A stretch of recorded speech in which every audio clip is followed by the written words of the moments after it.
pressure looks good. Doubling up. Roger, roll with Atlantic. Water towers, fly! Echo Delta nominal. Flight outside SCE off. Say again, SCE off. Yikes. You bet. Concur. We don't need any more of these.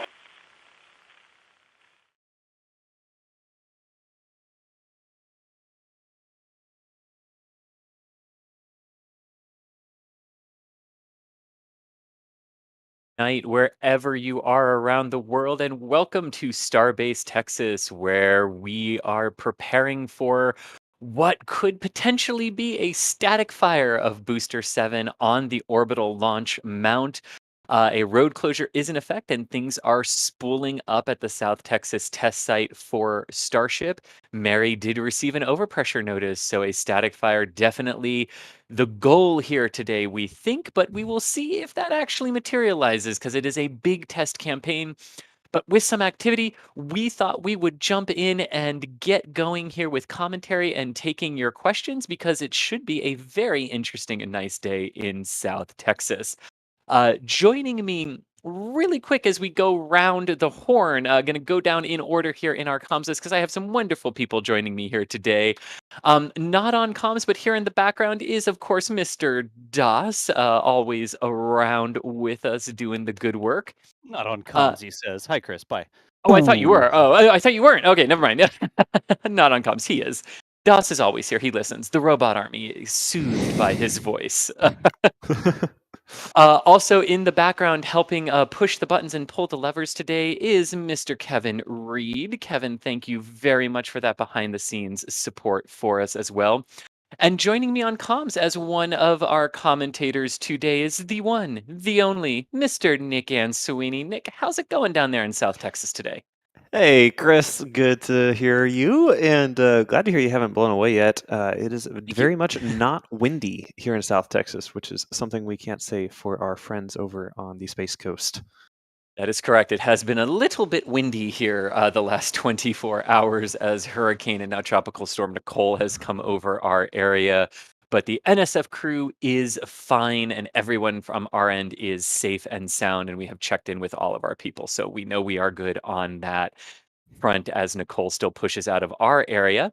Also joining us in the background, helping to push the buttons and pull the levers, is Mr. Patrick. Patrick, thank you so much for doing all that here today as well and helping bring the photons to everyone around the world here of what's happening in Starbase. And last but certainly not least, joining us on commentary here today is Mr. Sawyer Rosenstein. And Sawyer, you took far more of a hit than I took from Nicole. How are you doing down there? I'm doing good. Glad to have my power and, more importantly, the air conditioning back. Actually came back in the middle of the JPSS launch this morning, but thankfully the house is okay. The backyard is a little wet, but okay. And we're excited now to see some gorgeous skies and hopefully some fire down in Texas. Indeed, indeed. And I am sure we're going to get a lot of questions. But for those of you joining us right now off the bat and at the start of the stream, do remember we here at NASA Spaceflight, if you tag us at NASA Spaceflight in chat to ask us your questions, that lets us see it really quickly in some wonderful software that Michael Baylor built for us that lets us just see that question instantly and add it to our queue. So please go ahead and submit your questions using at NASA Spaceflight, and that will let us see those questions in the queue. And I am already seeing some questions coming in here. So let me add this here today. But first off, what I want to start with is Nick, what might we be expecting to see here today based on the notices that we have received? Ooh, well, it's been almost 2 months since I've been able to say this live on air, which is just bringing a huge smile to my face. But all signs are pointing to a static fire of Booster 7 here at the Orbital Launch Mount in Starbase, Texas, which is super exciting because it has been a while since we've seen a static fire. I believe the last one we saw was that 7-engine static fire on Booster 7, I believe in September, if memory serves correct.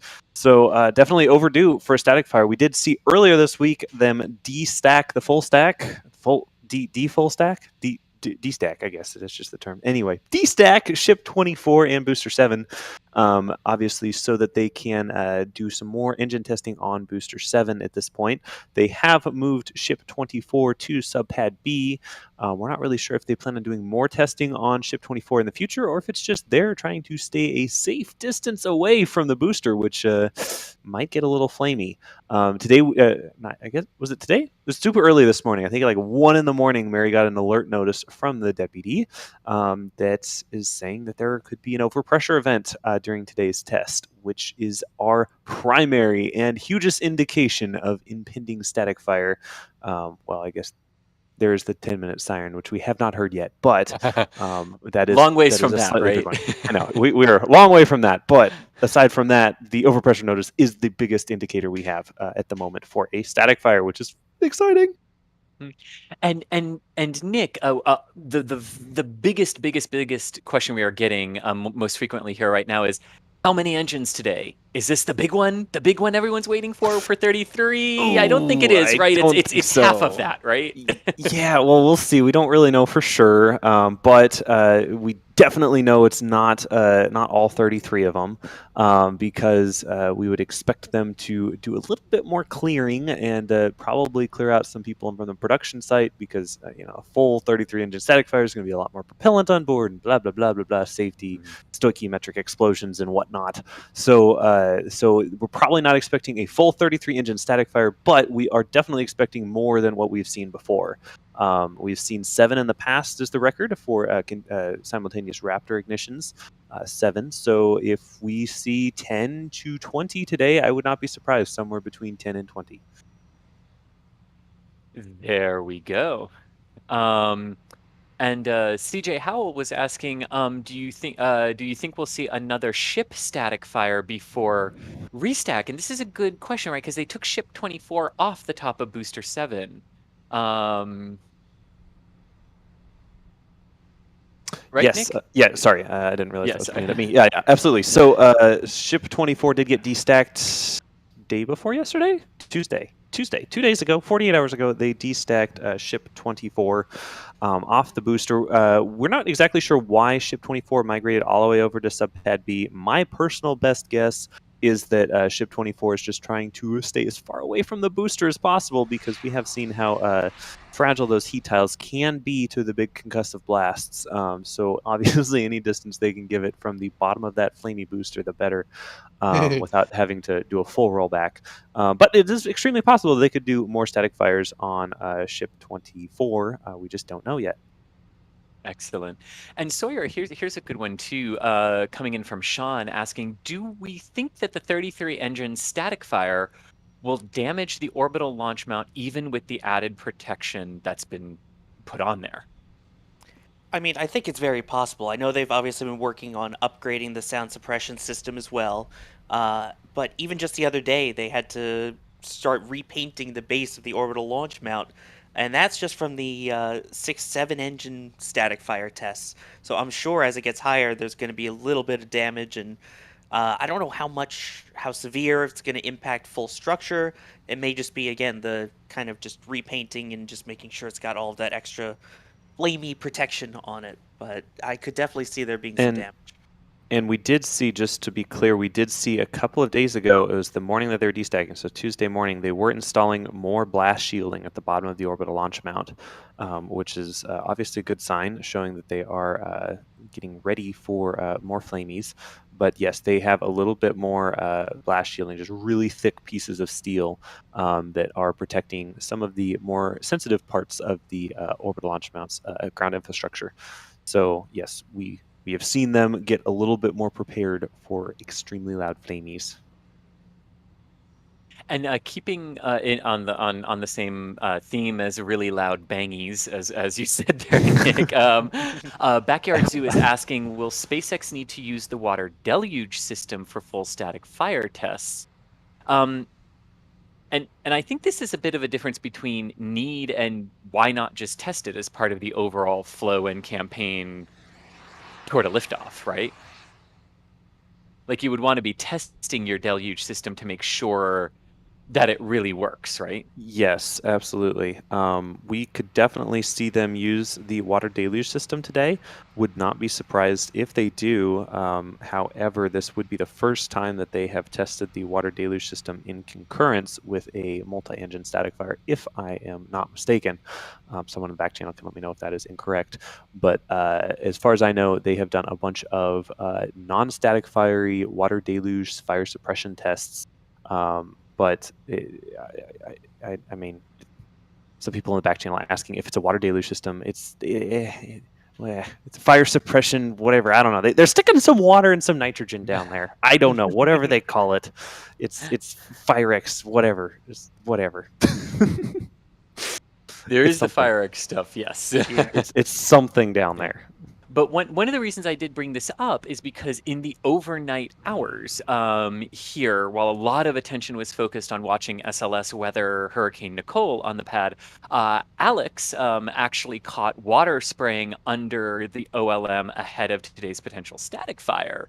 So maybe they were doing some tests on it overnight that we might be to make sure that it was ready for today potentially, or or it was FireX. It could also have been FireX, which would be which would also be notable, right? Because you would want that system Yes. there in case of accidental uh-ohs that might occur. Exactly. It was to be clear there, Chris. It was the dihydrogen monoxide truck that was There we at go. the orbital launch mount. For all of you slightly less initiated geeks, dihydrogen monoxide is a really fancy way to say water. So if you ever want to say like you could die with dihydrogen monoxide, technically true if you drowned in water. The water truck was going around spraying down and probably washing off a lot of the dirt and the dust from around the bottom of the pad, as we see during most of the past static fires and even static fires where they have used some water to clean stuff up. There's a lot of dust involved because there's a lot of noise and a lot of vibrations and a lot of pressure, and so it moves a lot of dust airward, which it's kind of hard to get good pictures and views from that. So SpaceX is doing us a solid and helping clean up the dust situation by hosing down some of the dust. That was what we saw this morning there, Chris. Gotcha. Here's a good question from Leonard asking, what happened to the vertical water tower and helium tanks out here for Starship? So basically, I think what that question is what's this? What do we know about the status of the farm right now? The good old farm. The status of the farm is actually, I don't know. I mean, we've had the methane. I don't think we have any new news, is probably what I'd say about that. We have the 8 upright tanks that SpaceX built themselves, which are 9-meter tanks inside 12-meter tanks for like extra insulation. Some of those are defunct, and some of those have been converted to water tanks, and they have installed a bunch of methane tanks, which you can just kind of see there between the booster and the orbital launch tower at the bottom. There's a couple long, skinny tanks that are full of methane right now, and they have, I believe, 6 or so-ish, 2 big ones, and I think 4 smaller ones, methane tanks that are on the ground. So that is the current ground support equipment tank situation. However, I am unsure how many have changed there. And oh my gosh, I just noticed the chopsticks are up. Wow. Oh yeah, wow. up Look and at that. open. You actually correctly guessed the next question. Thanks for switching the cameras there. No, that was actually perfect, Nick, because the next question I have in the queue is from Rocketman, who is asking, is this how the chopsticks will be configured during launch? And we believe that is correct. They will be up a little higher. A little bit higher, but open like that, right? Yes. Like kind of ready to catch when it comes back, right? Well, and just out of the way. These chopsticks are actually pretty big, and so they want to make sure that they're not getting in the way of anything too important down here. Exactly. Yep. Clear for launch, but also prepped for catch. I like that. I like that a lot. Gotcha. Here's a good question here from Antix, who's asking, do we know what the life expectancy is for the booster with all of the fueling tests that they're doing on it? Ooh, that's a good question. Yeah, I don't believe SpaceX has actually said what the life limit is for these rounds of boosters, but obviously the goal is to make them rapidly reusable and able to be used multiple times. So the number of cryogenic cycles they're going to need to be able to withstand is far higher than the sort of one-use, single one and done, throw it away rockets. By the way, sorry to interrupt really quick, but we Yeah, have venting again on the OLM. very Sweet. nice, very nice. And Yeah, go ahead, Nick. Yeah. Sawyer, do you know exactly which vent that is? Or I'm so used to having either Alex or Adrian, some of our masters of the vents down here, to point out exactly what means what. But do we have any idea which vent this is and what that might mean for the test today? Well, Alex is getting us that info momentarily in the channels here, so Good. I will let you know shortly. It Thanks. appears to be chilling down the lines for Lux loading, Alex says. Wonderful. Awesome. And Slatch, thank you so much for the support here today. Guav, I'm so sorry if I pronounced that wrong. Asking, will the orbital flight test carry Starlink version 2s? I think at one point that was sort of what we had heard, but Ship 24, if it is the one to do the orbital test, had its payload bay door basically welded shut, I believe. Yes. So I think it depends on which one does the first orbital flight, but we also saw from some NASA documentation that the flight plan for Starship is also very similar, with Starship sort of reaching an orbital velocity, but still targeting that suborbital trajectory to come in north of Hawaii. So maybe because they opted to still do that, there's no time to deploy now in that regard, and just doing a full up, just get it up there, throw it up there, let it come back in on one orbit, and do a full flight envelope test is what they opted for this time. Brad Baker, thank you so much for gifting 5 Red Team memberships. If anyone was one of the recipients of those Red Team memberships, those gifted memberships, please let us know.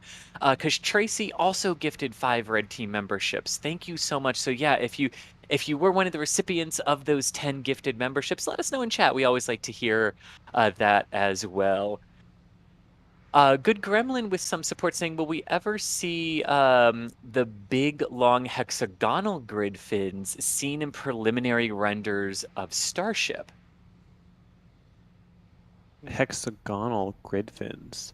Oh, on the booster, the ones that look Yeah. like I guess coffins, for lack I of a think better so. word. Yeah. I Yeah. think Yep. that's it. Yeah. Yeah.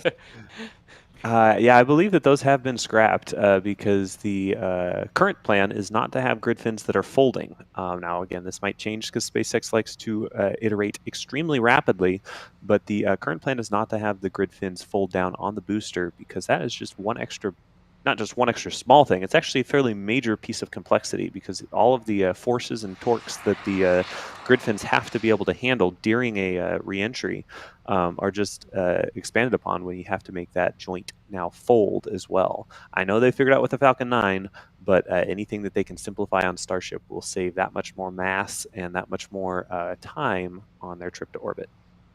Exactly. Plus, you already have, the strength and the proven of that little hyperbolic curve kind of underneath it, and getting that extra added strength if you do end up using those to catch the booster as well. So it's just that extra strength and the extra aerodynamics. Gotcha. Plutonium 239 asking, do we think Elon watches the static fires? I would almost certainly think he does. Given his interest in this system and how it is evolving and what it's needed for NASA's moon program as well. James Jury's with some support saying, something tells me we might only get an update on this test. I think Elon is a little busy running Twitter, maybe, but he also takes an interest in Starship, so we'll see what we get from here. And Yakum saying, will the tower get some cladding eventually, like the tower that's currently at 39A? Thanks for your coverage. I do believe that that's the plan based on the render designs that we've seen, is that the Starship towers will eventually get cladding like the tower at 39A has, sort of along those lines, yeah. Yeah, that's my understanding as well. And also, it kind of just gives it that nice aesthetic too, especially the one over at 39A. Exactly. All right. James Powers gifting another another 5 red team memberships, and Moldy Space Industries gifting another 5 red team memberships. So if you are one of the 20 people that has gotten a red team membership so far in this stream, please let us know in chat. We'd love to hear who is getting those gifts from our other viewers. And Marcus, thank you so much for becoming a Capcom member. Capcom member access gets you access to our Discord, Capcom and above. So if you like our joking and our hanging out, you can have 24-hour access to us in our Discord filled with like-minded space fans. And everyone who want to celebrate our all the accomplishments that we've had here in space exploration this year and coming up too. So here is another good question, and we're getting a lot of these too, so I'm going to wrap a few of them into one, but we'll go around the horn on this. When hop is the question I'll choose, but we are getting a lot of questions about this. When is the first orbital flight targeted for?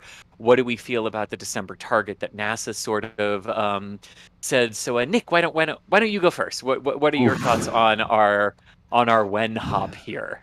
When hop, not today, unfortunately. Sad face. I always like to say 2 weeks is my prediction. I've said that for a good year now. 2 weeks is my official prediction. It's just really hard to predict these things so far in the future. So we will see what happens. In all realisticness, we have a couple more milestones that we need to get after this test. Assuming they're able to do a medium number of Raptor engines today and successfully do that, which is assuming a little bit. We'll see exactly what they get through today. Obviously, this is a live test, and things do happen. But assuming they can get through their tests today, we still would be looking for a full 33 engine static fire on the booster. And then also we would be looking for a full wet dress rehearsal with a fully stacked B7 and ship 24. So assuming that they can get all of those milestones completed, that is when we'll start really getting excited and really looking at those 2 weeks, possibly actually meaning 14 days instead of an indeterminate number of days. So yeah, we need to get through a few more tests before we can know a little bit more for sure. But it is coming up soon. It is sooner than it was this summer, and it was sooner than it was last November, and it was sooner than it was last summer, and it was sooner than it was when Ship 15 landed. We're getting closer, guys. I promise. Might not be soon, but we're getting closer. Let's see. If I had to guess, I would probably go with January. I know I was hoping, like all of us, that it would be before the end of the year, but I think it's going to be a bright start to the new year. And there's, like you said, there's so many little things that still need to be done. I mean, even all the cryo testing that they've been doing over the last week or so, from my understanding, they never simultaneously loaded the LOX and the methane at the same time. So there's still a lot of work that they can do, just testing even fuel loading and then getting all the engines up and running, as well as the FireX and the Deluge and all of that added in. There's still surprisingly a lot to do, but given the rate at which SpaceX is still going with all this, I think it's possible to get it done in 2 months. I hope Nice. so. Nice. I think I'm with Sawyer on that one. Yeah, like about 2 months. I think December was definitely the hey, if everything goes right, and everything goes well, and there are no delays for that. So I think January is probably a good estimate here, with a lot of testing to come in December and in November and December leading up to January. I think that's a good call on that. Yeah. Roger S, thanks for gifting 10 more Red Team memberships. My gosh. And Thomas Tate, thank you so much for becoming a flight engineer, one of the highest levels of our membership team as well. Thank you. Thank you very much. That type of continued support really, really does mean a lot to us right now. And everything. It helps us, be out there and bring you all of these tests. It helps DOS maintain and add to the robot army. And everything. He was just out there giving them all little chin scratches, telling them all what good little robots they are.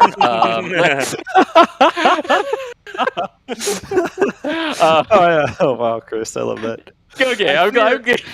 Chris, I I'm fear glad you that- have no clue what I do when I go to Boca. Oh no, I do, and I knew that would elicit a response from you. Yes. Plus, I my. figured people would love that image. Like, Oh my but gosh. truly, thank you, because that your continued support and trust in us as a valued source of and a good source of information really means a lot to us, and it's what enables us to be everywhere that we are and make the cameras appear where we do. So thank you very much for that support. Adam, thank you for becoming a Red Team member. Greg Smith, thank you for gifting 5 Red Team memberships. Jerwa, thank you for gifting 20 Red Team Jeez. memberships. My Whoa. gosh, Wow. thank you all so much. Whoa. And Ken Payne, thank you for upgrading to Red Team member with that. And I do have one here from where is it? I just Alexis was saying that she was one of the people who got one of the memberships and is already loving the exclusive pictures and stickers that memberships come with. So yes, already enjoying the membership perks. Wonderful, wonderful. What we like to see. Okay, so a quick question here from Space Launch HQ. So, sort of based on what we're seeing now, when might we think they'd be ready to start fueling, and what are we sort of thinking a timeline might be for today, or do we know enough yet from the visual cues to have that? Well, we did see that one vent, so that means they are moving into testing, which is a good sign. I would not expect it imminently. We have seen with previous static fires, they do take their time and they like to target around like 1:30 to 2:30. Seems to be like a good target for where they've done that previously. Now, we don't know exactly what time. SpaceX doesn't do like a live stream with a T0 or even tell us what the T0 is. So we don't really know for sure, but it is a development that we will keep you all posted with. Gotcha. Here's something we don't really want to think about, but it is a very valid question in a test campaign like this. Conan is asking, if there were to be a catastrophic failure with the booster during a test fire, what type of damage would it cause to the infrastructure? A lot. A lot. Yeah, a lot. There'd be a lot of rebuilding if there was a really catastrophic RUD of the booster during a static fire. There would be a lot of damage and a lot of rebuild that would need to happen. Yeah, it would Especially- definitely be a setback. Oh yeah, especially the fact that right now that is the main infrastructure there is that whole launch mount, and I don't know how much they have as backup basically, other than what they're building over at the Cape right now. So it might take a little bit too. Gotcha.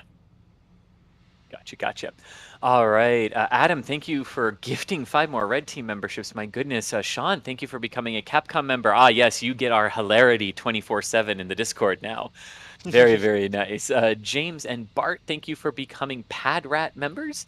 Indeed. And Sandor, thank you for upgrading to Capcom. Very nice. Thank you for that upgrade. We really appreciate it. And Samuel saying elevating your contact to the next level and add a thermal cam. Thermal cams would be cool. Yes, indeed.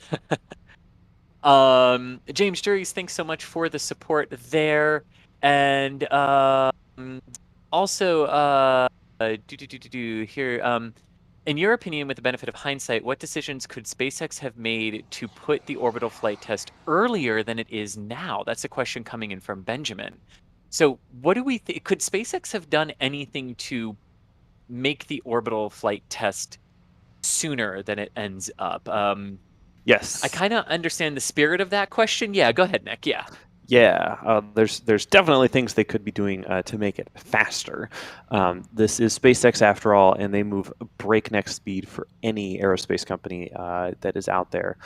But there's still things they could be doing faster. And Elon's actually said that they're opting not to do those faster things and to take their time and to be careful with this test, because they're starting to get to the point where you can't just blow rockets up in South Texas and have no one notice, because it is a lot of infrastructure that they've built. They've spent a lot of time in South Texas here building Starbase. This was literally a grass field 3 years ago, and look what it is now, home of the world's largest heavy lift rocket, allegedly, if it flies.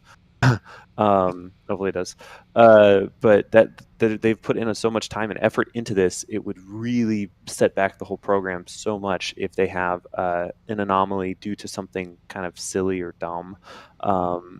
Like SpaceX is at a point where they just need to take their time. They still move very fast, right? This isn't lack of a better term, traditional aerospace. So they are moving quickly, but they are also taking their time where they need it and make sure that they have the procedures down and the tests down and the engineering and the math and the T's dotted and the I's crossed and all the little details taken care of, because it would be a huge setback to the program if they have a rut on the pad. Indeed. Oh, fill out your bingo cards, ladies and gentlemen. Yes, yes. Fill out the bingo cards. Indeed, indeed. I'll say it again. I'll say it again. Alrighty. So here's a good question being asked. Why does Starship have so many smaller heat shield tires instead of just a few larger ones? Wouldn't that reduce the points of failure during re-entry? Thanks for the great coverage. I see where you're going with this. There does come a point where the size of your thermal protection system becomes unwieldy to handle and transport. And the great part of it now, and Nick, you've seen this too, like watching them put tiles on at Starbase is like they pick them up, they look at the serial numbers, and boom, boom, put them on the ship. You know, so they can be picked up individually by humans. It makes the application process a bit easier. Might the size change and go around as Starship develops? It possibly, but also when you need to replace them when they get damaged, the smaller they are, the easier that replacement comes, and the cheaper it is to replace them if there is damage that you need to either repair or swap them out. For that regard. So it's a balancing act actually between how large can we make them versus how large should we make them for rapid turnaround and reuse. Plus, on top of that, I mean, if you think about it, if something were to happen to it and get damaged, and say you lose a tile, you're talking about a much smaller section that could be exposed as opposed to losing a larger tile, and then you've got True. a lot more of the actual vehicle exposed. I mean, I feel like we should mark off another bingo square here because I keep thinking to the shuttle tiles, but yeah, it's that whole idea now of that rapid replaceability, but also that extra safety of you've got that many more tiles that can help protect you. Indeed. Alrighty. Yes, yes, yes. So thank you for there. And here's another good question as we watch the fueling process continue, or the preparations for fueling continue. What's the visual cue that methane is flowing? That's being asked by Mafia TV. Hmm. I believe there is a vent in a pipe, and we'll have to get Alex and or Adrian to help us point that out, because to be honest, the underside of the OLM is a little mixed up for me. But yes, there is a vent or a pipe that will get frosty. I believe if we could zoom in with that view there, we might be able to see it. It might be the thing that's currently venting out there, right from the center at the top. But we'll let someone far more knowledgeable than myself help us with that. Perfection. And then here's another good one for you, Sawyer. Sawyer, I'm going to throw this one to you. All right. Do you think SpaceX will catch Booster 7 during the orbital flight test? Oh my gosh. I think they would be crazy to do so, but I think it could still be a possibility. I know the original plan way back when was to kind of have it splash nearby, but I think the concern, of course, is like we were just talking about, the infrastructure. If something were to happen on this first test and if things go way off track or you don't catch it, you're losing some of your biggest infrastructure there. So I think maybe the second flight they might try it, and the first one just focus on testing out the fact that you have, 33 Raptors that are going to be firing up and trying to lift it off the pad. And I guess there was a note, right, in the NASA presentation stating that the flight profile for the orbital flight test was as had been previously approved, right? by various people in terms of the path it will follow. And the path for that actually had the booster coming down about 20 kilometers or 20 miles. I can't remember the exact unit that was used offshore, right? And like basically practicing all of the procedures it would need to do for a catch, but not actually being near the tower. So we'll have to see if by the plan is the same, just shifting that over to actually catch it on the first try goes, or if they're just gonna practice and pretend there's a tower there as they let it ditch into the ocean. Yeah. We'll have to see. Oh yeah. But ultimately, Starship is not destined for the ocean. It is destined for many, many, many different destinations throughout our solar system. And I think we've got some new products that might go along with that in our store. Yes, indeed. This is a wonderful new Starship design that we have now. Ooh. Shirts, hoodies, all the Ooh. way. If you loved the Falcon Heavy design with the embroidery and stuff like that, this is in that same kind of quality and design. And it is the top of ship aiming for the moon, Mars, and beyond with an Earth orbit swoosh there. So definitely, as we are getting ready for the many destinations that Starship can go to after its first successful orbital launch, definitely check out some of the new Starship merch that we have over there. And I really want to point out this design because I love it. It's so subtle. The Moon and Mars stars are not only on the front of the design with Starship, they are also on the sleeves as well and down near the Ooh. cuffs of the sleeves. So you can always see the future destinations of humanity, because who doesn't just want a shirt that goes like, yeah, this is where humanity is going to go one day, and that's really exciting. So definitely head on over to shop.nasa Spaceflight. That is another way that you can support us and what we do too as we roll out to all of these various test sites and locations throughout the United States and world sometimes. As all of this fun and exciting stuff happens, but especially on the Starship side, as we move into new static fire campaigns and toward the first orbital flight, definitely check out what we've got there. And alrighty, and with Starship, so let's do a quick update. So we see some venting here. Sawyer and Nick, what are we seeing that's venting right now? For those who have joined us since we began, let's do a quick update for what we're seeing right now and what we're expecting later today. Well, I can take the stuff for later today. So today we are expecting a Booster 7 static fire, possibly, but we have gotten an alert notice for Mary, and they seem to be trending in that direction. So it's fairly safe to say that they are going to be attempting some kind of static fire, likely not a 33 engine static fire, but somewhere more than what we've seen before, so likely more than 7, but less than 33. My guess would be between 10 and 20. So we'll see. We'll see exactly what they end up doing today. But that is the current test. We're currently looking like they're on track. We haven't seen any big vent spool ups and vent spool downs indicating a recycle or anything like that. So I think we're still on track. Let me check with the back channel here on the latest on the vents. Yeah, from my understanding, at least so far with the vents, what we've been seeing down there at the base of the OLM is liquid oxygen. And at this point, we're also just going to wait to confirm that they've got the methane flowing through as well. But that's definitely locks that you see venting at the bottom here. Yes. Okay. So thankfully, Alex has actually already told us like 30 minutes ago. I'm like, hey, please help me. Alex, I need help. And he's like, he just replied to a message he sent 30 minutes ago. He said normally it takes about 45 to 60 minutes from the orbital launch mount vent to start to prop loading beginning. But it could be different today as there could be holds as well. So definitely would expect something within the 45 to 60 minute range at some point after we saw that OLM vent start, which was how long ago? About 30 minutes ago.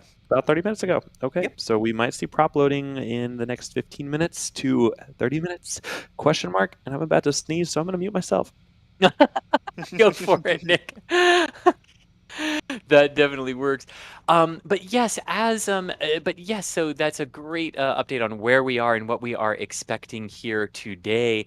And I did just want to say, because we are getting a few questions about this, and Starship is very much linked to the Artemis program, and we are getting a few questions about how is SLS doing out on the launch pad at 39B. SLS did weather Hurricane Nicole, which made landfall just south of Vero Beach this morning in Florida.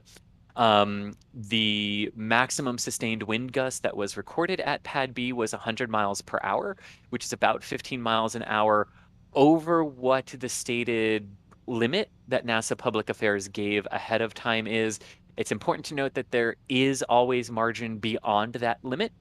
So exactly what state SLS is in right now, obviously still standing out on the launch pad, but the storm is also still here and affecting the Cape and affecting the Kennedy Space Center.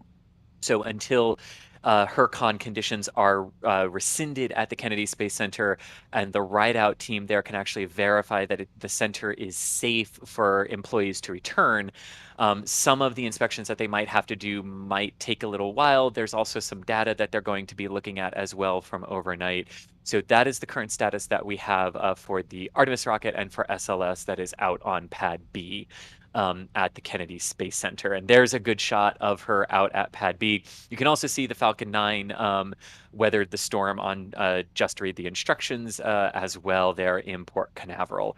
But there you go, quick live look over at SLS and the other Artemis rocket as the shiny silver Artemis rocket does its fueling test and potential static fire test here today across the Gulf of Mexico in Texas. So thank you very much for those questions on SLS, and that's where we currently stand with that vehicle.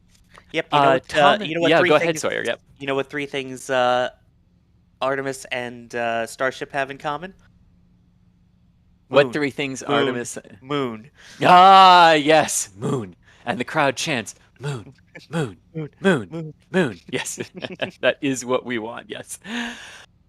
Thomas and Larry, thank you so much for becoming Padrat and Red Team members, respectively. There, Sai, thank you so much for the Padrat membership as well. And here is a good question. We're getting a few of these as well. Do we think that the FAA launch license will be a challenge to get approved in time? Is there any way for us to know if they have applied for it at this time? It's a really good question there. That is a really good question. Yeah. So what we know is that they do not have the launch license yet. I believe that the NASA documents indicated that that was in work and in progress to obtain the license. Exactly how long it will take to get the final approval. Probably a lot of what the FAA is looking at are the test sequences and the campaigns that are going on here, the FAA observers that are on site, and those liaisons that are on site with SpaceX working that through. And everything. So, when that time is right and everything is aligned, then I think that's a point to start going, okay, but when is that license going to come? But the fact that they don't have a launch license right now isn't overly surprising to me because they haven't test fired all of the engines on this booster yet, right? All igniting them as they would in a countdown. They still haven't done full fueling loads on the vehicles and full up tests in that regard. So there's still a lot that is going on in that regard that would factor into the FAA saying, yes, we grant you the license to actually lift off because we feel you have dotted as many I's and crossed as many T's as you can for this being a test flight of a new vehicle, of which there is always risk. Yeah. Also, part of the thing with the delay here is it's not like we're saying that once SpaceX finally does fire up all 33 Raptors and all that it's going to take another month or two for them to approve it. They're kind of going along, from my understanding, as SpaceX is progressing, they're kind of just going down the checklist of, all right, we've got the environmental concerns done. We've got some of the, this done, that done, the airspace done. So it's just waiting for those last little things that once it is done, hopefully, as fast as the FAA can go, they will get that through so we can get to the actual test flight, as long as everything goes well. There we go.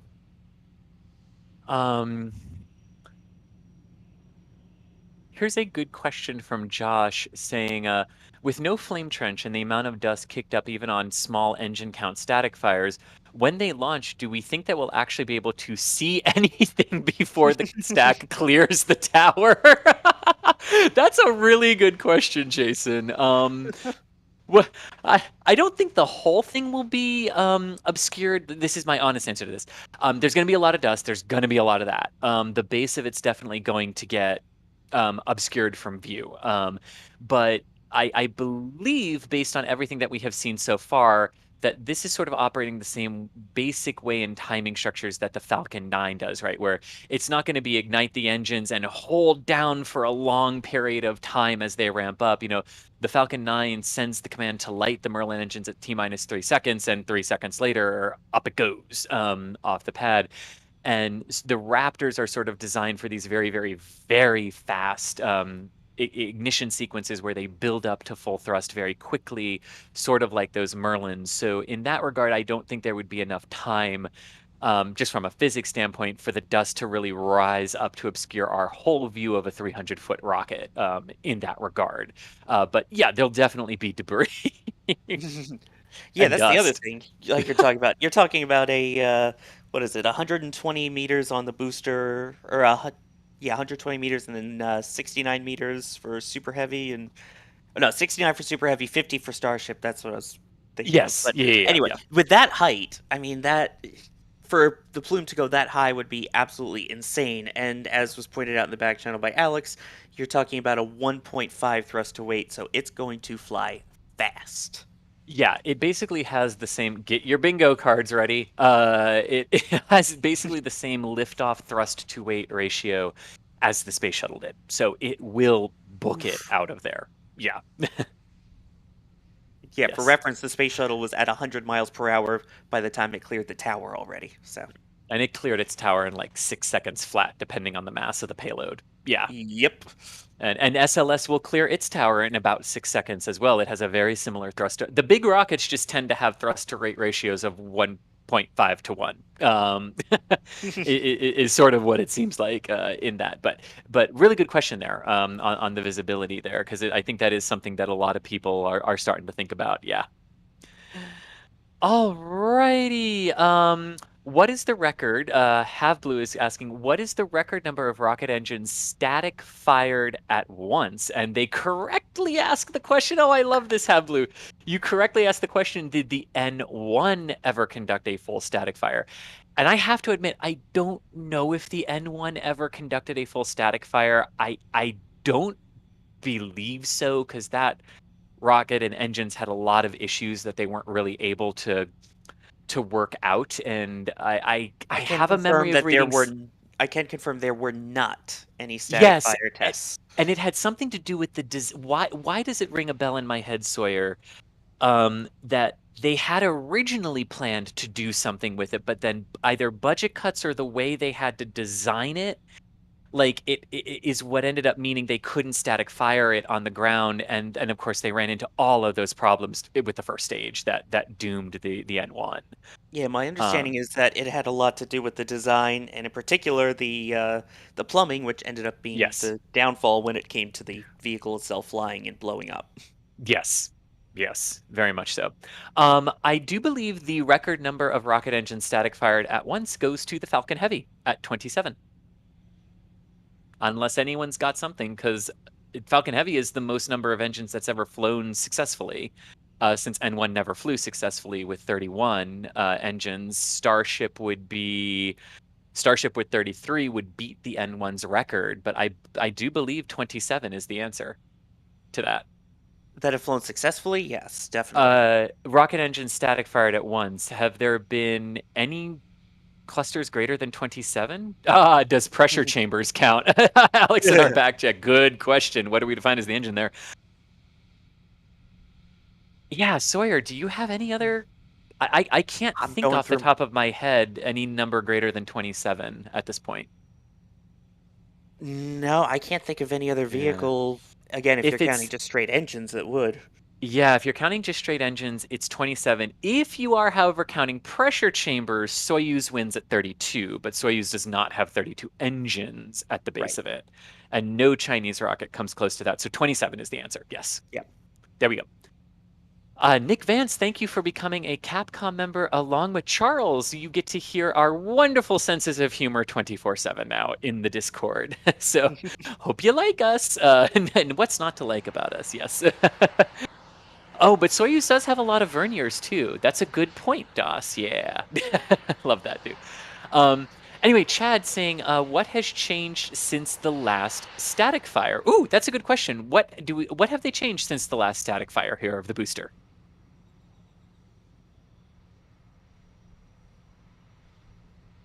Lots of silence. Okay, so basically, we've seen a lot of work take place on the orbital launch mount. Since the last static fire, they've done various fueling tests of the full up system. There have been some propellant line rearrangements as well that we have seen on the orbital launch mount. So yeah, work has progressed. They've taken some of those lessons learned. And Nick, what are some of the other things that they have done out there since the last static fire? Hi, Chris. I think I've been talking while muted for like 10 minutes now. Oh Um, no! I saw your mute, and I thought just you're on the side of the road. You must be doing something. Like no. I was in part of the conversation. Oh yes, absolutely. And I was muted the entire time. So okay, yes, that was not supposed to be awkward silence. I was definitely talking about the changes of Booster 7 and the OLT since we have had the last static fire. Biggest thing is some more shielding around the bottom of the OLT. We have seen them do some more upgrades and repair, or not repairs, but working on underneath the booster since the last static fire. Obviously, they've full stacked and destacked, so there's been that change. But as far as like changes on the OLM, it's starting to look more finished. Like gone are the days where there are literally 20 skyjacks on the OLM every single day for months straight. Like that was a time in Starbase history where there was just always everyone working on the skyjacks, and thankfully we're possibly starting to move past that, where the OLM is getting to a finished enough TM point where we might not need to have quite as much attention in building it out, and more just maintaining it and adding a little bit of blast shielding here and there. Because really the last thing you want to do is install a whole bunch of blast shielding, really heavy steel panels on top of a bunch of sensitive plumbing, just to have to take the plumbing, the panels off to change something with the plumbing. You don't, like, that's the last thing you want to do is put the panels on. As far as like your steps to completing the orbital launch mount, the very last step in that process is button everything up and seal it up with really heavy steel plates. And since we've seen them start to do that, that's a good sign as far as them having confidence that they're probably not going to have to rip the guts of the OLM apart and redo everything. So that's definitely a good sign. And new things that we've seen is just some more shielding. There we go. There we go. So that is good. All right. Here's a good question from James Juries. What NASA doc from last week said they won't catch Booster 7? Good question. It's not that the NASA document said they wouldn't try and catch Booster 7. It's that the NASA document specified that the orbital flight test profile is the same as the one that had already been announced publicly.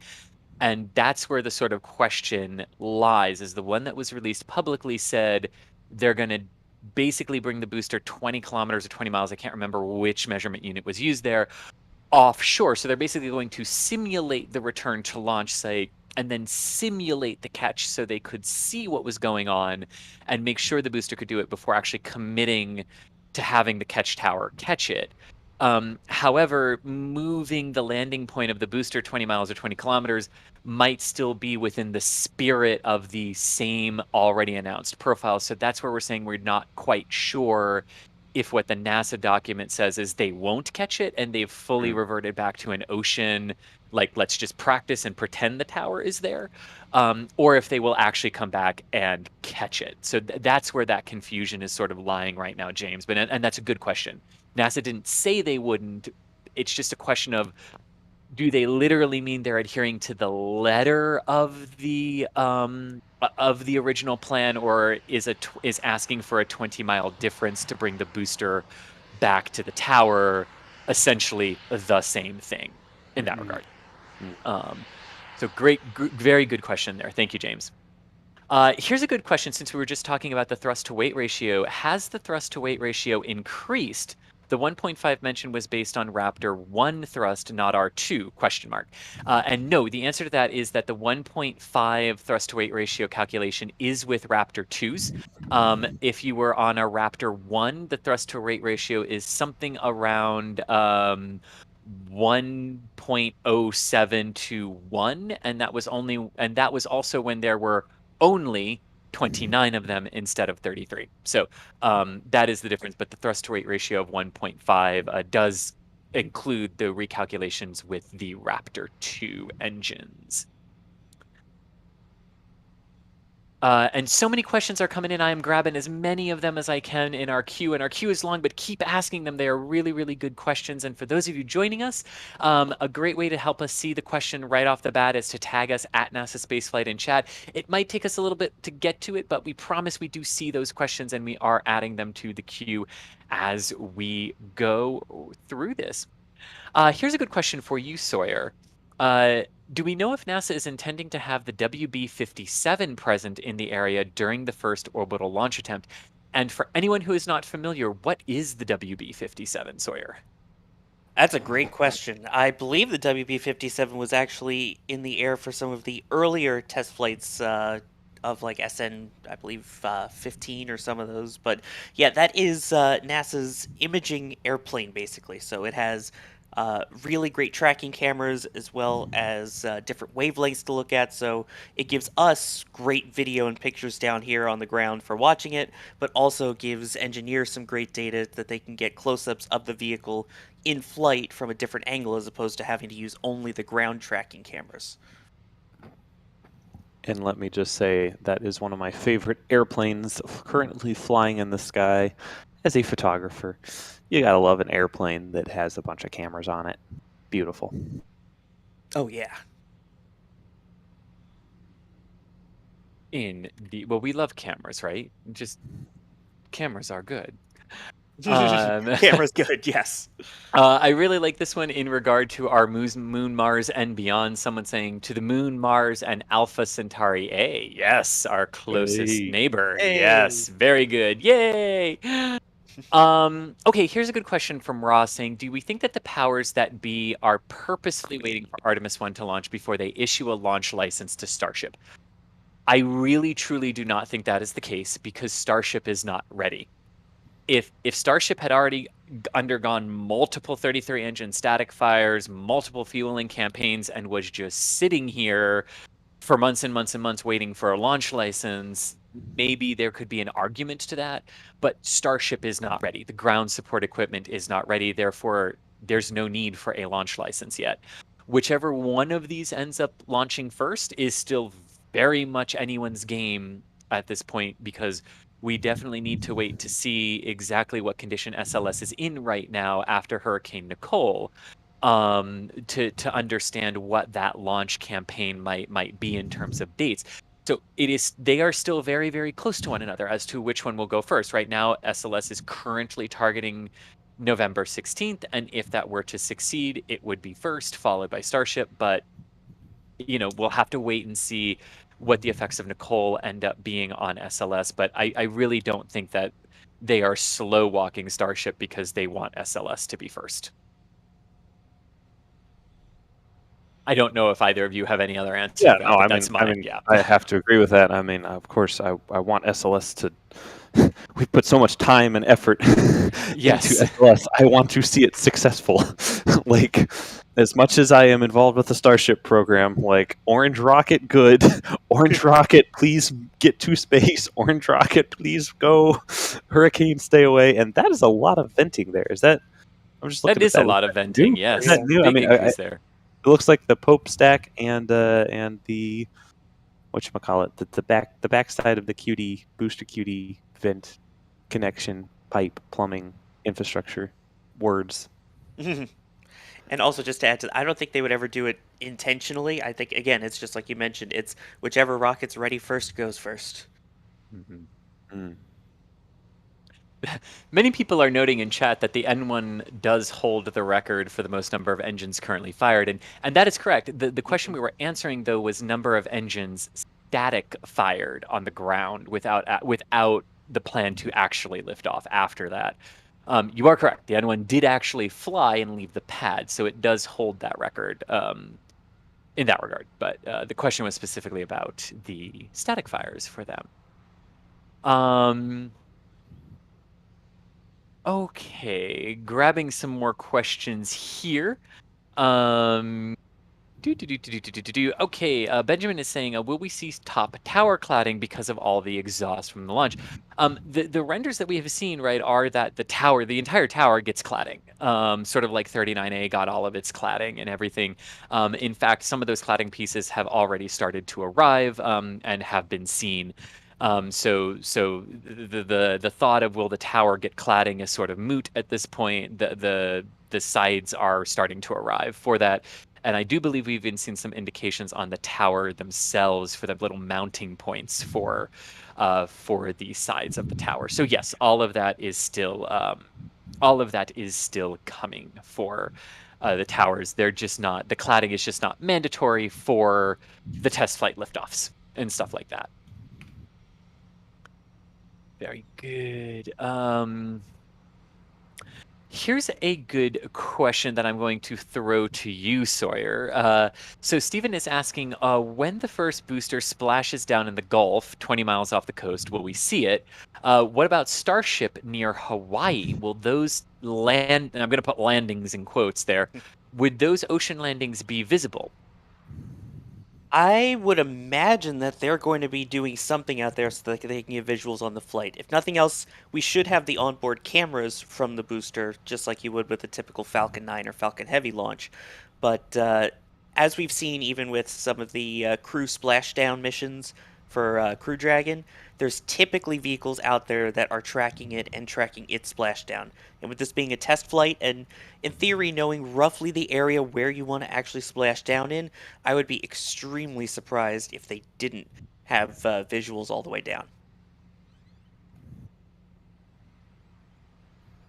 Gotcha. Jim Cavett just saying, here's to 33 flames. Yes, indeed. Can't wait to see that a bit later in the test sequence, we think. Yes. Yes.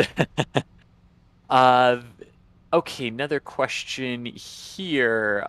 Okay, here's a good one. After Starbase Texas and Starbase Cape, will another Starbase be built? And where would it be? Would they build one on the moon? Europe, Africa, Asia? Ooh. Exactly. Well, I think Mars is a good one, I'd say, and maybe we get one on Titan and Jupiter, and yeah, I guess we can have one in Europe. And you know what? Actually, I think Chris Bergen deserves his own Starship Tower. We need to get one up in up to in the the Republic UK. of York. Yes. Indeed. Yeah. That's a good question. In terms of like the US based launch sites, only Starbase and the Cape have really been mentioned, but the point to point element for Starship is the interesting one here in terms of where some other facilities would potentially be built, right, Sawyer? Yeah, exactly. And the fact that SpaceX also still has some of those oil platforms out there that they could convert technically to use either for orbital or, say, point to point down the road, too. So, I don't see those being in the very near future, but I definitely see more of them popping up. Mm. Indeed. Okay, here is another good question that we are getting that we've been getting a bit of. Is the OML shielding enough for an engine static fire? Who would like to take that one? I can. I hope so. I sure hope so. If not, then oh dear. It should be fine. They are definitely looking at this in greater detail than we are, as much as we think the armchair tank watchers, the Texas tank watchers, SpaceX is doing a lot more math than we are on this. They likely know approximately how much energy is going to be released from each one of the tests that they do, and they're able to model that and calibrate their physical equipment to best account for that. And so we would expect them to have added enough cladding to keep the structure at least somewhat intact. Between after each static fire, we do see a lot of like uh, scoring or I don't know, soot residue, whatever you call it, around, and we see them painting right after each static fire, like strips the paint off the metal. But outside of that, they seem to pretty well, at least so far, be able to protect the important equipment from planned tests. Gotcha. And keeping with the orbital launch mount, Sawyer, here's a good question. Why do they paint the orbital launch mount? Is there a safety or structural reason, or is it simply cosmetic? I mean, SpaceX does like their cosmetics, but as you're seeing, True. but I mean, the big thing to think about is the fact that they have to keep repainting it every time means that paint is getting burned off and stripped away, and in turn is protecting the structure underneath a little bit. So, from my understanding, it also has a bit of a protective element to it, not just because it looks pretty, even though it actually does. Gotcha. Gotcha. Alrighty. So here is another good one. So when are we expecting this test to start? And in a way, it already has, right, with the venting that we're seeing. Yes. So the test has begun as of, well, whenever they, I guess, started the road About an closure. hour ago. Yeah. I mean, the test started when Elon first chose South Texas as their test site. No, I mean, we go all the way back to the heat death or the Big Bang and all the way out to the heat death of the universe. But yeah, testing definitely began this morning, a couple hours ago after they closed the road. They went into their countdown or whatever they're working off their checklist. But we're definitely in the middle of a test. We're not super close to a static fire at this point, but we are expecting one for today because Mary did get an alert notice, which is about the most exciting news ever because it means we are expecting at least some kind of flames or potential for an overpressure event, which would include some flames. So we'll see what they do. But yes, we're definitely in the middle of a test. Excellent. Alrighty. Probin is asking, what are the odds of a small hop? I hope very, very low because we Oh, don't want a no. hop today. A hop No would be hops. very, very bad today. Yeah. Ooh, that's Yeah, bad. Yes. no hop. But yeah, it's a good question. Odds of a hop. I mean, it's always possible that something could break and give way, and that the vehicle could leave the pad. That's why you always sort of treat static fires as be prepared for that eventuality just in case. But there's a lot of engineering data saying that the clamps can hold it down. We're not expecting anything to happen today, and a hop would be very bad today. So no, we are not wanting that or seeking that today. Alrighty. Oh, here's a question saying, I've heard there are lights on the tower now. Where do you look for them? And is there a code to their, like, are they color coded? Yes, so there are lights in the tower. They're difficult to see during the day or on camera during the day. You can't see them in person during the day. They're like really bright strobe lights, but they're just difficult to see when it's really bright outside. But at night, it's super obvious. They have these big red flashing lights that indicate that the tower is cleared of personnel. They have white flashing lights for high winds. They have blue flashing lights for lightning. They have green flashing lights when it's all clear. I believe they have yellow flashing lights for if it is just about to get cleared. So they added those about a month ago or so, a little bit more than a month ago, I guess, and they've really allowed us to get a little bit better idea of what they're about to do because those are like personnel warning lights on the tower. Yeah. So basically, it's kind of like a traffic light. Red means no, no. Yellow means with caution, essential personnel only. Yep. Green means go, go, go. And blue was lightning, you said, and white is winds? I believe Yep. there is According to a the back panel, it is Yes. blue is a phase 2 lightning warning, and white is winds greater than 28 miles per hour. well. There There you we go. go. There you go. Good questions there. And keep your questions coming. We are adding them to the queue as we keep going. So keep them coming. Keep them coming. Here's a good question from Jonathan. Can we expect a static fire for ship 24? That's a good question. What's up with Ship 24 now that it's been removed? What are we expecting to happen with it while the booster is undergoing its solo test campaign over here? Yes. Oh, that is a good question. We are all staring at this, trying to figure out what the heck is going on over there with Ship 24. The main event, I guess, that we're expecting is definitely the booster testing in this test campaign, because we know that is a critical path to orbit, making sure that all 33 of those little flamey bells are flamey in the correct sequence. And the ship has had its static fires already. As far as I know, ship should be good on testing. Now, if they want to do more testing, more better, more static fires, more better, more road closures, more exciting tests, I'm all for that. But from what I can tell, they should be pretty much good on ship 24. But it is sitting on pad B right now, which is where they do static fires for the ship. And the ship does have engines in it.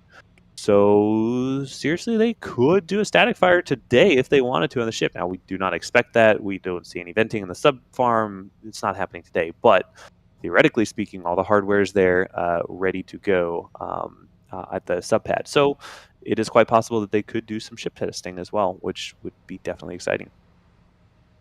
And the venting that we are seeing right now, Nick and Sawyer, right? This is about. Am I correct that this is the preconditioning of the propellant systems and the ground support equipment getting ready for the fueling process? Correct. Yes, definitely. Preconditioning is what they're doing right now, and when we see this big vent, the kind of bottom vent there to the right of the ship and between the orbital launch mount and the ship, when we Yes. see that go down, that's a good indication that they're about to begin fueling. So yeah, this might take ages, but it will end eventually, and we'll get into the prop load. Yeah, and a reminder, the Gotcha. preconditioning is basically getting all the equipment ready for this ridiculously super cooled fuel that's going to be going through with the liquid oxygen and the liquid methane. So you got to get it down to cold temperatures so you don't shock it all of a sudden, like when you stick your hand in ice all of a sudden and then put it out in the heat and you get that burn. We don't want to feel that burn. We want to feel a different burn, but not that burn, Yes, right? Yes, exactly. exactly. Okay. All right, Katya, thanks so much for the support, and Gias asking. And this goes along to the question about what I was just asking. What are we seeing with the venting and how that's conditioning the ground systems for propellant load?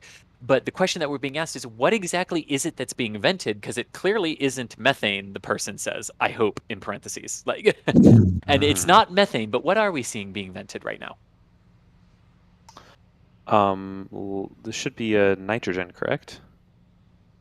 I believe either nitrogen or LOX. Yeah.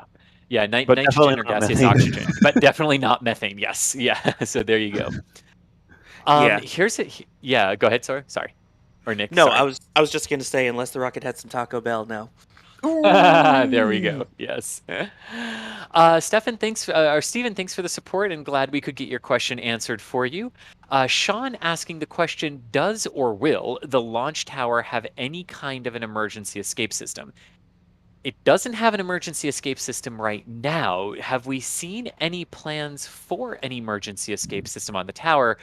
And I think this is more a question for when it starts flying crew, because you wouldn't actually have people out there during hazardous operations where you'd need to get off the tower very quickly in that regard, because this is similar to the Falcon 9 in load and go.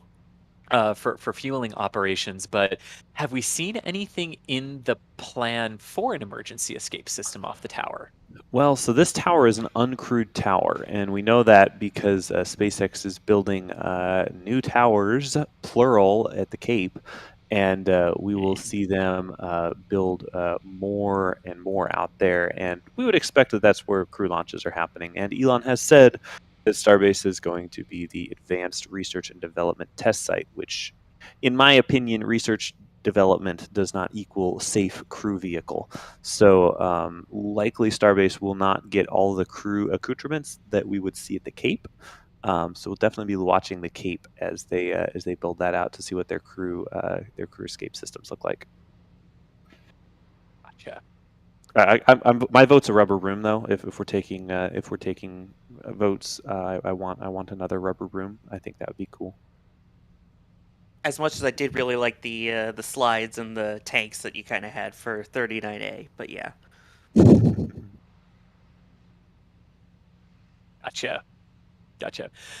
Neil also noting that one of the reasons that they will paint the orbital launch mount is to prevent rust. Definitely. It is right along the sea there. You got a lot of salt water. Oh yeah, Das and I know all about that. Yeah, good old Gulf. Good old Gulf. Here's a good question from Space Fan who's asking, how much external guidance will the booster have for its flight versus how much of it will be onboard computing? That's a good question. How much will the tower sort of talk to the booster going, here I am, this is where I want you for the catch? That's a really good question. I would imagine it would be a mixture of both because this is an extremely complex maneuver, and it would make full sense that they'd want to have as many bits of data as possible for those flight computers to make their decisions off of.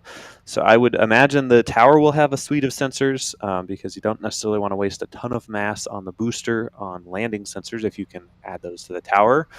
Insert reasons for everything getting to the tower instead of having landing legs and that they prefer to leave the mass on the ground instead of take it with them. So yeah, there'll probably be a lot of sensors talking to the booster via some kind of uplink to be like, hey, you're a little close over here, move a little bit over there. But yeah, we'll see how accurate they can make these to begin with. And I'm guessing that they're going to use their experience as well from Falcon 9 with all of the drone ship landings, too, of that kind of communication and guidance system, which, for those who don't know, Falcon 9 actually aims away from the drone ship as it's coming down to make sure everything is fine. So if something goes wrong, it just tries to land in the ocean instead. But then, once it knows that everything is going well, it does its final turn and guidance towards the center of that barge/drone ship. So I could see something very similar here where it aims slightly off track, and then as it gets closer, they start talking to each other and get that exact guidance down. Mm-hmm. Very good on that front. Here's another good question asking, given astronauts will land on Starship HLS, why would an astronaut want to fly on SLS and the cramped capsule of Orion since Starship launches here anyway? And that's a really good question. But the biggest part of this is right now, Starship is not certified to launch and land crew on Earth. It's easier in some regards to certify it for the lunar landing missions than it is for NASA to overall certify it as the full up launch and entry vehicle. Now, the other thing about this is that once the Starship HLS is launched initially into its low Earth orbit, it does not then just ignite its engines for the translunar injection burn and go out there and wait. It has to go to a fuel tanker that's had numerous flights up to it to put methane and oxygen in it. It needs to dock to the fueling tanker, refuel in low Earth orbit, and then it has enough propellant to do the translunar injection burn and go out there, loiter, and then do all the maneuvers that it needs to do around the moon for landing crew and getting them back and forth from Orion or eventually the Gateway. So Starship is not certified as a launch and entry vehicle just yet from a NASA perspective, and certainly not from a SpaceX perspective either. SpaceX has talked a lot about the numerous flights of Starlinks that they are going to do in uncrewed configurations to fully vet the system before it gets its human rating. And that's usually how rockets work, right? They fly, the capsules have their test flights, the rockets that they fly on have their test flights, and then you can sort of start to certify the system. The difference here with why it's going to take Starship longer to be certified, it is a radically different landing process than capsules. It's not pop a parachute or come back down and land on a runway. It's come back down and have to reignite your engines and flip around your orientation to be caught by arms on a tower. There's a lot to prove with that before you're comfortable putting a crew on board. So because of that, that's what we're going to have, at least at the beginning, is that Orion will launch the crew, and then Starship and the other lunar landers that are part of the Artemis program will ferry them down to the lunar surface. Now, that is the current plan. Plans may change, but that's the current plan, and why at this point it's not really a matter of wanting, it's a matter of the certification for the overall system. And also of interesting note to kind of go along with that in terms of the size and comfort you're mentioning there, it's not going to be fully docked to Orion, kind of like where you had the command service module and the lunar module docked together on the way for Apollo. This is Orion pretty much on its own, so they're going to be living in Orion until they get out there and can then transfer into Starship to actually land on the surface. And Yeah, Chris, yeah. Go ahead, Nick. Yeah. remember when we went up to JSC to enjoy that Artemis Day? I got to sit in the Orion crew trainer, and I am not a small guy. I am quite tall, and Yeah. I fit fairly comfortably in there. They would have to adjust the seat a little bit because that was a little small for me. But Orion was surprisingly spacious, especially in zero G. I could imagine being able to use all of the six surfaces, the six sides of the inside of the volume there.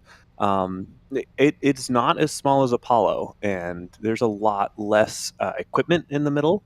It's much more open, but at the end of the day, it is obviously a lot less.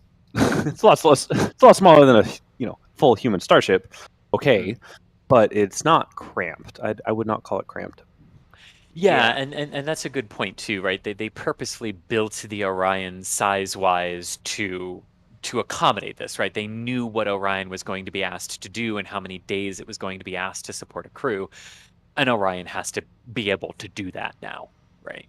And the sizing it for four people comfortably is one of the things they did, sort of like how they looked at the size of the Soyuz crew launch vehicle and took into consideration what the astronauts were saying about how the cramped nature of that vehicle was. So then when NASA created their requirements for Crew Dragon and Starliner, those vehicles are much bigger than the Soyuzes, not just because they carry four instead of three, but because of those lessons learned of what crews need to be comfortable and live together. Yeah, and I could say having been inside the trainers for Dragon and Starliner and Orion, they are a lot more spacious. I mean, they're still relatively cramped when you think about it, but if you've got four people in there and you're spending a week or so there, it's a lot more comfortable than some of the older capsules. I can say that for sure. Gotcha. Okay. Here's a good question. Could Starship use solid rocket boosters to get more fuel to orbit faster? I mean, could you strap some solid rocket boosters onto it? I mean, we could try that in Kerbal, definitely. In all honesty, I understand the spirit of this question, right? Like, is there a way to augment the Starship launch system to, for some missions, eliminate the need for that on-orbit refueling? In this case, the way the system is being designed to fly, it's actually more efficient to launch multiple tanker flights up multiple fueling flights up to the tanker that you'll put in orbit, rather than trying to strap on other things that can't be reused or that add massive complexity to the system, and everything like that. This is actually the most efficient way to do it in that regard. Yeah. Mm. And in spaceflight, the name of the game is efficiency, not necessarily what gets you there fastest. Right. So yeah. And considering you have a fully, once it's up and running, a fully reusable system here, that's going to save you on the cost as well of not needing the boosters. You already have such an efficient rocket, and then the fact that you can just refurbish it and relaunch it again and send it right back up for more fueling is already insanely efficient. Exactly. Exactly. Okay, here's another good question from Markinus, who's asking, the venting always takes a long time. Do you think there's a way that they could cool the system down faster? And do you think that they will accelerate this procedure? I think I'll take a first stab at that answer, and then I'll throw it to you guys, because I think one thing to bear in mind with this as we watch this is, yes, they do take a long time, but we're not like sitting here, listening to SpaceX Mission Control going, oh, and now they're working through an issue on sensor number 23. We're not doing so. When we watch these campaigns, they might be working through issues. They might be, cycling the systems. They might be doing different things. So I want to preface that before we actually answer the question, which is, it seems to take a long time. Do we think they could cool it down faster? Do we think they can accelerate the process? That's the question being asked. Nick and Sawyer, take it away. Yeah. So definitely definitely can speed stuff up, obviously. But do they want to play it safe? I think that's always a good balance that they have there. Obviously, you can't cool things down super fast. You have to. I mean, we every time we go through an SLS test slash launch opportunity, we learn about the fast fill versus slow fill and the temperatures and all that jazz. SpaceX is dealing with all that stuff. Thankfully, they're not dealing with helium, so it's a little bit different there. But you still really got to be careful with temperature variations. I mean, these are like cryogenic liquids, like -3, 400 degree Fahrenheit liquids that will literally crack steel.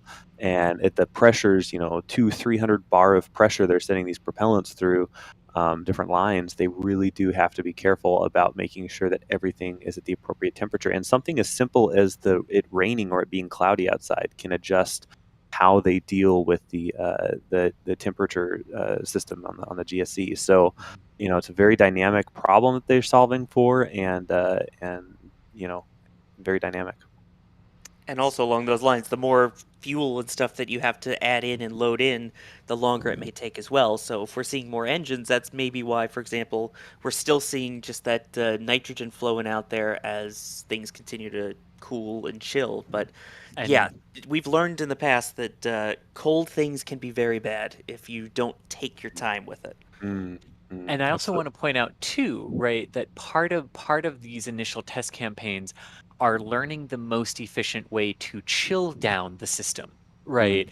Because chilling down fast isn't necessarily what you want here, right? We've talked about the thermal stress and the cracks that you've got there, but depending on how you're actually moving the propellants through the system, right? If you're using pressure to do it, if you're using helium to push through the system, depending on how, if you're using pumps, it all sort of depends on how you're using it to get that most efficient way possible. And look at NASA and look at the SLS rocket, right?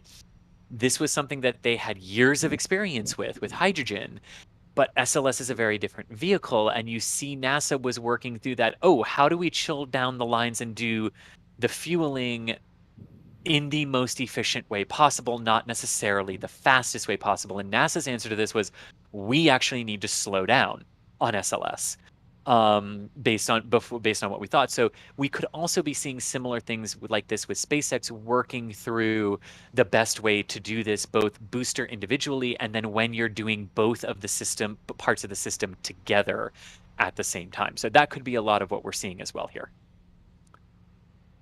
Alrighty, Paul A., thank you for becoming a Pad Rat member. We really appreciate that ongoing support. Truly, that means a lot to us.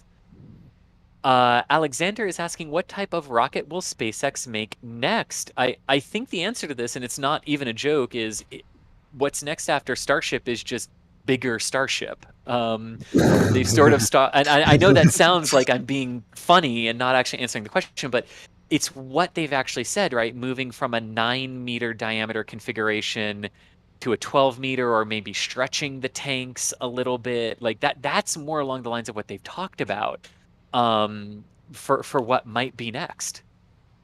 Yeah, I mean, think of what they did with Falcon. The original was Falcon 1, then Falcon 9, and how did they improve from there? Falcon Heavy, so from 9 to 27 engines. I feel like that's kind of the same step here, is once you've got the basic Starship design down and get that crew rated and everything, then you can go for the much larger version for larger payloads, larger payload capacity, and eventually get that crew rated as well.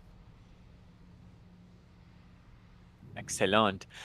Alrighty. Someone saying Elon was told to do a Ship 24 Booster 7 static fire for the Marine Corps' 247th birthday today. Oh, So nice. it's I going saw to that. happen. And I really appreciate the dollar amount there of 1775. Oh, That that's is beautiful. so nerdy. That is wonderful. I love it. So very, very good there. Very, very good there for Year of Creation there. Here's another good question from Smooth Juice, and we've gotten some other questions on this as well. What do we think of the video that SpaceX released the other day that gave us some views of Ooh, us? ooh, Yeah, Nick, take this. You went ooh ooh. right away. So Go for Nick, it. I know take this. Take exactly what this. you're talking about. Okay. Yes. Um, oh, that's so fun. Man, the SpaceX video team down here at Starbase is amazing. Like they're so talented, and yeah, I can't say enough good things about them. But yeah, being able to see all this footage that they've been collecting, I see them out there. I'm out there enough. I know who these people are. I see them collecting footage. Who else is walking around with like Alpha One cameras all around the pad? It's like, that's the video team. And to see a video out in the public, it's like, oh hey, that's what they've been filming, and just those up close shots with the Raptors and in the control center, and it's just like, wow, it's just like a whole different perspective. I love it. And Also all the those B-roll. times that and all those times that we see the drones flying around the boosters and everything during testing and all that, it's nice to get a tiny little glimpse of some of that drone shot. Yes, absolutely. Awesome. Okay, here is another. William, thank you so much for the support. I want to show this question. We don't know the PSI per second or per minute for the depress or the other events. It's a really good question, but we just don't have the information to be able to figure that out at hand right now. But it's a really good question, William, and thank you for the support. We really do we really do appreciate it. It's definitely an impressive event and powerful event when they need to depress it. But the exact PSI we just don't have to hand. I'm sorry. If I may just point out, by the way, the gorgeous Yeah. rainbow that we got in the bottom left of that Yes. shot too. Well, we've got the Yes. venting there. All right. Here's a good question. Saying, where is mission control? Is it somewhere at Boca Chica? That's a great question. We don't know for sure. We do know that they've currently been using the control center on the second floor of the Stargate building, which they've used since all of the suborbital hops. And in that video, we did see some shots of people and engineering views on the inside of that control center during testing. So we do know that at least somewhat recently, with a large amount of Raptors under booster, they were using that. Where it's going to be for the orbital flight test, let's just say I wouldn't want to be sitting in that room during an orbital flight test. That's like 3 miles away from the pad, which sounds like you're far enough away, but no, I wouldn't want to be there. So I wouldn't be surprised if they move the control center to somewhere else. We don't really know where they would move it to or where they can, but yeah, they probably will move it somewhere else. Gotcha. And Mark is also asking, for a full engine static fire, does the booster need a weight on top of it?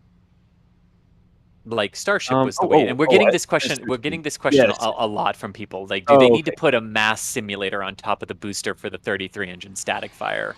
Yes, let's address that here. From what we can tell, it's likely not. I mean, it's possible that they could, lift a couple rolls of 304L stainless steel that they got sitting around at the production site up to the top. But I kind of doubt that, SN4 style. Last I mentioned that ship during this test, probably not a good idea.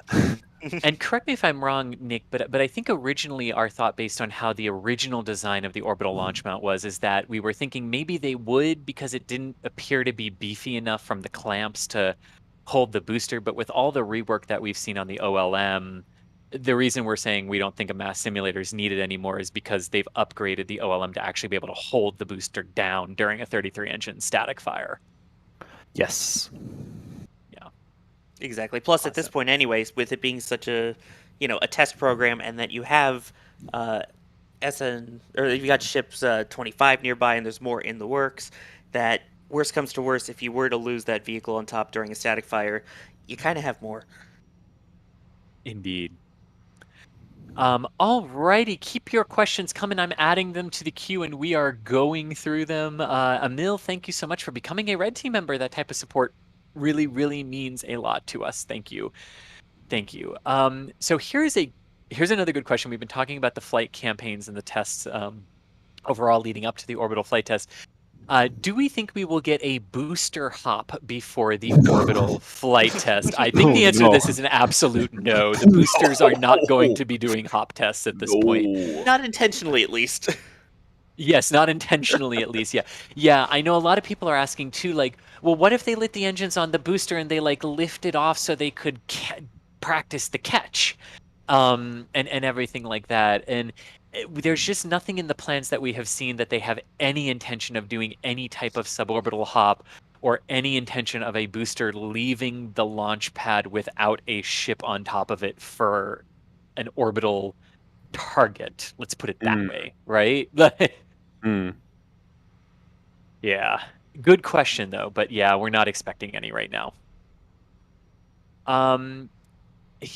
Here is a good so Benjamin is asking could they do a wet dress rehearsal and then just don't stop at T-minus 2 seconds and light the 33 engines in a static fire and then abort a few seconds? And that is exactly what you're describing. That's exactly what the sort of plan is for today, except for the number of engines. It's not going to be 33 today. So don't think it's going to be 33 today. It's not from what we've heard. But in basic terms, right, that is what you're describing. Everything is technically a wet dress rehearsal up until the point that you light the engines in a static fire campaign.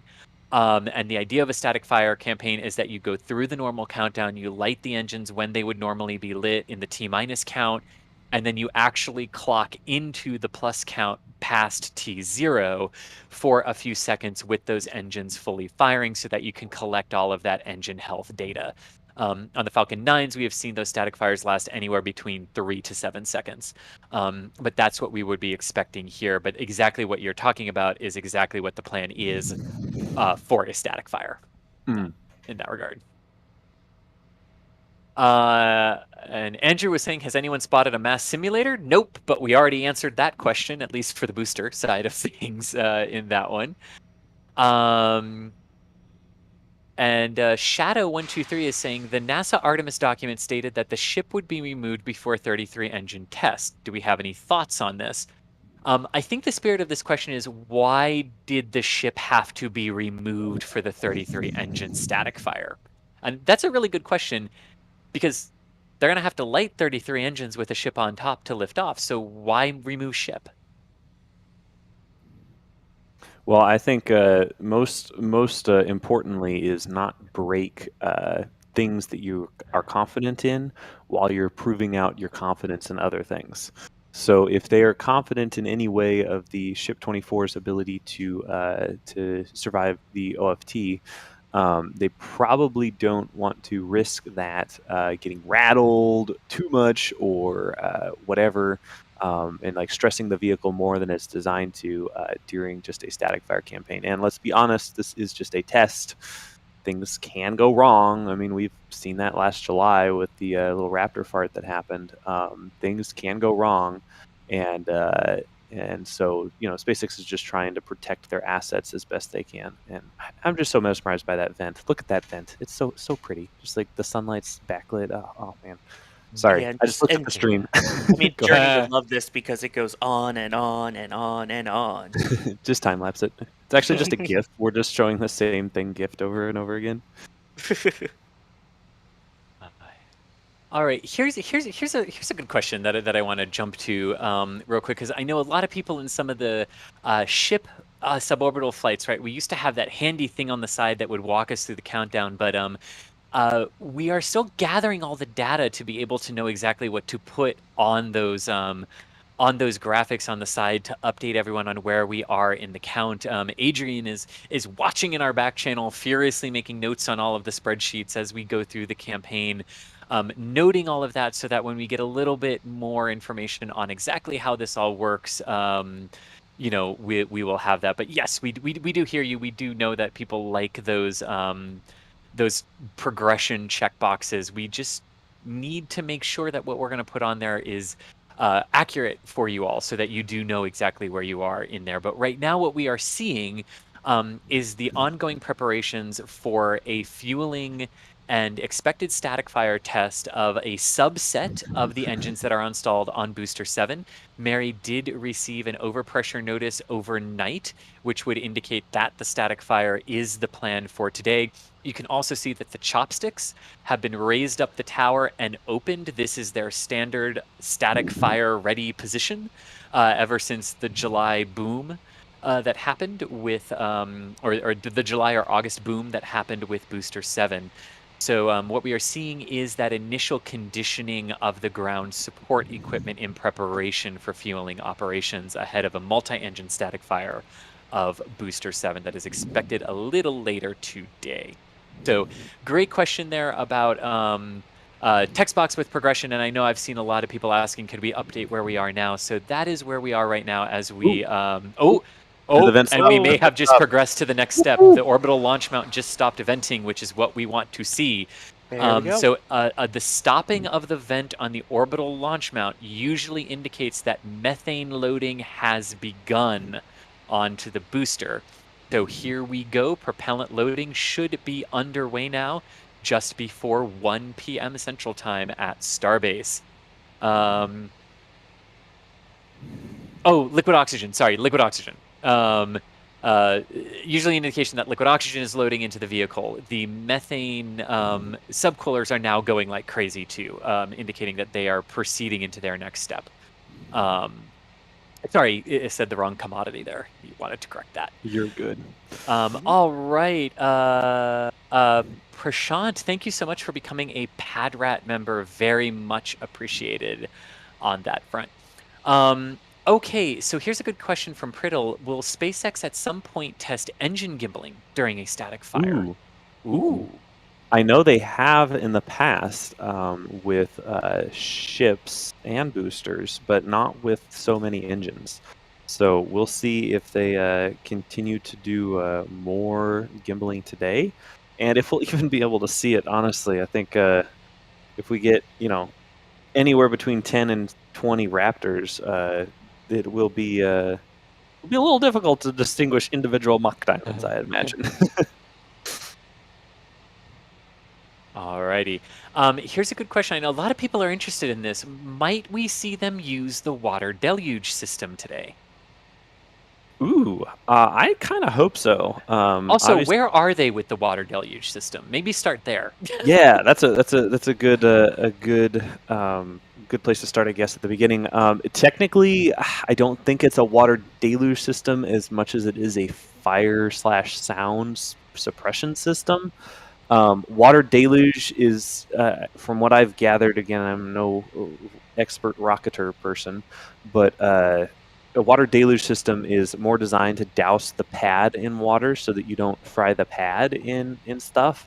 And what they seem to have constructed is more of a sound suppression/fire suppression system, which injects basically atomized water and nitrogen into the area directly underneath the engines, which allows the water to be vaporized into steam, and that removes some of the energy out of the process, making that phase transition, and also having the nitrogen reduces any kind of extra flowy methane leaks, explosiony thingies.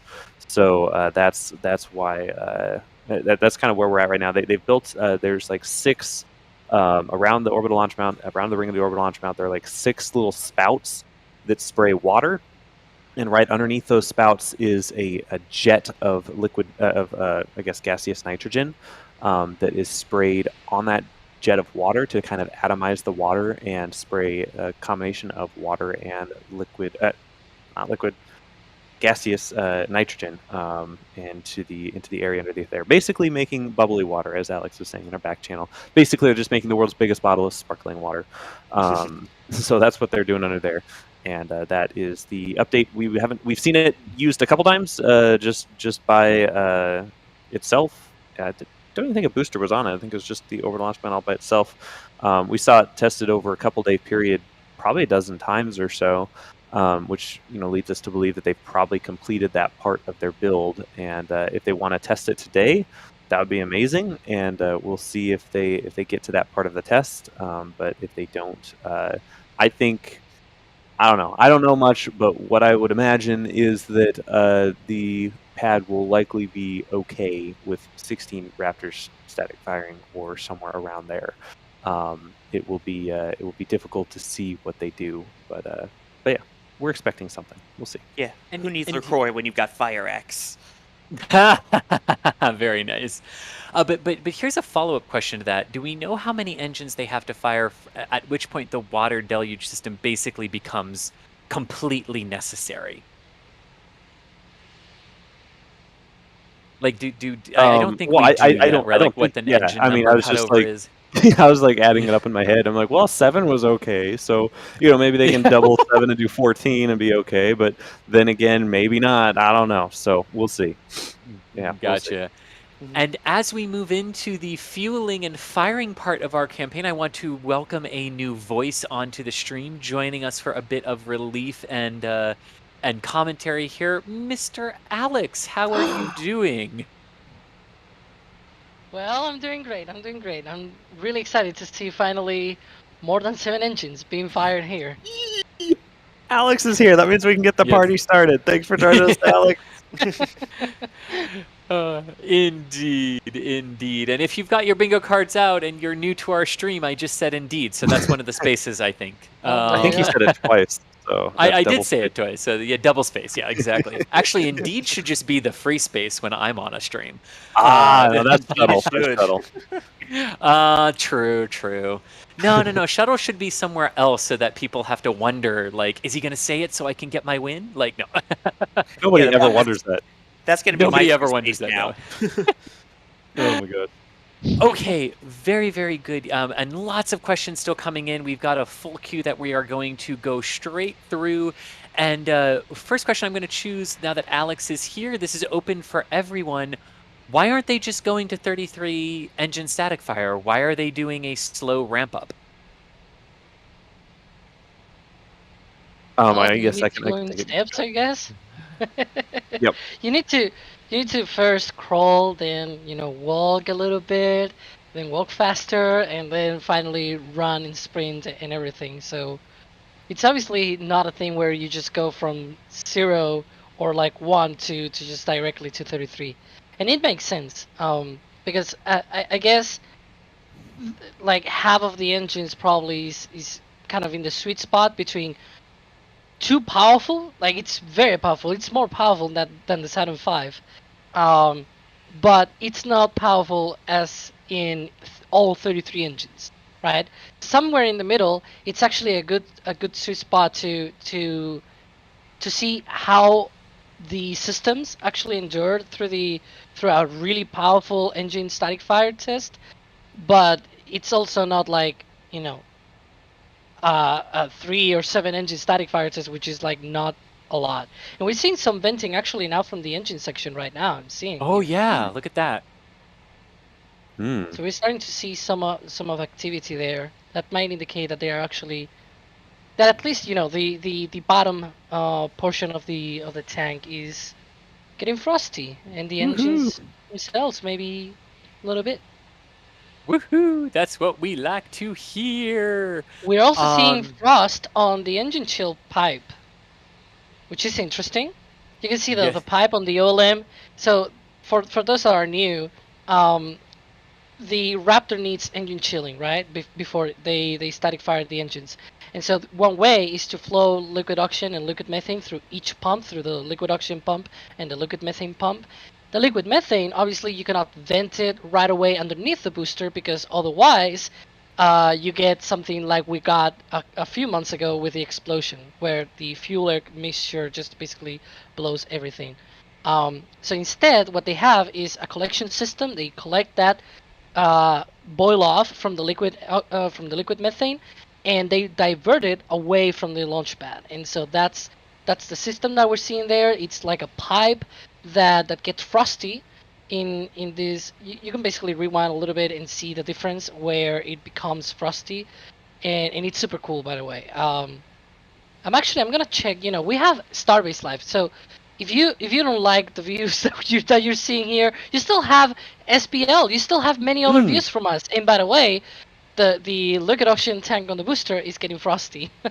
Just saw It that is, as but well. but keep this tab open for the commentary too. Don't go away from this tab. Yeah. I just see some people saying, "Oh my gosh, Alex is here already. He's gonna talk a lot, and I don't like him." Well, if you don't like hearing me, No, or Alex, views that we everyone put loves you. in Yes. this Don't say dedicated that. stream, we still have the SPL stream, which is important to note, because you can see many other views.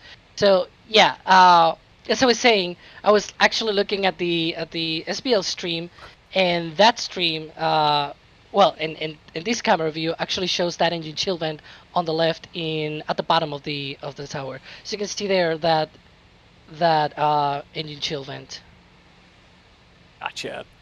And Rockter, thank you so much for gifting 10 more Red Team memberships. Thank you so much. If you were one of the folks who got one of those gifted Red Team memberships, let us know in chat. We always are interested in hearing who gets those, because those memberships are really appreciated by us and really go a long way to helping us continue the coverage that you have all come to expect from us from around the country and world sometimes when the travel bug hits us. So thank you so much. Really appreciate that. Grega, thank you so much for becoming a Capcom member. That gets you access to our NSF Discord, so you can join us and the other members in like-minded space conversations and hilarity. We also have a wonderful gaming channel for those of you who are KSP or other gaming inclined to share all of your creations. So thank you so much. Really appreciate that. And Angela, thank you for becoming a PadRat member. Very much appreciated. Thank you.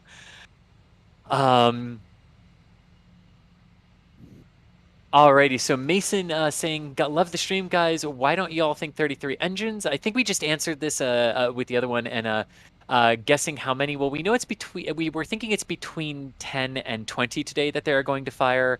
And of course, Alex and Nick just gave the answer for the incremental build up to those 33 engines firing, making sure you're getting good data and you're not going to accidentally get yourself to a bad day by not doing something incrementally when that would have been the case. So that's the main reason for that today. Yes. And oh boy, Alexander Ash. So you know how we always do our how many X things can fit inside a starship? Oh. Well, today's question is, please calculate how many cats could fit inside Starship.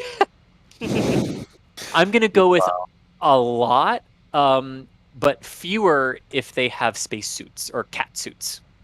Haha. That's my bad joke for the hour. I mean, for our British friends, I can tell you that 8 out of 10 cats do Countdown, but that Yes! I don't know how that does with Starship. Okay.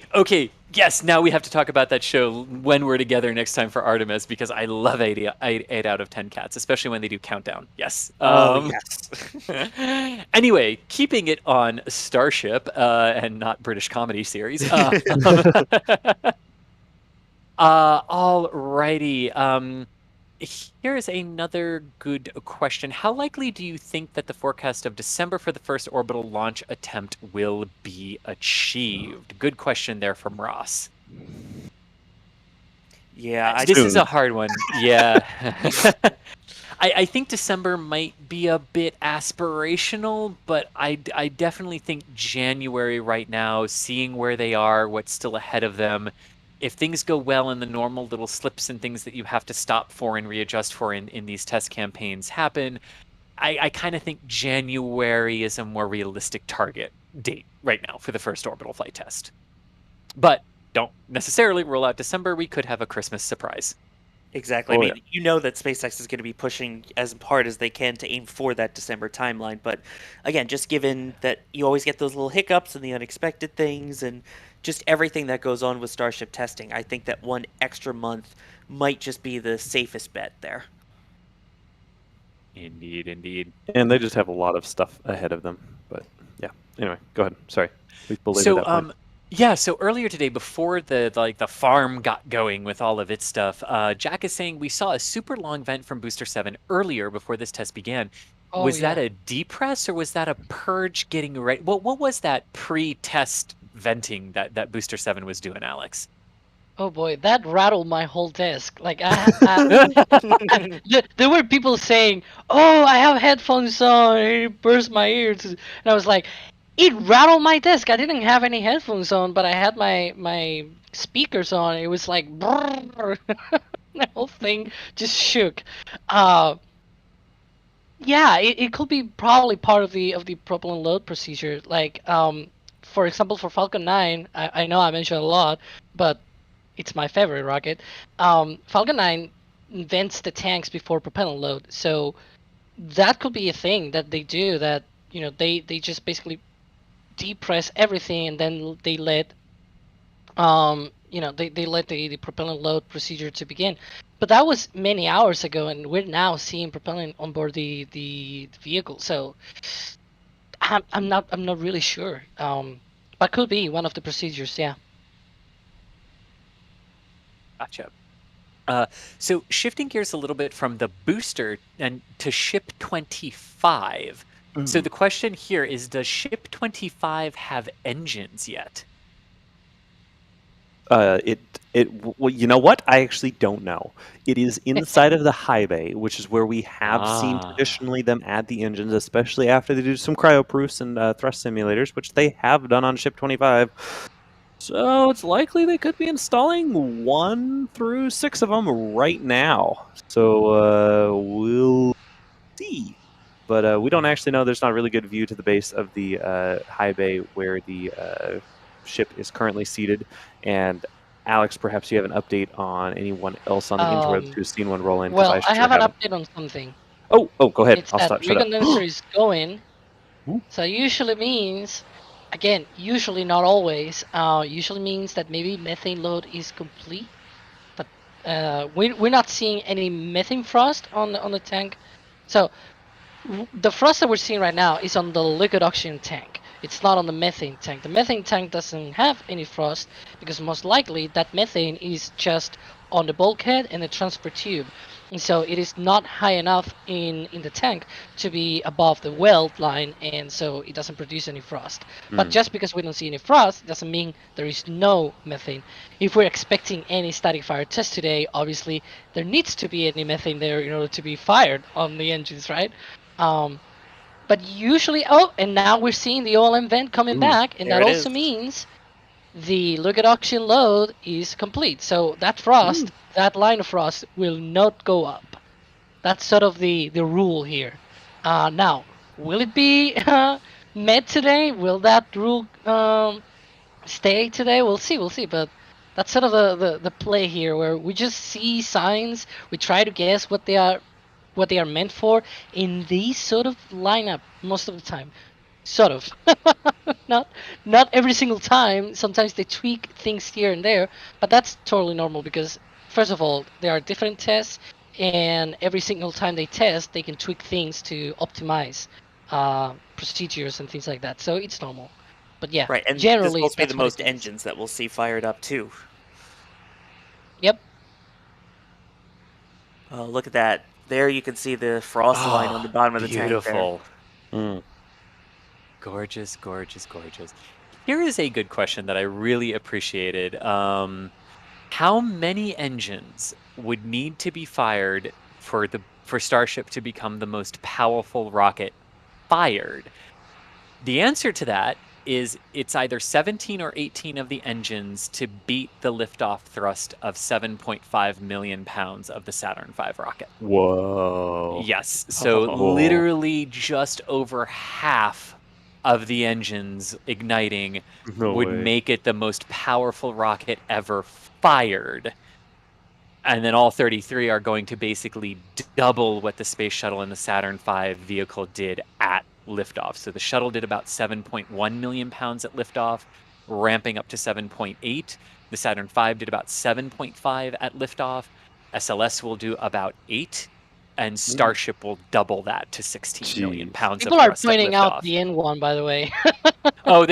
We've already talked about the N1 today too. Ever fired? Well, I guess maybe more of by the way. Hi. Yeah. I guess Yeah. fired. I took that to mean fired and worked successfully. It has to beat the Saturn V. Fired in general, yes, it has to beat the N1. And that would need 21 engines, I believe, from Adrian's back channel math here. Gotcha. So 21 to beat the N. 21 to beat the N. So 17 or 18 to beat the successfully flown rockets, and 20 to beat it technically flew but didn't work N1. Yes. Yes.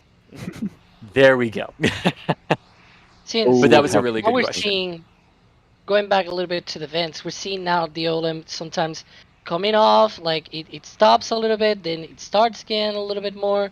It usually does that from time to time. I'm not sure exactly what's the reason for that. Might be some topping off, like as they stop the load, it boils off a little bit. Then they stop the vent again, and then they top off a little bit more, and so on and so forth. That might be the reason why, but it's a conjecture right now, as most of the things, right? But we'll see. Indeed. And I am actually going to introduce a new voice here who's going to pop on and I'm going to pop off and we're going to swap. So we're going to swap a Chris G shuttle person with a Chris B shuttle person. It's My a direct goodness. Chris for Chris swap. Whoa, Yeah. this is rare. Just like Rocket Lab does a battery hot swap, we're going to do a Chris hot swap right here. But Yeah, Chris Bergen, our managing editor, welcome. How's it going today? Thank you. Yeah, I always turn up for the event when things start fueling. I thought, well, that's just typical. I'm saying I can come on commentary as soon as they start doing something with the fueling, but no. I'm just reading questions in my back room to do a quick comm check. Can chat do that for me and make sure that my communications are coming across clear? Yeah, I've got a 5x5. That's good. I should have done the proper routine of check my microphone before I came live, but I've just barged in and letting Chris get off for a bit. So yeah, you've got me for a bit now. Well, when you're the boss, join you get to do whatever you want, Chris. So I will leave you in Chris Bergen's capable hands, and I will be back later. Enjoy, everyone. So, Chris, are you up to speed on what's going on, or should we do a little refresher? Tell you what, I am up to speed, but let's pretend I'm not. Nick, Okay. where are we right now? Oh no. Well, first of all, the road is closed, and Mary did receive an overpressure notice, which means that we are expecting some type of event that might preclude and necessitate an overpressure notice, aka static fire, aka fuel on board, aka flames, aka big rumble in South Texas. So that is currently going. We have LOX load complete and likely methane load complete as well, per some events that Alex and Adrian have deciphered. And we are currently waiting for Alex, what are we waiting for next? Oh, well, at this point, the siren, basically. Now they're holding Okay, the 10-minute propellants. siren, eh? Yeah, and now we're waiting on that T-minus 10-minute siren. Yeah. Oh wow! For a second, I was kind of tuning out, just doing something else in the back room, and I heard this 10-minute siren. I thought, what? What? Really? Not now, surely No. not. you can hold Bandicam. The fun thing about that is we now know that we've got to be careful with that 10-minute siren because one, we might not hear it. Two, it doesn't mean it's exactly 10 minutes. So we can just basically take it as guideline, but we can't exactly start a countdown clock as soon as we hear the siren with a T-minus 10-minute countdown, can we? So we've got to be careful with this. And I think the main thing to expect is they may abort at the last few minutes. There's many things in play here. We don't have a live stream from the control room, which we recently saw for the first time in that SpaceX video they tweeted, which was great to see. But they are the ones who know what they're doing. So we've got to basically just watch and see and be very careful about how this goes and how many engines fire up, and if they fire up, if they're just spring prime, if they're just pre-burner. Again, 3 on the board, because I think they are obviously going for a static fire test today. Oh, look at all that venting. So much venting. I love it. Well, Kind of ironic I was saying that as I was talking about what was spin a prime. spin And that's, prime? yeah. Yeah. Well, that was Okey-doke. nice. And we now know they got that in the bag. So, Alex, can you walk us through what we just saw there? Okay, yeah, I was just rewinding back, and that's actually the use of the water system. Ah! It's not at full power though. I'm looking at it, and it's not as, brutally powerful as we saw it when you took pictures of it a couple of months ago. But it's definitely being in use here. There was a lot of engines, by the way, being spin primed. Would we say that's all 33? Nah. I've seen a few not coming off, so I will have my doubts. Right. Well, But I've got yeah, to do a quick tweet, so we'll soon find out if Elon. Sometimes Elon's great because he'll catch on to a tweet. I don't tend to do at Elon; he follows me anyway, so it's all right. But sometimes he'll reply, sometimes he won't, and it gives us good clues because I think the last few previous static fires we've had, he's noted that it was all nominal chamber pressures and things like that. And it's just important. It's just important to know if a test has gone to plan.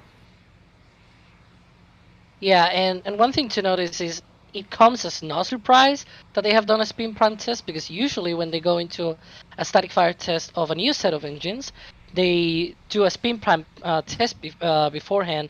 But sometimes it's not a general rule though. Sometimes they might just skip it. But this time we've seen that, and it's okay. Like, hey, they're taking precautions by doing this first.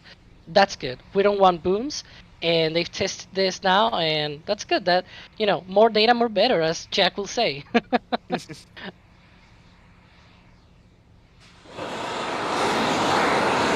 Oh.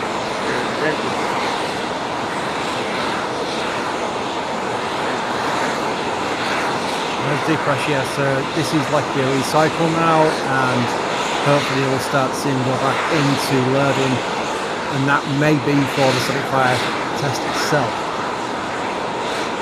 So a quick thanks to people who are supporting this, because it's important to know. And I don't think they can hear you, That Chris. is way too loud to hear. Yeah. There we go. Now the deep press vent is quieted down. Oh, right, they couldn't hear me because of the... I thought, my microphone looks fine. Everything looks fine.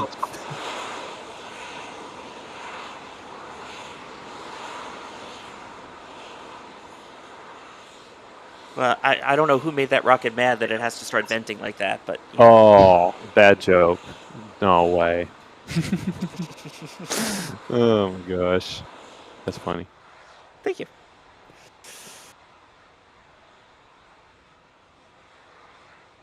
All I know is that whoever's ears were just demolished in their headphones, we do apologize. Blame SpaceX. I guess they can hear now. They can hear us now, right? Yeah. Sometimes these depressed vents are really loud and they cannot hear us. But yeah, the depressed vent now means obviously that they're detanking the vehicle, probably, most likely.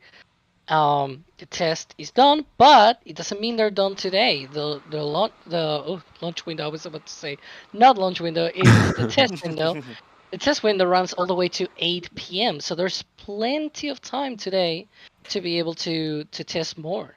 And we are hoping they test with fire, actual fire, this time around. That would be nice. We do have an overpressure notice, which is why we were expecting more flames today, and possibly still may see them because there was that overpressure notice delivered to Mary late last night, which is typically indicative of more of a static fire and less of a spin prime test. However, the history on those is a slightly muddled, so obviously we will keep you all posted on what's going on. Okay, as I was saying, but before I've been rudely interrupted by Boost 7 venting, I just want to quickly thank people for their support, because it's important, again, as I was saying, which you couldn't hear me, it's a case of we simply could not do this without the support. It's an important thing to mention. I know you go on many YouTube channels where people say that, but trust me, I know, as someone in the background, how it works. It is absolutely vital, so I very much appreciate it. Carrick Vlog says, can you tell us your best SpaceX-themed joke? You know what? I don't have any. I bet Nick has. Jokes. Well, Starhopper and Starship and Booster all walked into a bar, and it wasn't tall enough for... I'm trying to make a high bar joke with like high bay, and it's really not working because like remember the one time they built B3 or B2 in the high bar and the high bay, and they had to like chop the roof open. Anyway, this is a really bad joke. You shouldn't ever ask me for jokes because I could make a really good joke about a shortfall of gravitas, but I don't want to drone on with it. Oh, there you go. There we go. That's mission accomplished on that one. We'll probably think of some more. It's a good thing we should think of some, because Daily Hopper is the best at doing the visual jokes with the Starship and Starbase vehicles. So also, that's where you want to get some jokes from. Go there. Here you go. You know why S24 doesn't get sick? because it keeps getting its booster. Oh. Wow. Do you have a list of these? 16,334 people groaned. Yeah, no, these are all, I swear, off the top of my head. I have not written any of these down or thought these ahead of time.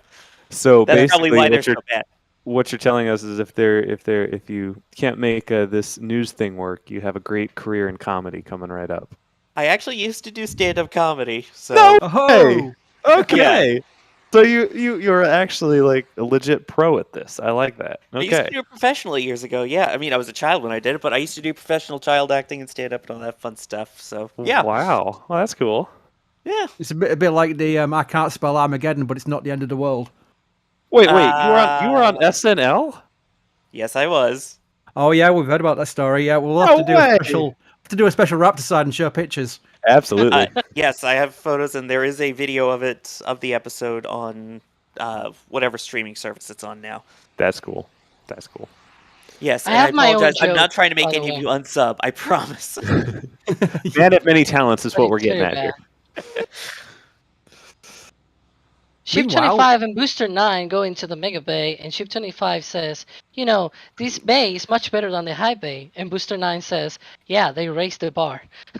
There you Oh. go. No, well done, Alex, thank you, yeah. I love it. I love it. Meanwhile, can I just dampen the mood completely with E4 Tango's question, which says, "Did NASA risk SLS in the face of Nicole?" Yeah, I think that's fair to say there was Yep. some risk there.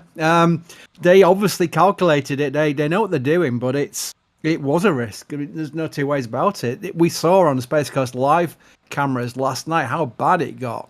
I'm gonna have a quick look now, actually, so just to see how it's looking. It still stood there, so that's one thing. The funny thing was Booster 1067 on just reading instructions is in Port Canaveral, and they left it on the drone ship, and we saw it wobbling backwards and forwards last night, and it was incredible to see. But it's still standing, so I think they're going to do a risk assessment now of how the vehicle is looking. After they clean up, they're looking at next week for launch still. If that changes, we know they've got to do some work on it. We're not in a situation we're expecting to roll back for any repairs. It doesn't look that bad, and no one has to date reported any serious issues in the face of the storm. So, yes, it was a risk, but I think they may have got away with it. And as we mentioned a little bit earlier, there was a gust that was slightly over what was published to the public as a concern, but that's just what they would need to do a little bit closer look of. It wasn't well past the designed limits of it. So it did get a strong wind gust, but I mean, they'll have plenty of data that they can look at. And as long as they just double check it and everything's good, we should still be able to proceed towards the launch sooner than later, hopefully. Custard Horror asks if I'm from Leeds or Sheffield. No, I'm from York. Close. Still Yorkshire. Yorkshire. Wigan Creative. Hey, folks. Hey, Wigan. Oh, do you know somebody you know there? I know him. Yeah, he's been to Starbase a few times. Hey, Wigan. Ironically, that's part of the question. Thank you for the awesome coverage. It was nice seeing some of you last week in Boca Chica. Yep. Nice to see you too, man. There we go. It's a small world, isn't it? It is. Tracy. Well, we've even got. I tell you what, we've got a chat command for Tracy. The amount of times Tracy has done gift memberships, another 5 Red Team memberships. Thank you for doing that, because not only is that helping us, you're doing it out of the kindness of your heart because you're already a member. So you're providing 5 random people you don't know in chat with a gift, with a membership to Red Team, which is just a wonderful thing. It's a relatively new thing by YouTube, and I didn't know how it'd work, but it really is a nice community builder, because I've seen people who've been gifted Red Team memberships by somebody well known in chat, and they've kept talking. I've seen them chatting, days, weeks later in just normal Space Coast Live and Starbase Live. So it's a nice community building thing, that. But thank you, Tracy. Very much appreciated. Thomas has become a PadRap member. Musical Wolves, regular. Will it be likely there will be a tile near the engine skirt of the booster for re-entry? So that's TPS on the booster skirt. Alex, fire away, because I think that's one for you.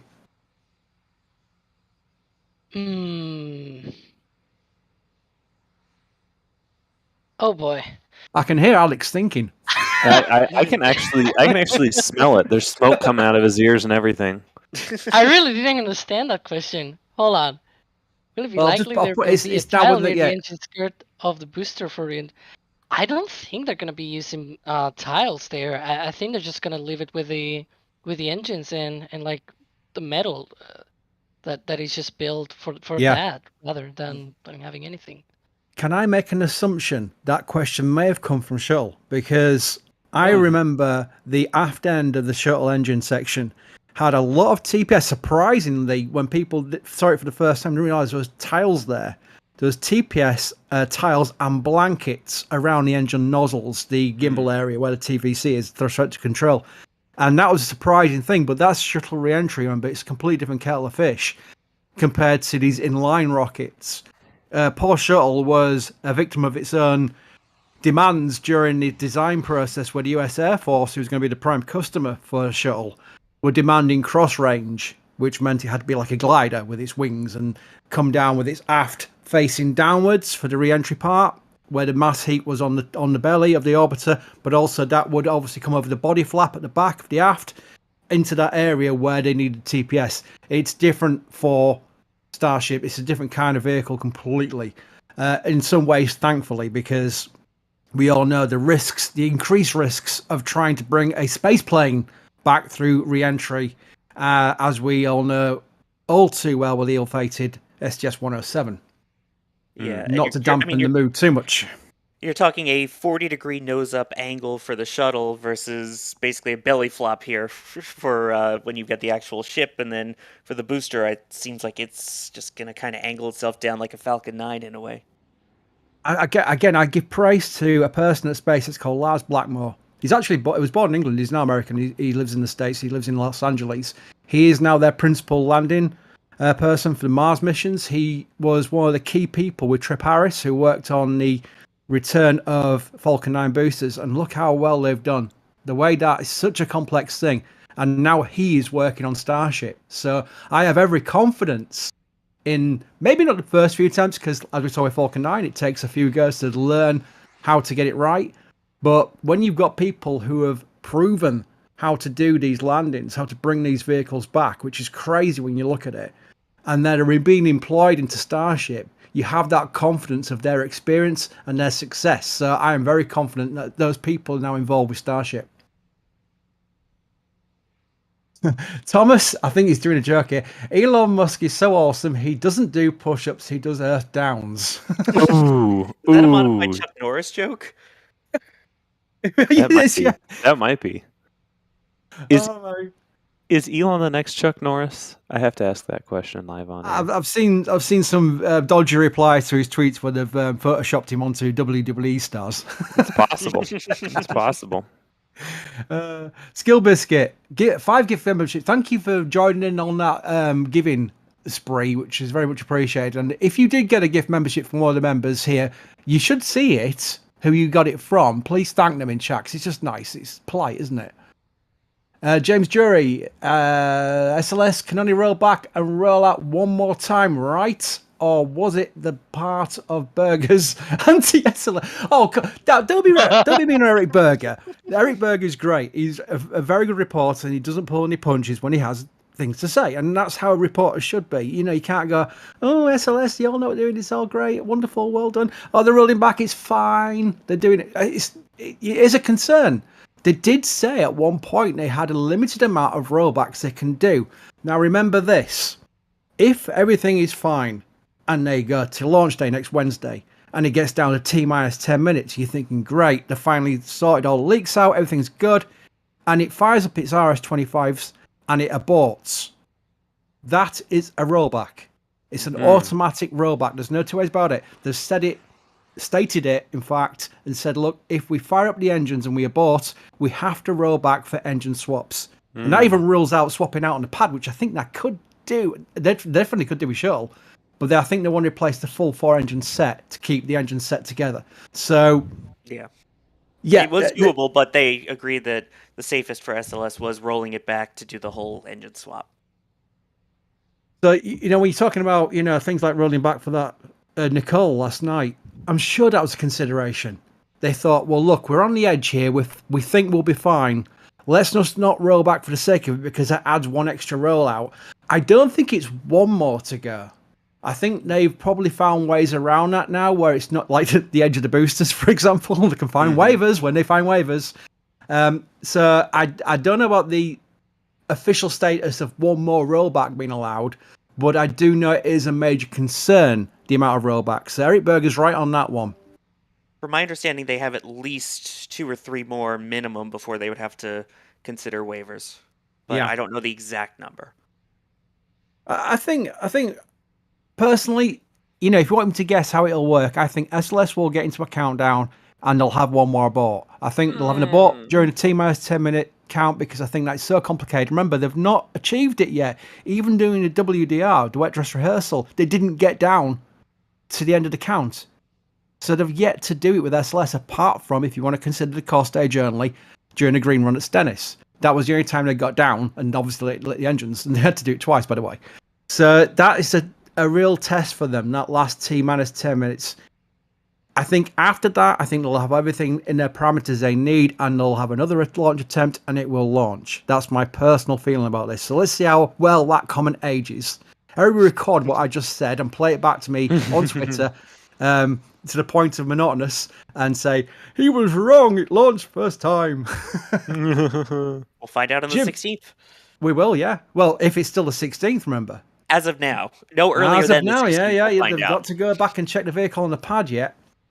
I don't want to go too far off with SLS here because we're looking at Boost 7, let's face it. But I will make a point here. SLS and Starship are not competitors, and I know people like to make it that way, but they're not. They are both working together on the HLS program.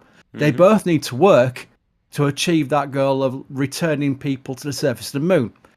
Yes, there's an argument for saying that if SLS went away, that SpaceX would then still be able to do it on their own.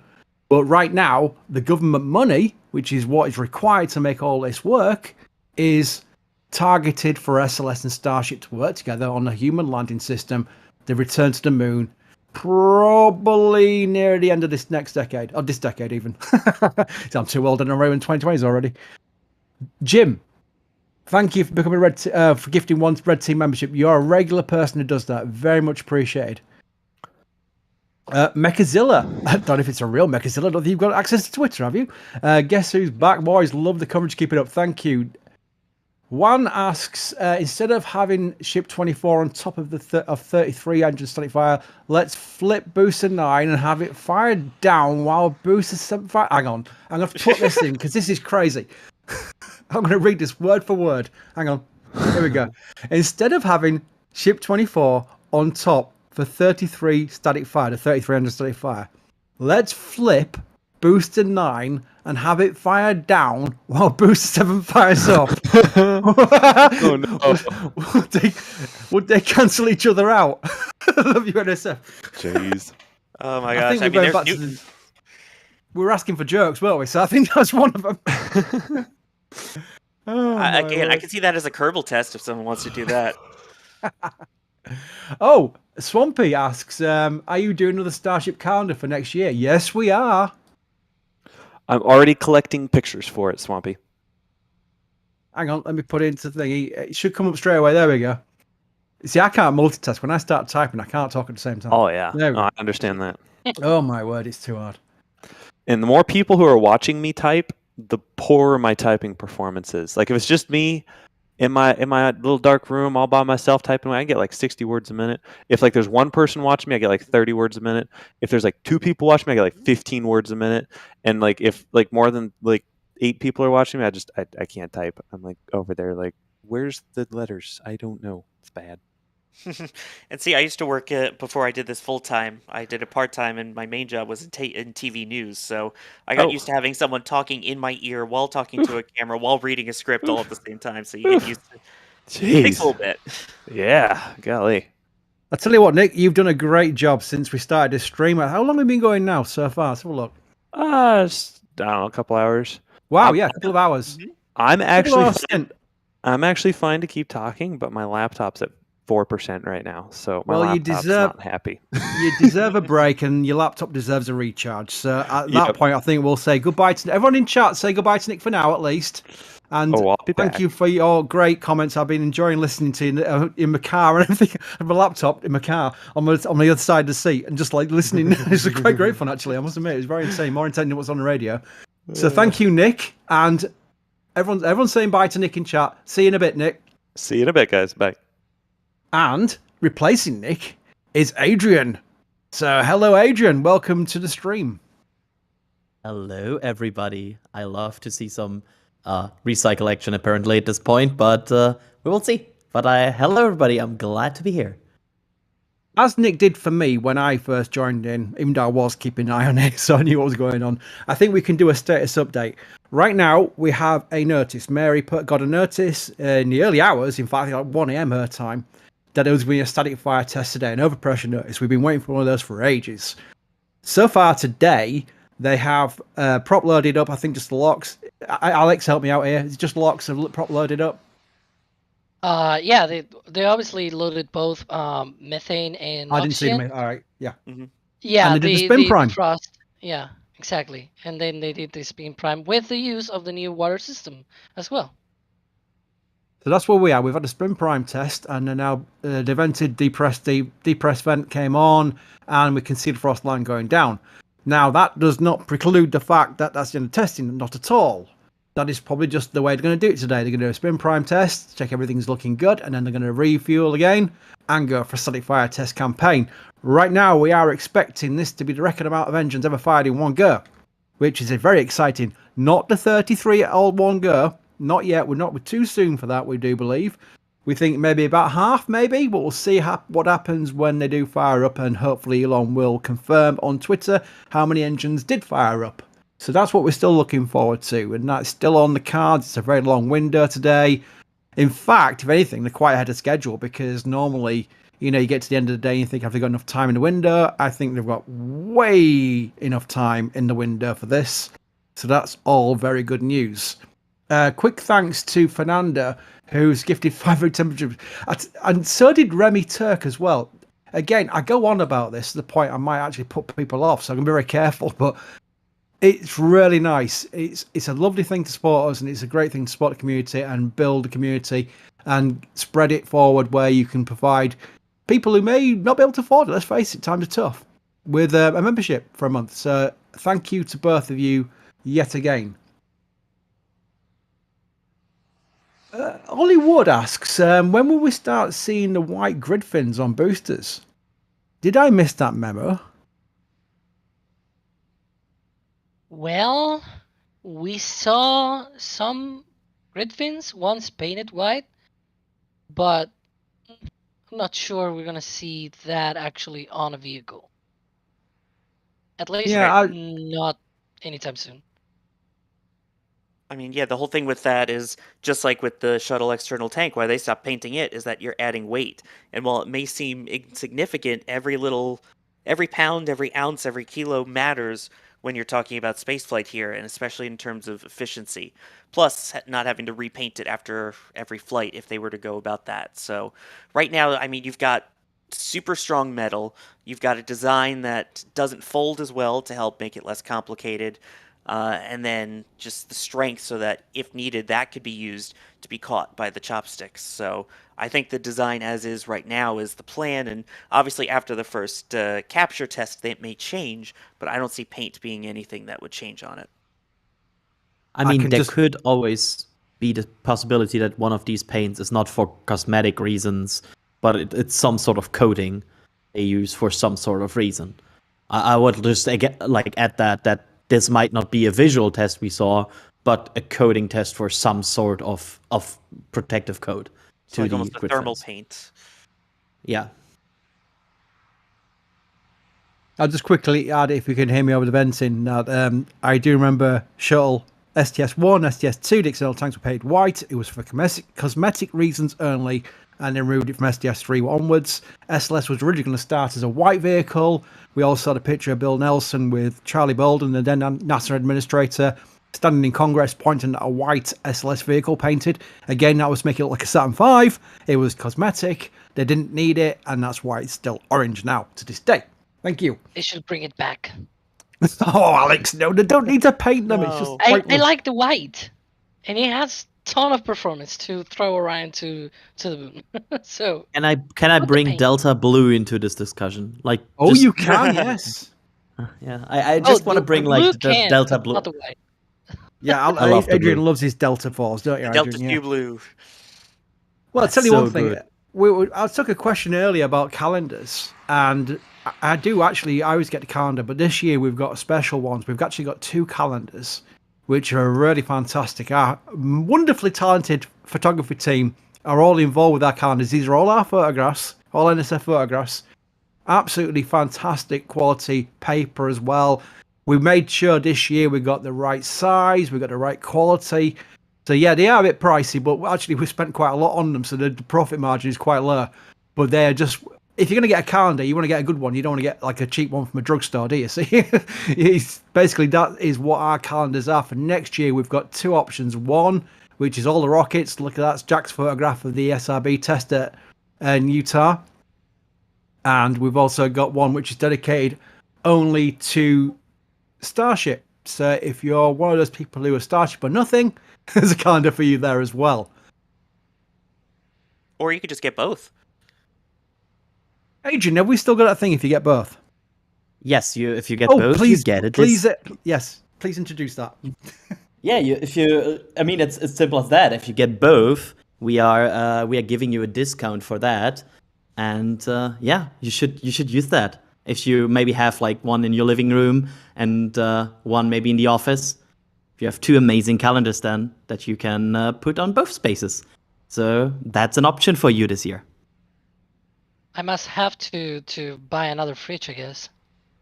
Yeah, or buy a second fridge. We don't have fridges, but if you have a second fridge, you could put the second calendar on your second fridge. I have never put a calendar on my fridge. I've always put them on my wall. That's weird. Yeah, it's not unusual. I've seen movies and people in TV series with calendars on their fridges. In chat, where do you put your calendar? Well, there's your solution then. You put one on the fridge and one on the wall, and you use one of them for personal things and one of them to keep track of spaceflight dates. I don't even put post-it notes on my fridge. I've seen many people do that. Look at chat going crazy. Wall, wall, wall, wall, wall. Thank you, chat. Somebody said window, and I have questions. Yeah, and if you don't want the second one for you, I know that you can always use that second one with the holidays coming up. Ceiling. Gift too. Someone puts one on the ceiling. Come on. Speaking of window, we still have a long window ahead of us, and look at that booster. There's some venting again from the pad, which sometimes happens in the recycle sequence, but it's cool to see. It's alive still. Toilet lid. I'm trying to get a question he likes. He's laughing at one of his own jokes, probably. It's like Thomas says, speaking of jokes, no, Elon Musk is better than Chuck Norris. Chuck Norris punches people while Elon Musk punches asteroids and the moons. Very on topic. Well done. Well done. You get a round of applause for that. Well done. Thank you. James Juries, you all see the large start again, put my teeth back in. You all see the large piece of Challenger's TPS that was found. Oh, you know what? There was a NASA release today about Challenger, and it riled a lot of the long-term shuttle followers because they mentioned the phrase unexpected low temperatures during launch. Now it was forecast. They knew how cold it was going to be. They had a massive meeting, mission management team, with the booster people the night before, saying do not launch, it's going to be too cold. So it was not unexpected. It was a mistake, but maybe NASA's trying to literally gloss over the fact that was a huge problem and why Challenger's mission went so disastrously wrong. Yeah, we always still have to give props to Roger Beaujolais over there, who tried to stop everything, but Morton Thiokol managers pushed on. I've still got a screenshot of the memo he sent. It was capital letters stop. Literally sent a memo to management, stop, and ignored it. It sends shivers down my spine to this day. Ironically, people ask me, how did I get into spaceflight? That is what got me into spaceflight, Challenger. I don't want to go on about myself too much here, but I was doing a paper round. I'm that old. I was doing a paper round, and I go back to the newsagents, and it was like 2-3 p.m. UK time, which was just after the launch Eastern time. And there was two large men. I remember I was a small boy at the time. There was two large men. I remember this. I can even picture their faces this day in 1986, saying the shuttle exploded. I just heard those words. I didn't even know much about the shuttle. I've seen it on TV, but I didn't take an interest in it. And it just resonated with me for some reason. I got home, and my mother had the news on the TV, and they were showing the debris going to downrange. Just, the long downrange shot where there was still debris coming back down, almost an hour after the failure. And then they started showing the replays of the launch, and I just remember thinking, the launch itself looked beautiful. It was a real clear blue sky morning, and the shuttle looked amazing taking off, and it made me resonate for some reason. And I went to the library the next day. Yes, it was before the internet. I went to the library the next day and got books on the space shuttle, and that's what started me off. So that's my story. Challenger got me into space. Who's venting? We are today. Oh. Yep, we'll listen in for that.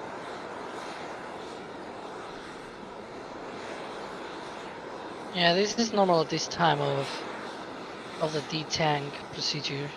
Yep.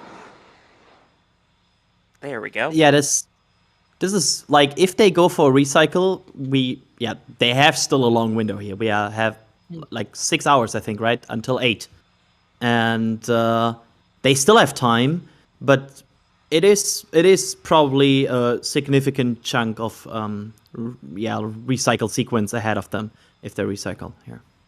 Yeah, and by the way, Chris, I just want to throw out there that I also got interested in space through Challenger as well, just slightly different because I got involved with the Challenger Centers for Space Science Education, which were created by the families after the Challenger disaster.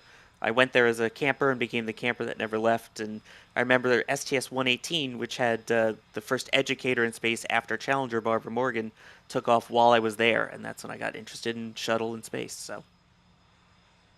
Amazing, really, how I know a lot of people who have got into spaceflight. They're seeing the mainstream media coverage, which they, obviously do when there's a disaster. So it's kind of like a real bad situation with spaceflight tends to go into the larger reaches of the mainstream media, and that attracts people in for seeing it the first time, and then they start taking a deeper interest, and then they resonate more towards a specialist site like we are.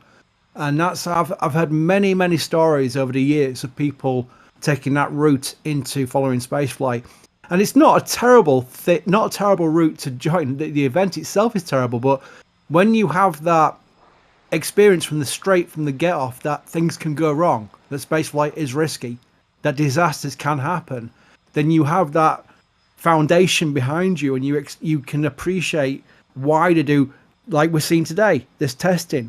They're not going to start putting people on ship 24. It's just not going to happen. They're going to do a test flight. And if it goes wrong, they'll lose the vehicle, they'll get lots of data, and that will play into the next launch with Booster 9 and ship 25, we think.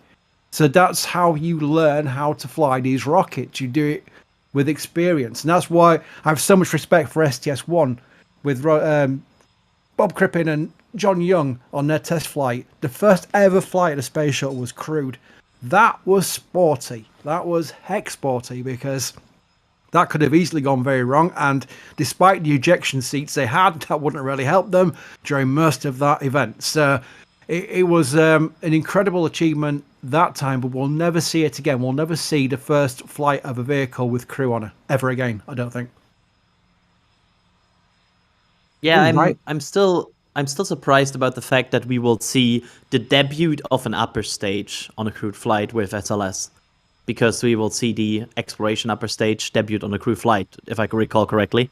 Yeah. The EOS is still debut.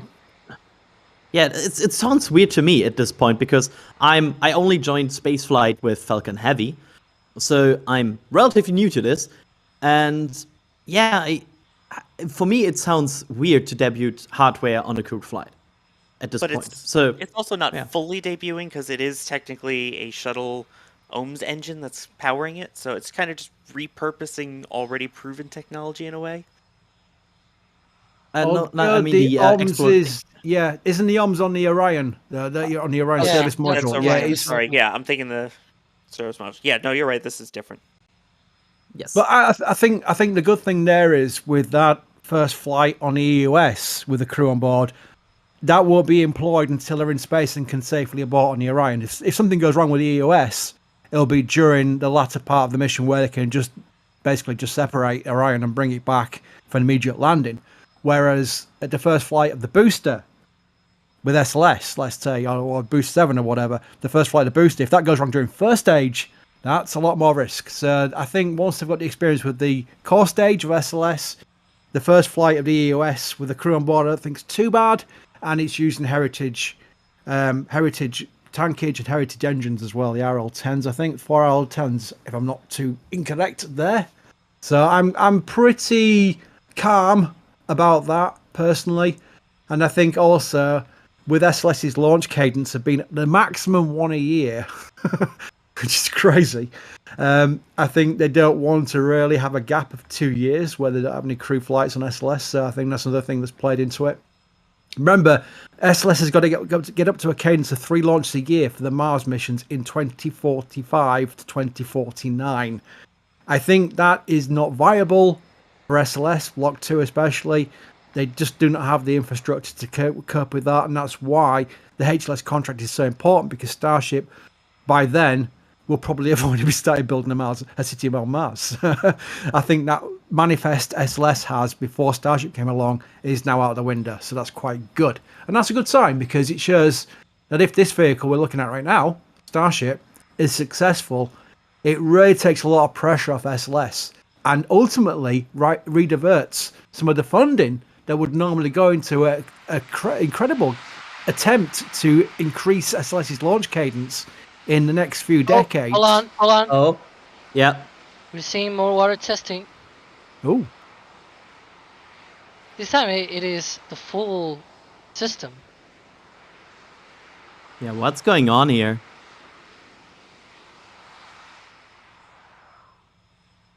And stop. That's cut off. Probably a rehearsal of sorts, I guess. Now that it's mostly detanked. I shall That could tweet be maybe ahead. Yeah, maybe ahead of ahead of the potential static fire later. Just getting the system ready, making sure the whole system works if they're going to be using all of it as you get towards closer to, maybe somewhere between 10 and 20 engines. I'm so glad we have a very last second indicator again, because I love these late indicators, because they help they're not really useful for people that observe this all day and want to estimate when they put their food in their oven. But they're super helpful for us commentators, because we know when something might happen. And we had when we had times where we didn't know the last second indicator, it was always this tippy tapping between talking, because you don't want to have this all silent, but also making sure you're not talking over a static fire, because then people will get very mad at you. Oh yes. So yeah, it's always good to have an indicator. And in general, I love indicators. I want that. I don't think I'll be on, but thankfully, because I know I'll probably be halfway through a shuttle monologue as they start firing up the engines, and chat will go crazy. They'll go, "Can you keep that Yorkshireman quiet for at least 1 minute?" So quickly thank Ryan, who's done 10 gift memberships. I won't go on again. I've already given a monologue about how much they appreciate, but they really are. So thank you, Ryan, and I'm sure the 10 people who benefit from that are appreciative as well. Nemo asks, when will the first Lunar Gateway module go up, on what rocket? Will NASA accept a Starship lunar landing if Gateway is behind? That's a good question. I believe the first modules are going up on the Falcon Heavy, aren't they? The Halo and Esprit, is it? Help me out, Alex. Halo and PP, which stands for... So PP stands for Power and Propulsion Element, and Halo stands for Habitation and Logistics Outpost. So there you go. And Ryan, I saw your thank you message. Unfortunately, Nightbot hates capital letters, cap locks. It thinks it's shouting and it just deletes the comment. But I saw the comment before Nightbot got to you, so thank you, Ryan. Yeah, and to answer the other part of that question, the launch is scheduled for no earlier than November of 2024, and yes, that will be the Falcon Heavy. Yeah. So I think we're talking about the relevance to the HLS program here. The good thing about Starship is it's so capable. I mean, it's better than the other proposals, dare I say that. But it is better than the other proposals because this is like sending a massive vehicle to surface the moon with all that capability and all the cargo and people it can take with it, compared to your average little lunar lander, which would have to depart from the gateway for its descent towards the lunar surface. Now, Starship can dock at the gateway. I've also seen some amazing renders of a Starship docked at the International Space Station, and wow, does it show how big Starship is in comparison. But I think the future flexibility of Lunar Starship is incredible. So it then removes a lot of the demands on NASA's roadmap of getting the gateway to the point where it's completed, because that will take quite a long time to do. But ultimately, we are building a roadmap to the moon, and that will then be a stepping stone, as they've always wanted. They've been back during the Constellation program, even before that, even, where the moon is a stepping stone towards Mars. And I always bring up a Charlie Bolden quote, who says that if we refocus towards the moon, we will give up on Mars because it'd be too much money involved. Thankfully, due to the commercial contracts they got with HLS, Mars is still very much on the table, and we know SpaceX will go alone anyway if Mars is delayed by NASA's roadmap, because they want to build a city on Mars. They want life to be multiplanetary. Just looking through questions. Again, many people just say thanks, and I do appreciate that so much as well. I'm going to read it out. Westy the Third, some appreciation for all NSF do. Wouldn't want to spend my evening viewing well anyone else. Thank you very much for that, Westy. And I've seen you in chat lots of times, sir. Again, it's just nice seeing people you recognise the names. It's wonderful. Look at the questions here. How much, JK Video asks, how much testing is of stage 0 versus the booster? Now, right, that's a good question where it relates to these tests are not just the vehicle. There are also tests of the ground support equipment, which is what Elon calls stage 0, which is the orbital launch mount, the prop lines, the tank farm, the tower even, because when you've got a fully stacked Starship, you've got the SQD involved. But right now, with booster on its own, with Ship 24D stacked, it's the orbital launch mount that's mainly in play, and the booster QD, which is the big black box you see on the left-hand side of the booster there.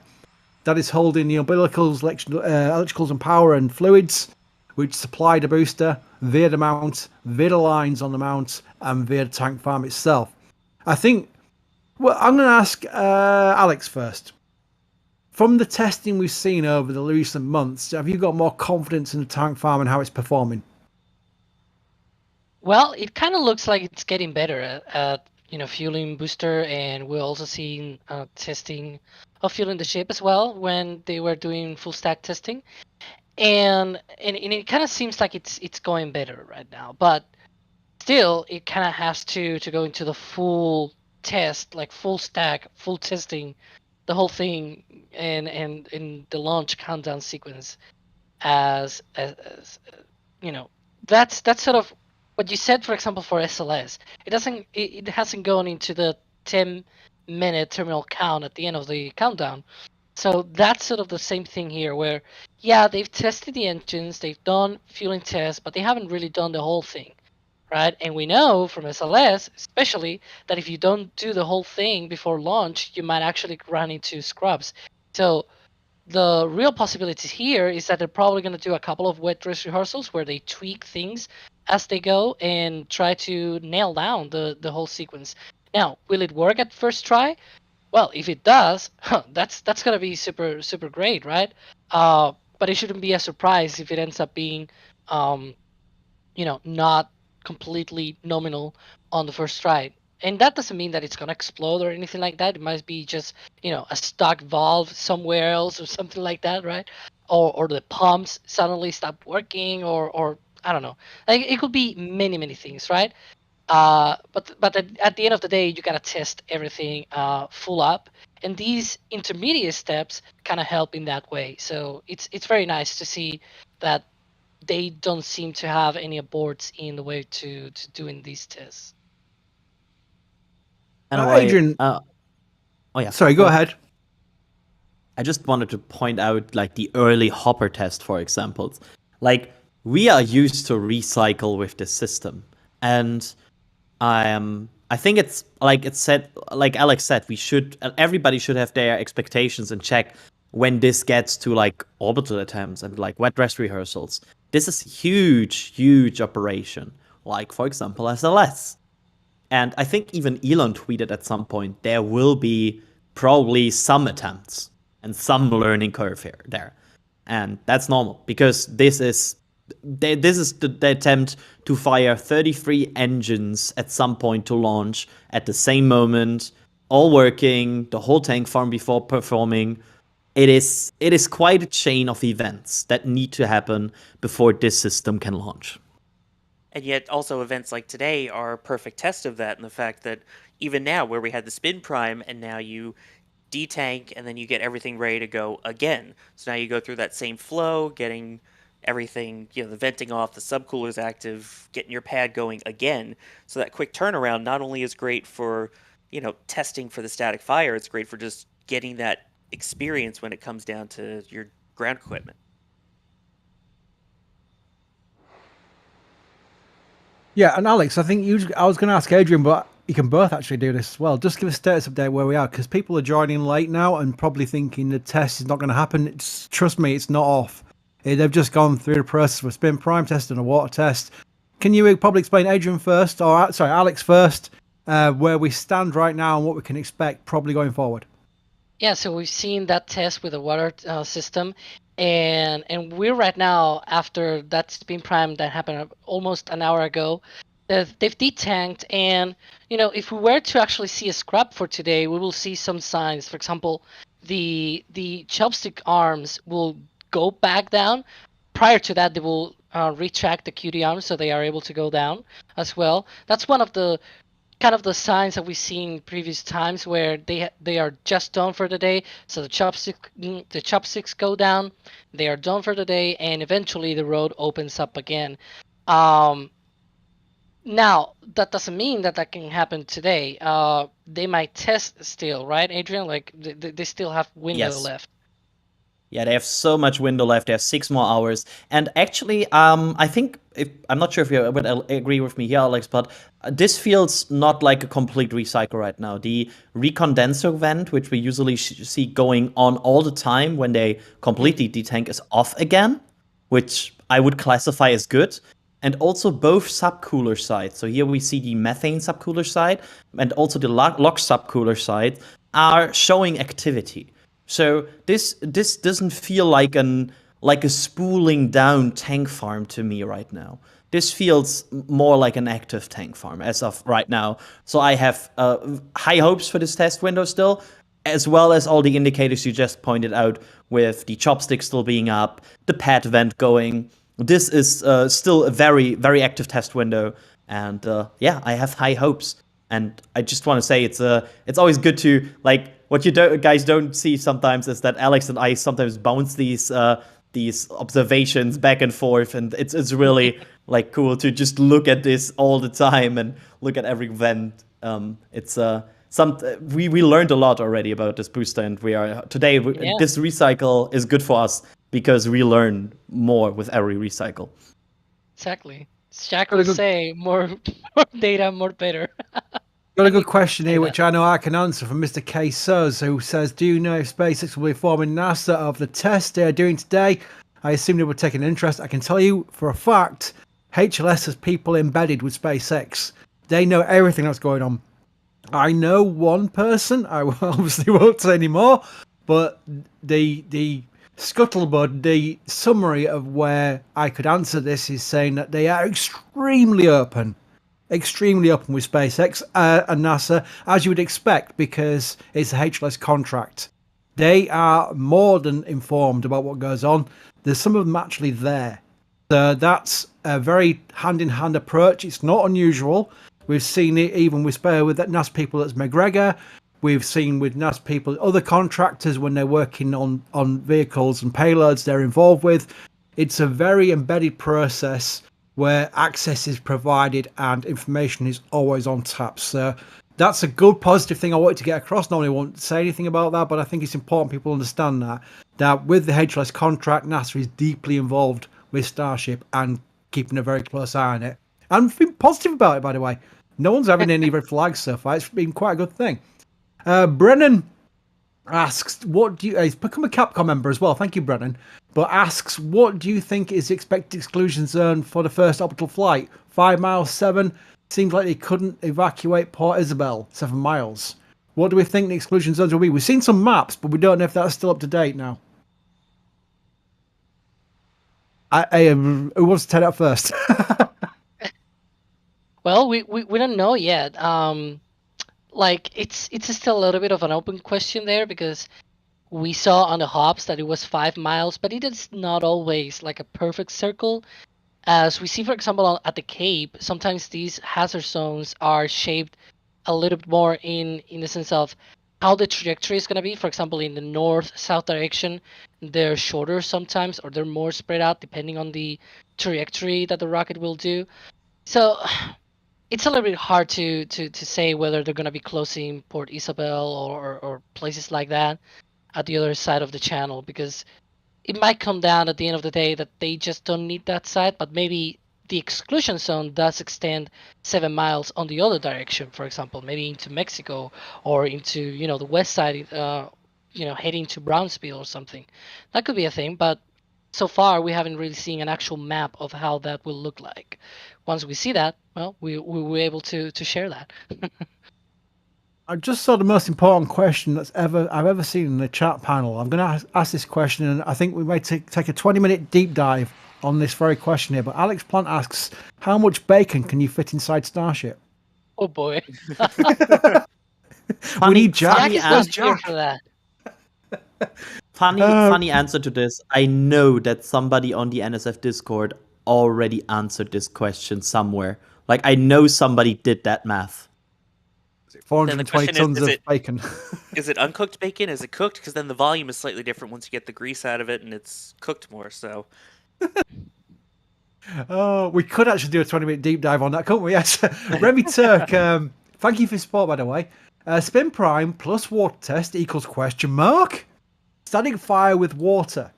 So are we expecting the static fire test to be conducted with the water on? I think we are, but let's go with Adrian first on that one. Yes, I would 100% bet on the fact that the system will be used during a static fire. But without any question.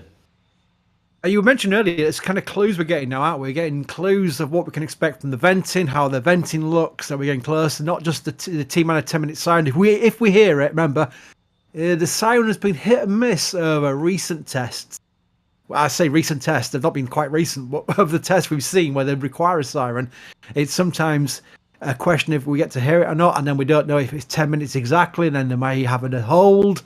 So it's more visual indicators now than the audio indicators we've had before.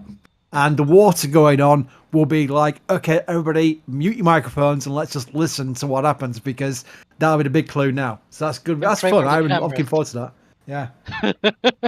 Also, I just with the fact that they just tested us during a spin prime, and they tested it without a spin prime even. I feel like this is a clear giveaway. They intend to use this during a static fire, and also that is a lot of activity from Tank Farm. Would you agree, Alex? That's I'm getting positive signs here. Yeah, it could be that we are right now on our recycle. We obviously don't know the full details, but I've seen, for example, the recondenser vent has stopped. Usually the recondenser vent goes off when we are under detanking conditions. So if it has stopped, we're either on a recycle or even, into cool down operations or whatever, right before propellant load. So that could be a thing that we might be right now in.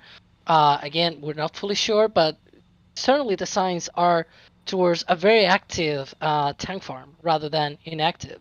You can see there all the venting right now. The venting is majorly coming right now from the methane side of the tank farm. I'm trying to. By the way, if you asked a question, I've not asked it yet. Don't take it badly. We have got like 70 odd questions here, and I'm just going through them best I can. So, first of all, quick thanks to Dale Barker, who became a Red Team member. Thank you for that. Morph See, the thing is, if the question queue, it kind of splits the actual person's name, but it's more Philia, I think. Glad to be here. Are they still testing 3mm steel plates for ship and booster? Is that the 4 which steel variant is that? The 3mm one? Adrian? They're Oh, using Alex? the 4. They're using the 304L right That's now. it. Yep. They might move eventually to their proprietary one, the 30X, but right now we don't really have a timeline for that. But yeah, there's many thicknesses right now being used because the ship, the booster doesn't use the thinner ones. The 3mm ones are not used on the booster, but on the ship, the main tanks use the 4mm variant for now, but the payload bay, the payload bay section, that uses the 3mm one. So that one, it's actually the thinner one. I don't know why. Don't ask me why, because I'm not a structures engineer or anything like that. I don't have any insights from SpaceX or anything like that. But we know that because they have labels. They actually have labels. When they changed to that thickness, it had 3.2mm. So it was like, oh, okay, these ones are thinner than the other ones. So that's how we knew. Labels. And they always help. And just to point that out here, because it sounds so little, the difference between 4mm and 3mm. Oh, am I not allowed to talk, Starship? Sorry. But yeah, the difference is quite significant if you look at the whole vehicle and the dry mass of the vehicle. If you reduce from 4mm thick steel to 3mm, you're reducing your mass by 1mm per ring. That's a lot. And there's a very high incentive to reduce dry mass, because if you reduce dry mass, you can take more payload, because every thing you save on mass there, you can potentially use as a payload mass, which then makes your payload your payload capacity cheaper. And I guess it makes sense for it to be on the payload bay, because if you don't have any cryogenics inside, you don't have to hold pressure or anything like that. You can probably do fine with just the 3mm variant. There we go. And on that note, I am going to rotate myself out and rotate the Chris's. We're going to welcome back Chris G. So I will speak to you all later, hopefully after a good test. But Chris G, you're back on comms. Welcome back. Something Hopefully. well muted. There he is. There we go. Yeah, I see that joke was better in my head, and I'll say it again. We have to switch out because we're actually the same person, and we can't switch that's right. back and forth quick enough. Yes, yeah. It's really hard in American accent, obviously. It's hard to throw my voice as well when we were talking at the same time just then. Yeah, I will speak to you all later and hand you over to Chris. All the best. Thank you. Bye-bye. Perfect. And I will not be attempting a Yorkshire accent because that would get offensive very quickly. So we won't be trying that from my end. But yes, so we had a spin prime test, and I see a lot more questions in the queue. But before we keep going with that, just wanted to say a bit shifter. Thank you so much for gifting 5 Red Team memberships. If you are one of the people who got one of those memberships, please let us know in chat. We always love to see who gets those. So thank you very much for that. Jim with another question here. Would you all think that today's test was all about the water test? No, because I would not the fact that they also did a spin prime points for me to the direction that this test was also about testing the booster for a potential static fire test. And also the fact that Mary got an overpressure notice means that they definitely have the intention to do more than just a water deluge or like a water suppression system test. So I would imagine a test of that would just be like, we saw these before. They are not doing like a full on tank farm flow for that. They are very much doing more here. And one thing to notice is that for the spin prime test, so this water system actually uses also nitrogen. So it's more like bubbly water that they use here. And for the spin prime, they only use the nitrogen side. Might have had some water in the mix as well, but it was a little bit hard to see. But for the other tests that we saw, they were clearly using the water. We saw, the waterfall, literally waterfall coming from the OLM. Um, and that is sort of the key thing for eventually the static fire test that we might see later today. So that just because they have tested those doesn't mean that today's closure was just for that. It's more likely that today's closure is for the static fire test, and in the way for the static fire test, they have tested the water system. It's probably more the other way around than what the question was trying to say. Yeah. And they've also done tests already of just the system too. And in fact, I think we have some videos of it on the channel here. But yeah, so this is, I mean, a great way to test it again. But the real test will be once we get it going with those engines fired up. I thought the real test are the friends we made along. Oh, whatever. Nope, don't go there. That was good. That was good. Appreciated that, Adrian. You're welcome. Perfection. Okay, so in general, just because we were talking a little bit about the water there, so just a little bit more in depth, what exactly Matt is asking, is that designed to do? Is it just sound suppression, or does it do anything else? Well, mainly it works a little bit. So just because you like shuttle, I'm gonna do a shuttle reference. It basically works a little bit like the Rofi system, but instead of being fire, it actually displaces the gases the gases that are underneath the engines. And so one of the ways that they do that is obviously having nitrogen. So you fill the air under the booster with this nitrogen, and then also you add a little bit of water. I say a little bit because it's a lot of water that comes from there, but it's actually not a lot of water compared to what they will need for an actual deluge system. But that water actually helps in case of a fire, for example. So you both prevent buildup of methane under the booster during the static fire test, so that it doesn't happen as as we saw, for example, for the explosion in July. And at the same time, in case there's a fire, you kind of prevent that already before it happens via that water system. So you have sort of like a Swiss knife of a water suppression system here, where you can avoid explosions and also fire, I guess. Gotcha. All right, and to that, as we keep going here, here's Alex. I'm gonna throw this one to you. Is the rocket designed in metric or imperial units? Well, the diameter is 9 meters, and it's actually 9 meters almost to the millimeter.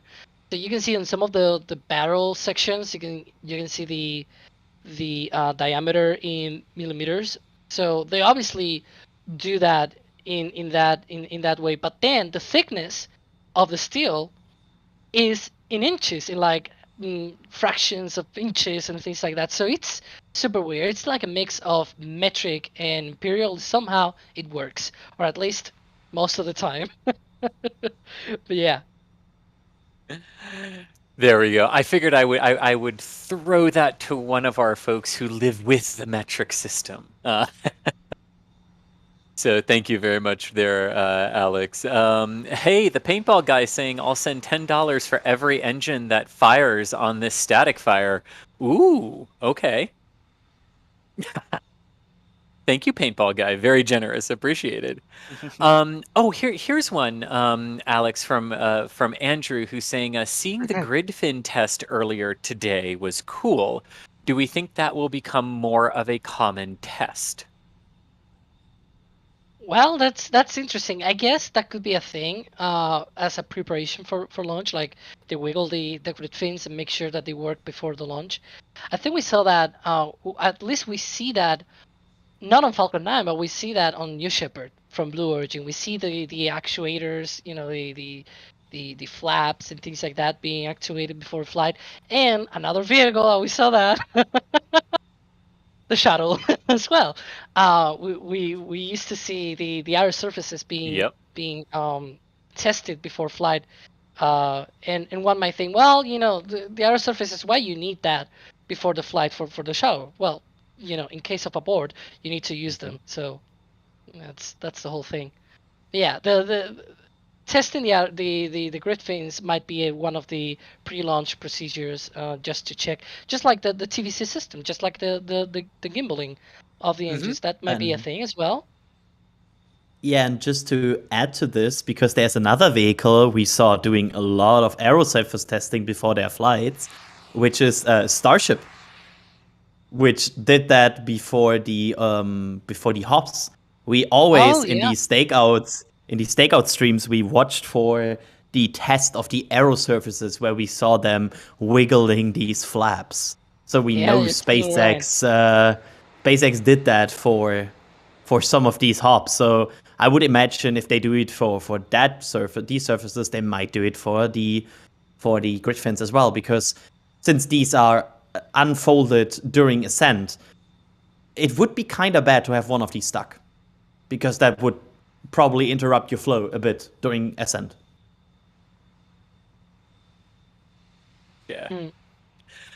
Here's a good question from Will, going back to the spin prime test that we saw earlier today, as the first round of testing.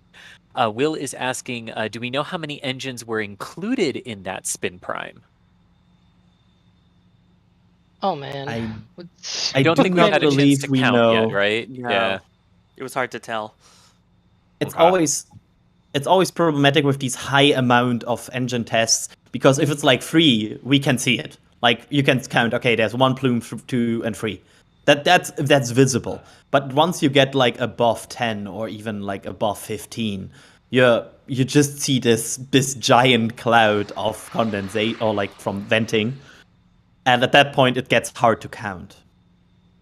Even 3 sometimes was hard, because the legs are in between. The legs of the OLM are in between the views sometimes, and it was like, well, I kind of see a 4th here, or maybe it was just 2. So even 3 is already like a little bit of a struggle there. So imagine if they actually do have the engines, that's gonna be a lot of things to actually check. So yeah, we will probably have to rely on SpaceX to actually update us on the number itself. Gotcha. Another question here from Solar BBX. How different do we think ship 35 plus will look from the current ship lines? What sort of changes do we know are coming to the ships down the line? The ever present potential update of the flaps, which is a thing that is teased now for, I think, long time. So that is potential where they move the forward flaps, I think, more. Was it more inward? Yeah, more leeward or something like that. Changing also the nose cone or something like that might be in the cards. It's weird, because we know Elon has been saying, like, for example, 9 engines, so basically 3 sea level and 6 vacuum engines as well. That he usually throws around, we might do this, we might do that, and they eventually don't really do that. At least not straight away. So yeah, it's hard to tell what's gonna be the big changes after ship 30, 32, 35. Okay, 35. I don't have my glasses on, by the way, so yeah. Maybe we see something special for ship 42, since 42. But I don't know. Oh, for sure. Alrighty, and keep your questions coming. I see a lot of new ones coming into chat, and I've got a long queue that we are going to dive into here. So just remember to tag us at NASA Spaceflight, and that does help us see them. Even if it takes us a little long to get to them, we see them and we've got them. Because like just like this, right when I rejoined, there was a question about bacon. I don't really. What was the question again? The question goes back to the how many of whatever can you fit into Starship. In this case, it was how much bacon can you fit into Starship. Cool. Well, Robert Kelford did the math, and apparently, if it's thin slices at about 35 slices per pound, it would be 7,700,000 pieces of bacon. And if it were thick cut, it would be 2,640,000. So, Robert, thank you for the math, and now we know the bacon volume limit of Starship. So there we go. And I love it. I love these because I think this started like during one of the ship flights when someone said how many bushels of corn could it take, and the math was done, and there you had it. So there you have it. So thank you, Robert. That really appreciate that. And that's part of why I love this community is that there are people out there that will take the time to do the bacon math. Yes, to do the bacon math. Andy Hunter here with a question saying, does anyone know why the water deluge system has been installed using flexible hoses? It looks a bit temporary, like it's held in place with zip ties. What do we think about that? It don't. Could. Go ahead, Go ahead. Adrian. Go ahead. No, you No, go ahead. Okay, I go. It could be. That was Alex. Or sorry, Adrian. You first. Go. Okay. It could be not fully 100% integrated yet. That they still want to look at this, so that could be the case. But sometimes things also look a bit more non-permanent than they are because this is SpaceX. They sometimes tinker around here a bit. So I would not look into that much yet. I would look how that develops, but I could see a situation where they test out the system right now, and then for future iterations of this pad, adapt to that and maybe build a more integrated system into the pad, because we know that SpaceX was debating about using a deluge system or not. We know that from official documents and from permission documents that they're still not they were not sure about that. So we might be in a situation here where they changed something mid design. So it might be just an adaptation of the design as they could do it while they were building this. Yeah, it's about what I was going to say, is that it does allow for easy swap outs or changes if they realize that they want to adjust something or improve it, but also at the same time, it allows you to see the tubing, how it flexes, how it moves, everything during the actual launch itself, or during the static fire itself, and also you never know how toasty it may get under there too. Very true. Very true in that regard. Okay, a couple of other good questions here from Michael Lambros, who says, does the fact that SpaceX has paying customers other than NASA already put more pressure on them? I think it adds a little bit of pressure, but I think more so it adds that pressure of like getting the system up and running and being at that price point that's been promised. We have seen one of those, a Japanese communication satellite. It was an announced contract earlier this year to launch on Starship to geostationary transfer orbit.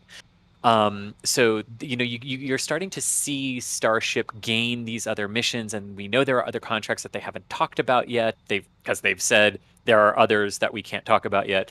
And we definitely know too that the Department of Defense and the Space Force has a very, very, very keen interest in this as well. So I think all of that sort of comes together just to say that the system that they designed is sort of a desirable asset to a lot of people for different reasons. Some people like the amount that it can carry to different places around the planet. Some people like the amount that it can throw to different places in the solar system. Some like the potential scientific and lunar exploration and Martian exploration elements of it. So it all sort of fits together because others just like it for the price point because it should be cheaper. So I think all of that sort of plays together, but I think the biggest quote unquote pressure, and I really hate to say that word because pressure is good, but pressure can also drive you to do things more quickly than you should. But I would say that the biggest pressure right now is its use as the lunar lander for the Artemis program. I think that's the biggest pressure point for it. Aside from reaching orbit successfully once, you know. Yeah, that. I would argue against that, even. Chris, if Yeah, you go allow me ahead, that. Adrian. Yeah, of course. We heard SpaceX in the past, and Elon especially, talking about how important this is from a company perspective, as they lose money on developing this, and bringing Starlink into the next evolution here with the Starlink V2 satellites using Starship, and also the increased cadence and optimized cost and everything. So I would say yes, HLS is probably this. I would argue it's the second highest. I think the highest here is actually SpaceX internal missions, as they invest billions into this program right now to get it running, and bet basically the a lot of money of the company on a successful Starship. So I think their biggest oversight is coming from themselves. Gotcha. And we have a bacon math war now. Oh no. MI Space Technologies disagrees and says it would be 29,307,692 pieces of raw bacon that could fit in Starship. The bacon math wars have begun. Maybe I was on about how to they were say. cut. True, it could, but oh, I like this. Excellent. But going back a little bit to what we are seeing now, and the spin prime that we saw earlier, and now the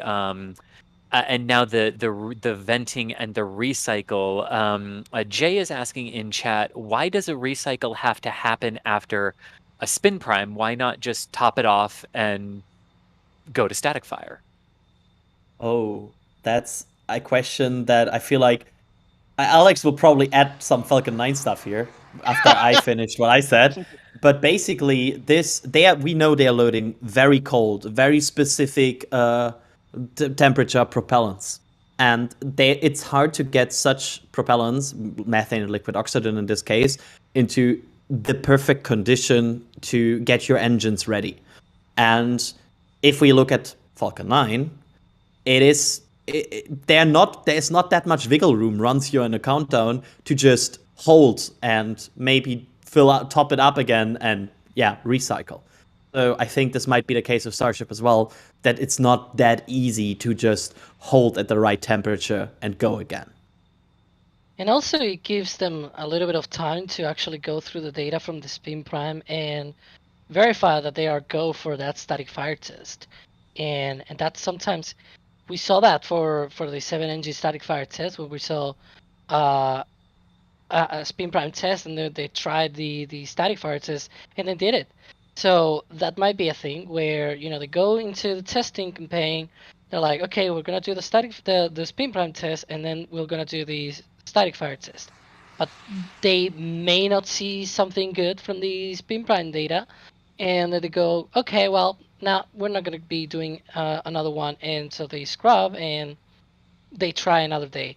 Now, do we see any signs of a scrub? Again, as we mentioned previously, we're currently not seeing any of those signs. So, and as we said before, some of those signs are obviously, the chopsticks will go down as they're basically done for the day. They don't need them all up there.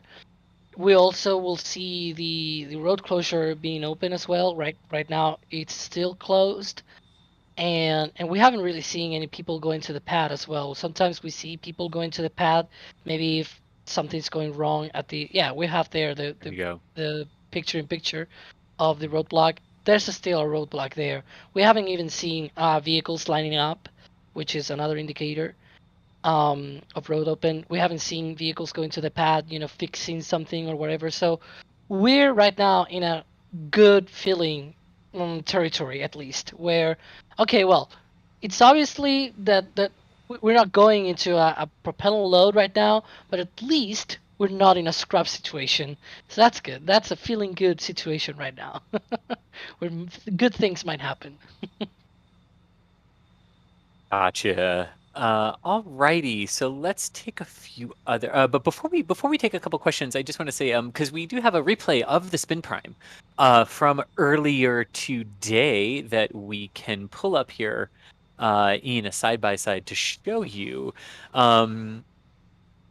here, and because we definitely did see, right, like kind of in hindsight, right, Alex and Adrian, the fueling where the frost lines were once they spin primed were very indicative of where those lines have been in the past, right, where we don't really see any indication of the methane side um, getting frosty, but we do see the bottom couple of rungs of the LOX tank get frosty.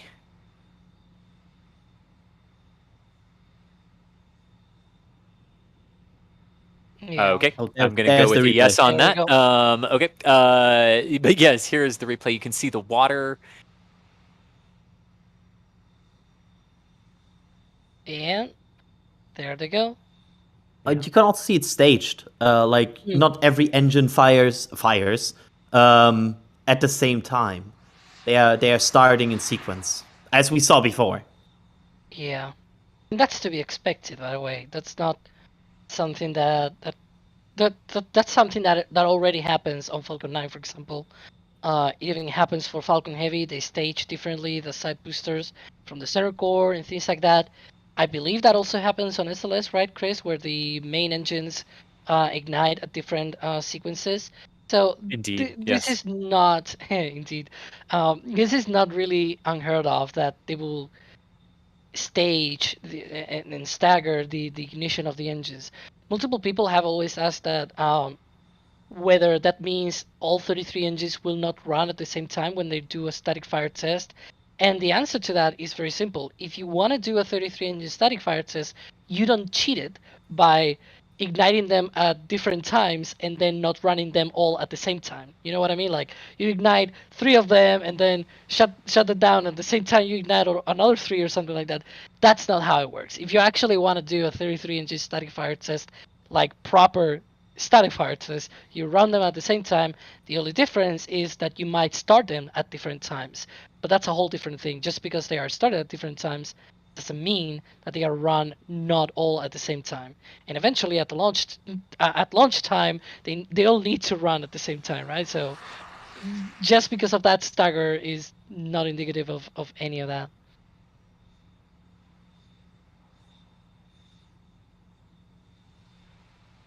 Excellent. Alrighty. Okay. So think. Oh, right. So oh, Chris K. Wait, Chris K. Like you're with us, and you're sending us a super chat saying would love to see a static fire so badly today. Well, I hope we can get that for you out there. But thank you, Chris. Sorry, that's what threw me there for a minute because I was like, wait, like Yeah. you're there for us right now. Awesome. He's been there at Starbase. He spotted yesterday some cool delivery of Starlink V2 satellites to Starbase. So shout out to Chris K for that. And yes, indeed, very much. And Thomas Tate saying, I've seen some of SpaceX's testing equipment up close with my own eyes, but it's metric measurements that they have been loosely converted to fit the tight. This goes back to our metric versus imperial question. Yes, yes. Metric loved, though. Yep. What? Oh, yes. We just saw Stop Inventing, did we not? Oh. Yeah, we saw a stop in the pet vent, so now it's getting, interesting, because if we see a frost ring here now soon, we might be into LOX loading. We will see. But and the engine fuel pipes as well. Yeah, like this feels good. I would you agree with me, Alex? This feels good. Yeah, it's kind of hard to gauge. Oh, are there that vapors underneath? Yeah, those have been there for a bit. Okay. Have been there for the rest of the time here. The only problem, problem, quote unquote problem, is that the methane subcoolers, I don't see them going off very crazy, which is another indicator that they're going into methane loading. Actually, I was in the back channels loaded before, and I was like, oh, I see the methane subcoolers going off crazy. That means methane, liquid methane load is gonna be very, very soon. And then the OLM vent stopped, and that meant the liquid oxygen load started. So it was like really mostly at the same time. So now not seeing that, it's not super concerning, but it's a data point, I guess. I can quickly argue, like give a pro argument to this, because what we could see is that they go. Oh, sorry. No, I was just No, go looking ahead. at. Yeah. Yeah, you go ahead. Yeah. Because if they could go for a higher LOX load here, which would mean the LOX load would start earlier before the methane site spools up.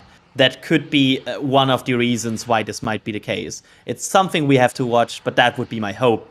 Maybe I'm just creating a lot of hope out of nowhere here, but that's my hope.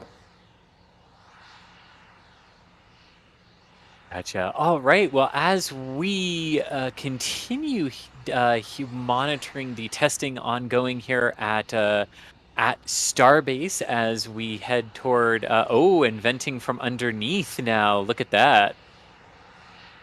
Oh, there we go. Yeah. So now, what is that an indication of? For those who are new to the testing regime, what would this indicate? Good question.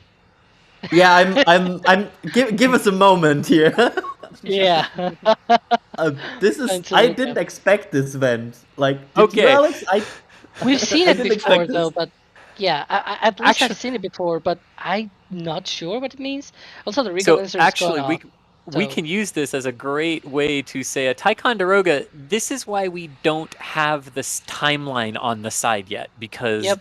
the booster testing sequences are still changing. So there's not a lot of confidence yet to do that. And if we had a timeline up there and then this happened, interesting, right? Yeah, So it can confuse people. we don't have all of that. It is our intention to work with that though, and have that as we gain more confidence in what the visual milestones are and what that sort of means. But that's why this is a prime example of why we don't have it yet. Yeah. Could that venting be Hmm. from engine chill, possibly? It could be an engine conditioning. Yeah. Yeah. Different engines do take different amounts of time to condition. Do we know when they start? The problem with that is that the methane side, at least, we're not seeing frost on those lines, so Yeah. it's a little bit up in the air right now. Yeah, we've seen that vent previously, and it's not a spin prime, by the way, because it kind of looks like it. Like you see a lot of venting coming from the engines, and one could be like, "Oh yeah, that's a spin prime." Well, the spin prime, it's actually like way faster on releasing those gases, that venting. Um, so it's a little bit hard to say what it is actually. Might be related with the engine conditioning. Could be also the tanks, for example, in order to drain like the bottom part of the tank, they don't have any pipe that can go all the way there, so they need to drain it through the engines or something. I'm not sure. Sometimes we just can only guess. Gotcha. Well, I can tell you what you don't have to guess about. And that's where you don't have to guess where you could be getting your next piece of Starship apparel from. Because Pauline has come up with this design for Starship for indicating its destinations and its inclusion with the Artemis program, with the moon, and its future destination with human settlement and making human life interplanetary on Mars. And what I really love about this design is that the moon and Mars are also on the sleeve, if for the shirts and on the hoodies as well, which I really like that little touch there. But if you were a fan of the embroidered Falcon Heavy designs that we had a little while ago for that mission last week. Same type of design, same type of quality with that. And if you're looking for potential ways to support us, or potential gifts for the holidays for people who are fans of Starship and fans of what SpaceX is doing here with our space program, definitely check out this new Starship design and some of the other merch that we have. And if you haven't already and you need some 2022 calendars, don't forget that the calendars are there as well. A Starship specific one, and also We Love Everyone calendar as well. They are $40 each, with a discount if you buy them together. And calendars do come with free shipping. So if you are looking for other ways to support us, or to get your Starship and rocket loving friends some cool stuff for the holidays, head on over to shop.nasaspaceflight.com and check out what we've got to offer there. I'm gonna get those hoodies because I couldn't get those before, mostly because I couldn't wear them. It's been super hot here. You guys have been now having finally, a heat wave, yeah.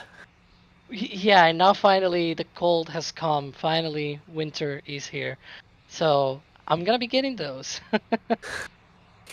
Excellent. And yeah, I mean, my Falcon Heavy hoodie arrived yesterday. Yes, I live in Florida, and yes, I ordered a hoodie because I do travel to places that participate in winter. But yeah, no, I really, really loved that design. So yeah, shout out to Pauline for the designs there. She does really, really great work for us in that regard. So thank you very much, Pauline. I think Julia told me like last week or so, if you see a person from Florida wearing a hoodie, it's not because of the cold, it's because of the mosquitoes. Correct. Yes. Yeah. That is true. Yes, you have to balance. Do I want to sweat or do I want to get bit? And that's a trade-off sometimes. Alrighty, going to run through some super chats here, and I'm still adding questions to our queue for everyone who is tagging us at NASA Spaceflight in the chat. Still adding them and seeing them and bringing them over. Thank you so much for all of this participation as we continue to monitor Booster 7 here, which could be getting back into fueling operations, right, Alex? Yeah, we're hoping to see that shortly. Again, we don't see any sort of scrub signs of a scrub. So we're kind of hoping we see a recycle very shortly. But the recondenser is still active. That vent on the right side, like on the right camera, on the right side, the vertical one, that is the recondenser vent. That usually goes off when they are detanking, at least here in the orbital tank farm. In the suborbital tank farm, it's usually a little bit the other way around. When they are tanking the vehicle, they're starting the recondenser, and sometimes also during detanking, but less prominent as well. So yeah. I also want to add something about the sound we hear, because it's a feeling you get when you at this point watch like 50 of these tests. But this doesn't sound like a spooling down tank farm to me. That's just my how it sounds usually when a tank farm spools down, versus like these kind of vents sound more like a spooling up tank farm. I have not a spreadsheet for sounds yet. But it's just an experience kind of thing, I would say, that I have, these sounds make me optimistic.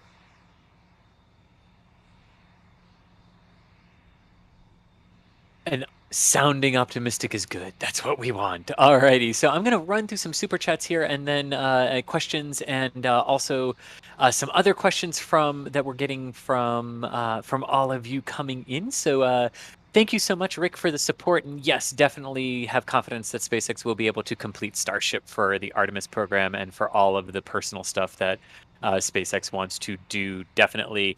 What are our predictions on a successful test flight from launch to landing?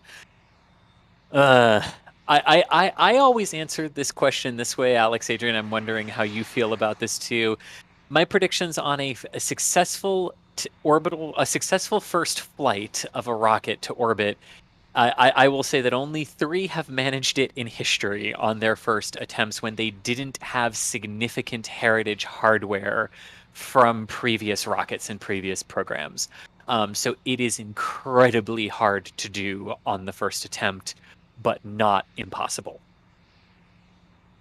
I would argue that Starship is one of the most tested rockets before its orbital flight. I think I would argue also that the Raptor engine is one of the most tested engines before it's ever flown on an orbital attempt. So I think they did what they could to test this and to get this ready. But yes, I think they to set expectations accordingly. There could always be a problem. I think as soon as if they really get off the pad, get to Miko, and ignite the second stage. Oh, that's going to be huge. Yeah. Yeah, at that point I would be very happy. Like if we get to the point where they perform a successful Miko and ignite the second stage, wow. I mean, that's huge. That's really huge. Indeed. Craig with $5. How many slices of bacon would be required to use as the heat shield for Starship? A lot. A lot. Someone will do the math in chat and they'll be back with you on that. I'm going to go with a lot, though.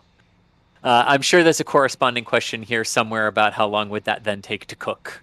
So we'll see. So Smooth Juice is saying that, well, according to my old school math, Starship diameter is 344 inches and 2.5/16. Also, don't forget to smash the like button. I'm assuming that was from some math that we were trying to do a while ago. Some stuff. We did the bacon math. The bacon math. There we go. Gotcha. Musical Wolves, thank you so much. Asking, will SpaceX do a static fire on the booster without a spin prime, or will they do a spin prime before each static fire? Have they done? I think we've seen them come in on specific days and just go straight to like a single engine or a 3-engine static fire. Have we not, Alex? Well, so far it seems like the rule of, hey, before they do a set of engine test fire, and prior to that they do spin prime. That kind of rule actually is holding so far. Yeah. We saw a spin prime test before the single engine static fire test. We saw a spin prime test, actually multiple spin prime tests before the single and the 3-engine. But they don't necessarily have to be on the same day, right?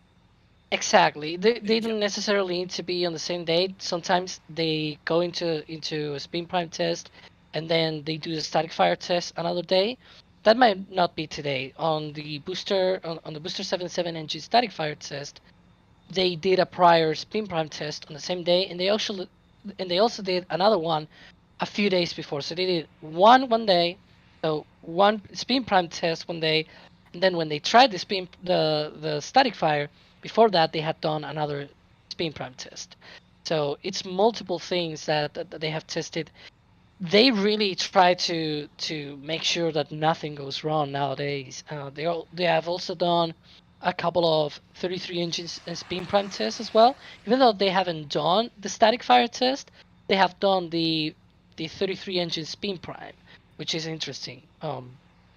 Maybe they'll repeat that once they do the static fire. Yeah, go ahead.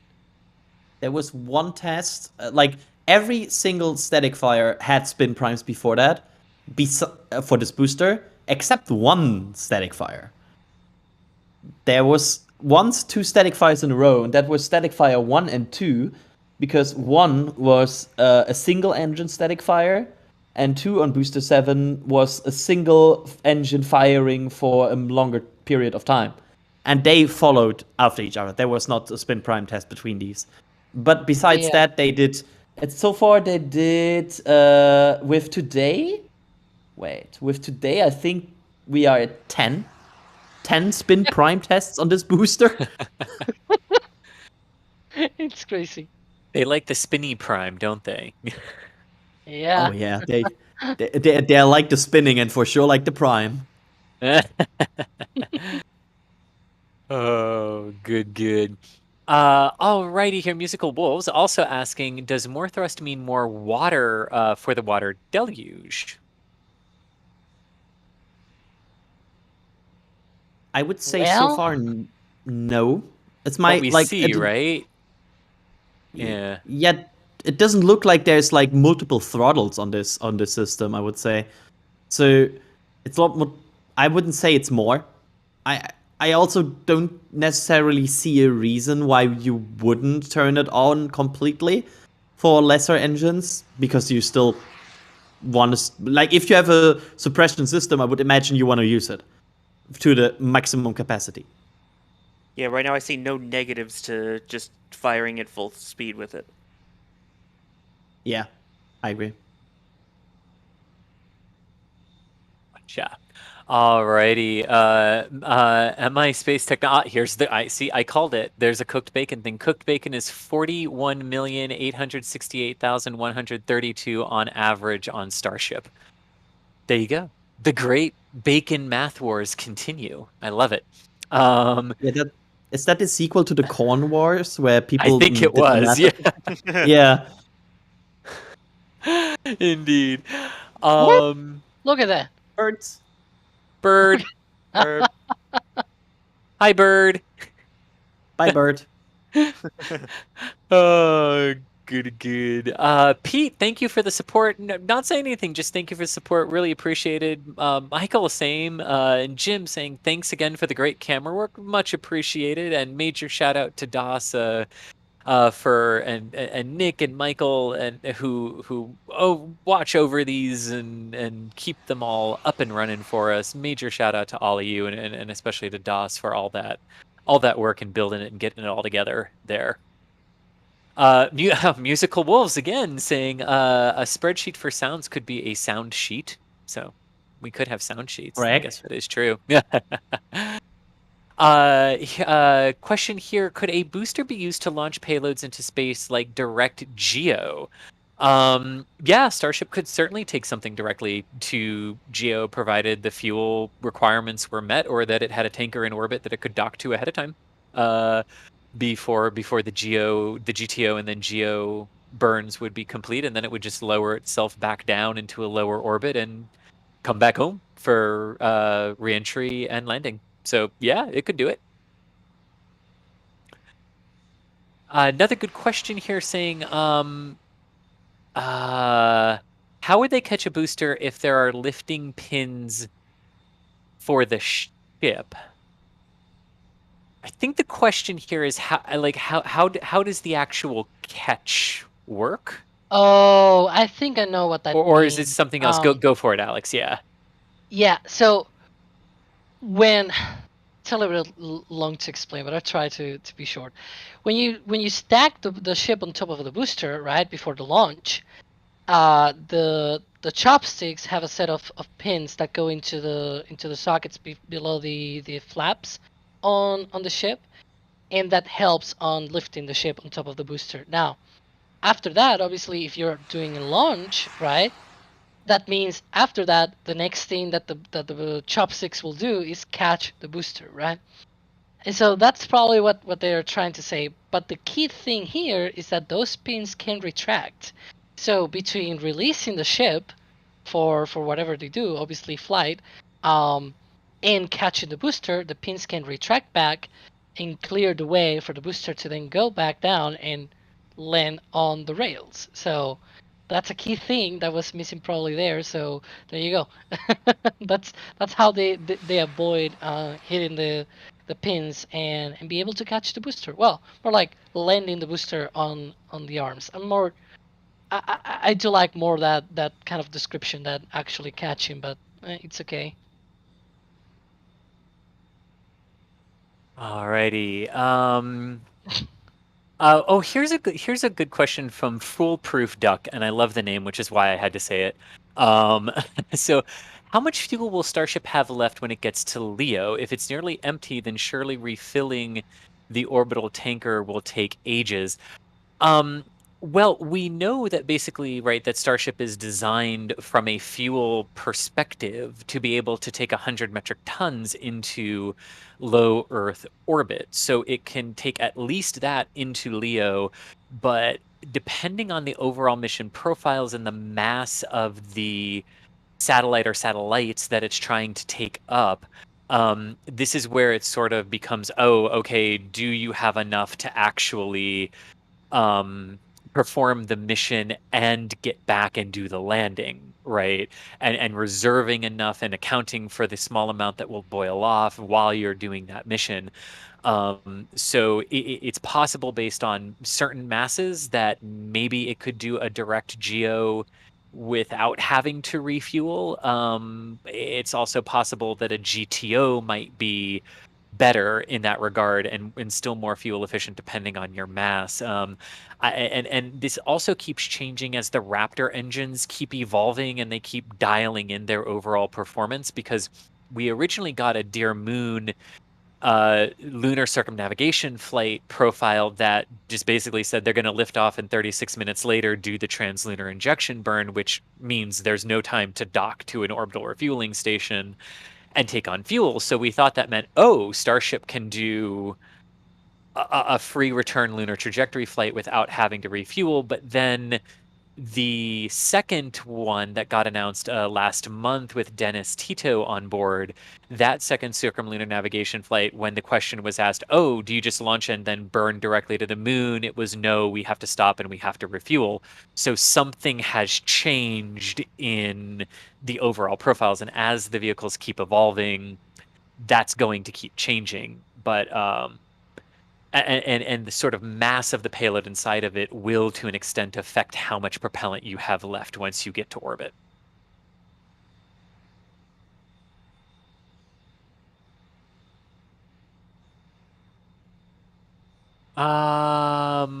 Alrighty. Looking for some questions here. Thank you so much. Saying thanks for the great coverage. Enjoy enjoy some North Korean dollars, and okay. Thank you very much. That joke is appreciated. Yes. Thank you. I got that reference. Okay. Here's a good question. Asking, are there any significant changes from ship 24 to 25? Could ship 25 fit atop booster 7, or and which ship do we think will actually perform the orbital test? And I think right now the answer is definitely it's ship 24 is the one slated to perform it. I am not aware of a situation why ship 25 would not fit on booster 7. I know we had that situation before where adapter pins changed. I do not believe that's the case for ship 25, if I recall correctly. But there could always be that there's something in the design that makes it non-working for a booster that we don't know. But I'm not aware of such a thing so far. And ship 25, to my knowledge, would work on booster 7. Yeah, I think I've seen though. The ships are harder to see, but boosters are a little bit more clear when they roll them out, or like the forward section rolls out and things like that. They have the pins at the top of the booster. I think booster 10 or maybe booster 9, either one of those is getting a little bit of a design change, but I'm not sure it's the actual connection. More like I think they added a little bit more protection on the pins themselves. So that might be a little bit of a difference there, but eventually it's not really that different. It seems like, so it might be even compatible with future boosters as well.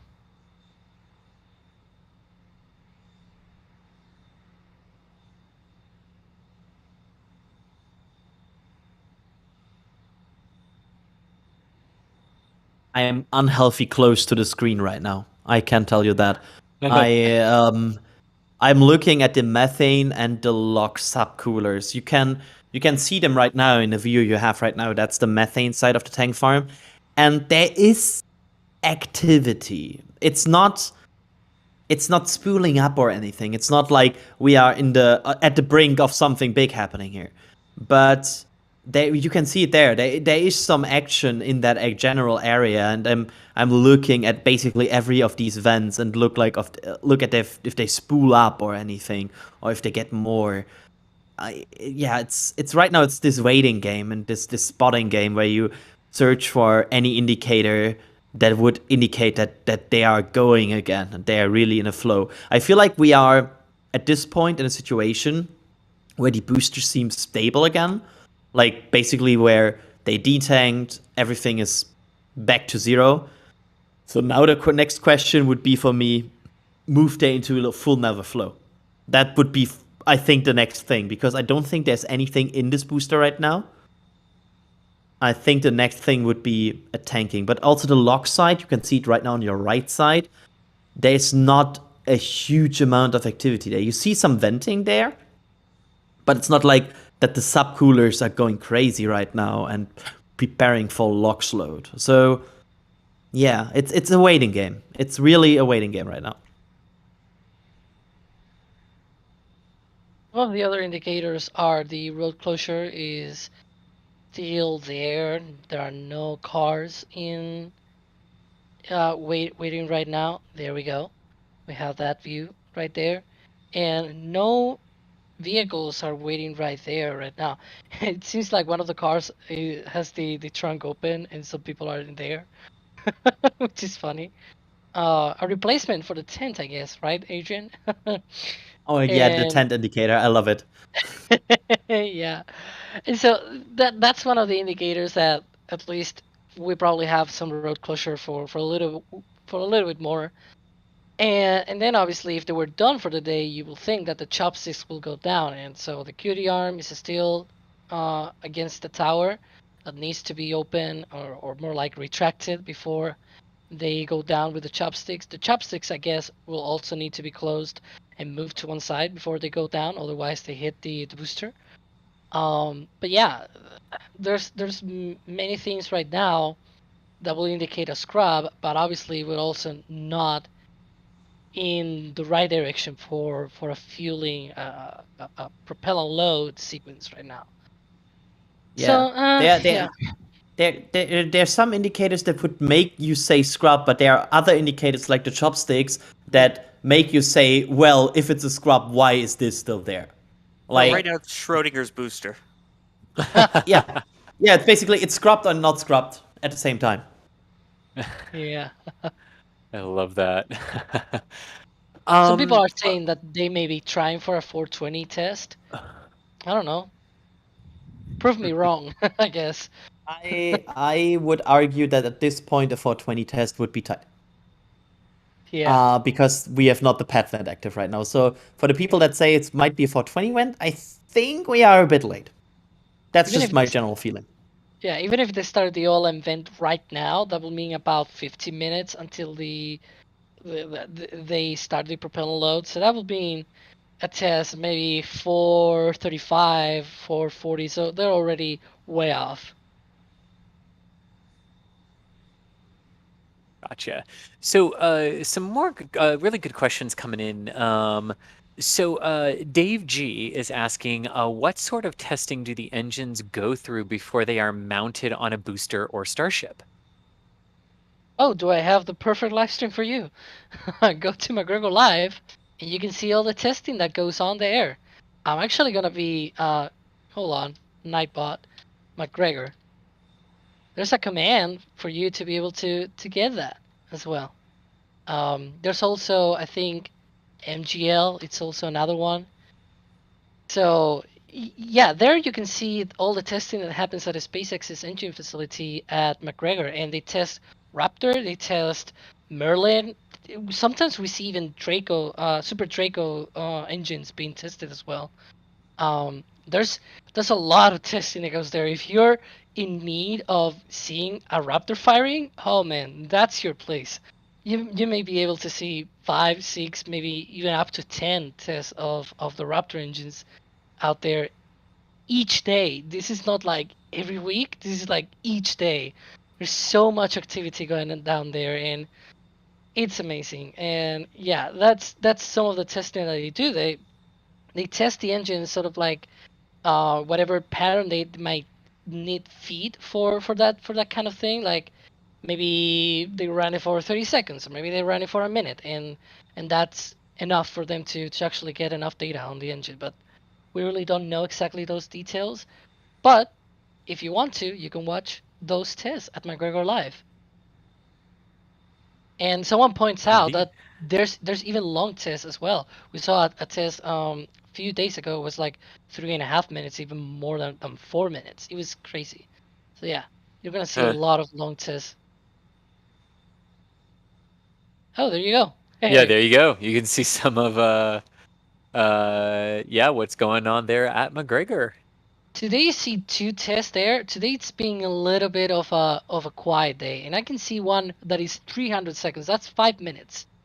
That's a 5 minute burn, by the way. So that's a And that's long pretty time good. burning. Yeah. Really Yeah. good. More action than we're getting here. Yeah. So another good question here from Michelle, who's saying, so today I watched the lofted test.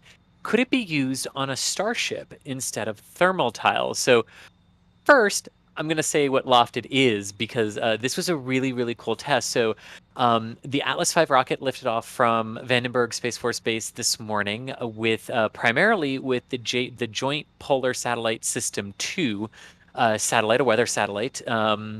Ironic for those of us in Florida that a weather satellite was launching as we were being hit by a late season tropical storm and hurricane. But the ride share on that mission was called Lofted, and it's a low Earth orbit inflatable aero decelerator, basically. And that's basically NASA's big fancy term for inflatable heat shield. And basically this technology is a way to basically you can have a spacecraft that needs a really, really large heat shield, but if you make the heat shield rigid, it then has to fit inside of the aeroshells that the interplanetary missions fly within to protect them as they're in the interplanetary space on their transfer orbits. And that then all has to fit inside the rocket payload fairings. And this becomes a size constraint for how big the heat shields can be, which then size constrains a lot of your missions. So this is what is the size constraints for the rovers that we land on Mars right now. But if you could inflate your heat shield, if you could launch the heat shield in this little tiny container and then deploy it, and all of a sudden it's a 12-meter diameter heat shield, you can suddenly start launching large payloads to interplanetary locations, and not having to be constrained by the size of the aeroshells or anything, or the payload fairings anymore. It could really represent a cheap way, because it's inflated with nitrogen. It could represent a really cool way of bringing back in-space manufactured products from low Earth orbit. And it could also, for NASA, greatly increase the amount that they're allowed to bring back from the International Space Station. Right now, even though Dragon can bring stuff back and Dream Chaser will be able to bring stuff back, this could be really key to how we eventually move outward into the solar system to other destinations that have atmospheres when we need to get really big things there. The trick with Starship is, oh my gosh, it would have to be bigger than Starship. So I think in this regard, its thermal tiles are still better for ship, but what the inflatable heat shield technology will allow is our ability to not have to worry about that for down mass constraints, and not have to worry about how big the heat shield has to be upon launch, because you can just deploy it once you are in orbit. Exactly. That Some could be really practical flexibility. for Starship payloads. It's very practical. And just for comparison, for this first one, the 12-meter one, it was stuffed inside the payload adapter on the Atlas Yes. V that launched this morning. That's how small it is when it's stowed. Yeah, and it was a great test. We got to see it inflate and separate from the top of Centaur. It did its test, and ULA, specifically Tori Bruno, has already tweeted the video of it being recovered from the Pacific Ocean near Hawaii, and it looked really, really clean. It was still inflated in the ocean during recovery, so Yeah, I mean, that was a really successful and exciting test. That's a moment when I was actually kind of more excited for the secondary payload than I was the primary payload, but the primary payload was really important as well, although it might be having some difficulties. They're communicating with it, and it is, quote, power positive, but it didn't seem like it was responding the way it should have. And then we got a notice that NASA will be briefing us on it soon. So we'll stay tuned to see exactly what happened with the primary payload there. And yet, on the other hand, for the secondary payload, Tori Bruno tweeted that it looks to have, quote, exceeded all expectations. Exactly. And ULA is really interested in this as well, because this is what could really be a breakthrough in returning for companies that don't want to get the entire first stage back, but want to detach the engine stages, or maybe want to try and save second stage engines, but not, or entire second stages could be potentially re-entered this way as well. This type of technology could really assist the could really assist the whole ability for reusability of multiple stages or engine sections. And ULA is really interested in that for Vulcan, because the plan there is to detach the engine section after first stage flight. But the first stage is going a lot faster than the Falcon 9's at separation on a Vulcan. So yeah. Yeah. That sounds like a smart idea. Oh, there you go. Smart idea. I got your reference. All right. Oh, go ahead. Yeah, go ahead. And not pun intended, but it also allows some flexibility, and we probably could go into a whole rabbit hole here on like the answer to landing big payloads into other planets or other destinations might not always be Starship. Like there might be some flexibility on something like Lofted, in the sense of Starship limits you to the size of the payload fairing, right? To the payload bay, or even the door of the payload bay. So if you want to unload something that is very bulky and very heavy, and you cannot fit it through the door, for example, and you need that fairing during re-entry, right? Whereas Lofted kind of gives you a little bit more of flexibility, where you might be able to load it in a different way, or maybe land it in a different way.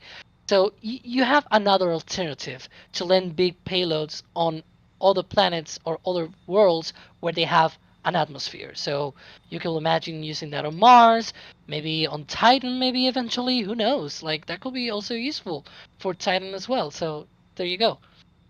It adds more flexibility, and yeah, no pun intended, I guess. Gotcha. And I do just want to note here, as we continue to watch what signs are doing here in Starbase, NASA has released an update regarding the SLS rocket, and the basic gist of it is that the peak conditions of Hurricane Nicole have passed the Kennedy Space Center at this time. Many of the workforce are without power, so the focus right now is on employees and getting then back into launch operations after that. The NASA release notes that while sensors at the launch pad detected peak wind gusts of 71 knots at the 60-foot level, this is within the rocket's capability. We anticipate clearing the vehicle for those conditions shortly. Our team is conducting initial visual checkouts of the rocket, spacecraft, and ground systems equipment, along with cameras at the launch pad. Camera inspections show very minor damage, such as loose caulk and tears in weather covering. The team will conduct additional on-site walk-down inspections of the vehicle as soon as it is safe for people to return to the center. So this is why I was saying, let's wait and see what NASA says, because we were operating off of single pieces of information, watching the sensors on the towers. But what NASA is saying is, with the triangulation of all of that, what they are seeing is that the peak wind gusts did not exceed the limits that they would be concerned with on the rocket. So that is the latest that we have for SLS and Artemis. And right now, the launch would still be targeted for no earlier than the 16th of November. But we will again wait and see what NASA continues to say as recovery from Nicole continues. NASA was also noting that when they needed to make the decision, the weather was looking favorable, and they specifically note with the unexpected change to the forecast, returning to the vehicle assembly building was deemed too risky in the high winds they would have been rolling back in. So they made the decision to stay at the pad rather than risk wind exceedance during rollback. So that is the NASA statement, and we'll wait to see what the inspections show for the SLS. So back to the other rocket that is part of the Artemis program here. Let us keep going here. So I think the big thing for today, right, is that we saw them fuel up for a spin prime test, and we saw the spin prime test conducted. We saw the recycle, and it's now that we're kind of in a not In a sure lull. exactly what they're doing, if we're still in the recycle or if maybe it might be something else for today, correct? Yeah, I would call this right now a very idle state. Yeah, there's some activity still, but that sometimes goes on for hours after a test. So Yeah. it's a mix. Like, of course, this could always change in a minute. Like, suddenly you could suddenly get activity again. You could suddenly see the tank farm spooling up again. We don't know that. And as long as this roadblock is there, and as long as cars are not going to the pad, there is hope that this test continues. But just as a status quo right now, we are not seeing any indication that they are in a flow right now, or like in a process. And there we can see the trunk indicator is still open, but the roadblock is still there. But yeah, besides that's kind of what still carries hope here, including the chopsticks as well. Like, chopsticks are there, still up, and also the roadblock is still there. So these are the hope indicators, but the rest it's just idle. Yeah. I think I saw the other trunk also open on the other car. So there are two right now. Mark it on your spreadsheet, guys. Double trunk indicator. There we go. The trunk jettison like Dragon, we're good. Yeah.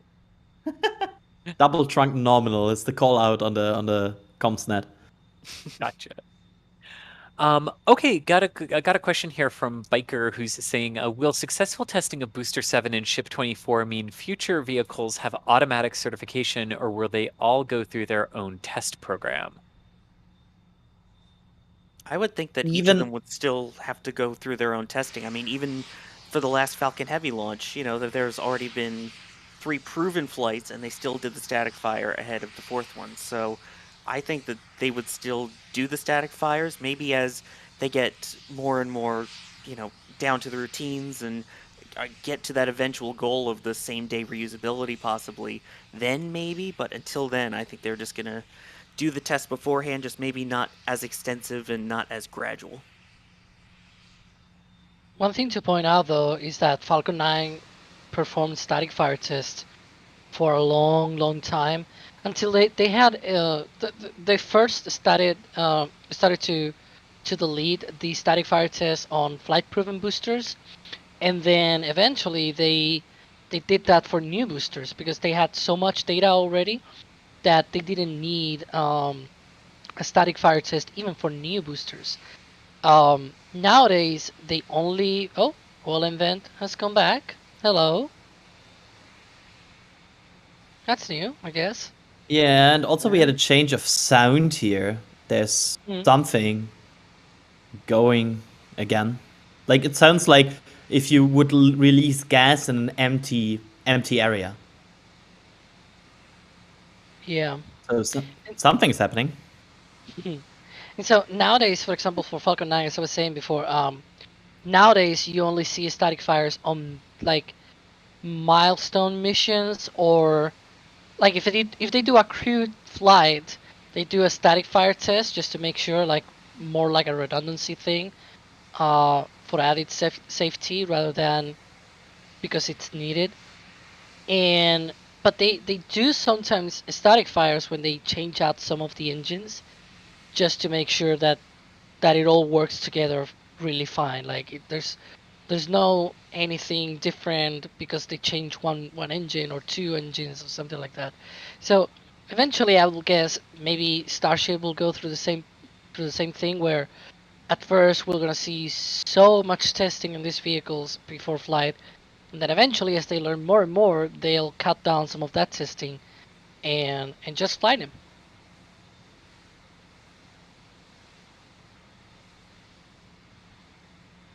Yeah, alrighty. Celadon, I see what you're asking here. Will I be able to see the launch from South Africa? No. You might be able to, depending on orbital inclinations after liftoff, you might be able to see Starship in orbit, but you would not be able to see the ascent to orbit from South Africa. And only other thing I can think of, Adrian and Alex, I have never seen any reports from South Africa that people can see the burns to geostationary transfer orbit from the Florida launches when they do the burns over Africa, over the equator, because pretty sure South Africa is still too far south to see those. Wouldn't Yeah, they? those are Wouldn't too they south. do this? Yeah, and also wouldn't they do these burns a bit later? Because if you start from the Cape, you would probably make the make the geo burn at the other side, right? You would encounter the Awesome. equator from Starbase. You would encounter the equator further west than you would when Around you launch Africa. out of Florida. So yeah, over Florida, you're kind of over. You're over Africa when you encounter the equator, and you would be a more over the Atlantic toward Africa, but over the Atlantic when you encounter it launching from Starbase. Yeah. Yeah. Sometimes Europe sometimes has luck, especially with, for example, some of the Starlink launches and also I think ISS launches. That inclination works to see it over Europe sometimes. I know I saw I saw second stages before over Europe because they launch in that general direction, and if the timing with the second stage works, they burn over Europe sometimes. I do Or know you that. see them still burn. Yeah, I do know. For example, for re-entry burns, they have done that multiple times here over Spain, and people go crazy. Like once my sister called me and she was like, "What is this thing that I'm seeing in the sky?" And I'm like, "That's a Starlink. That's a launch. Don't worry, it's not a UFO or something like that." She was going crazy, but yeah, that tends to happen. People just don't know what they're looking at the sky, and well, I guess that's why geeky geeky brothers exist for something, I guess. And already, as we watch the venting continuing on the OLM, got another question here from Isaac, who is asking, do we know what kind of mechanism will be used to connect the tanker ship to ship, and how will they keep it sealed during the fuel transfer? Have we seen any information on what those connection ports are? Because my first thought is they might be very similar to the automatic quick disconnects they use here on the launch pad.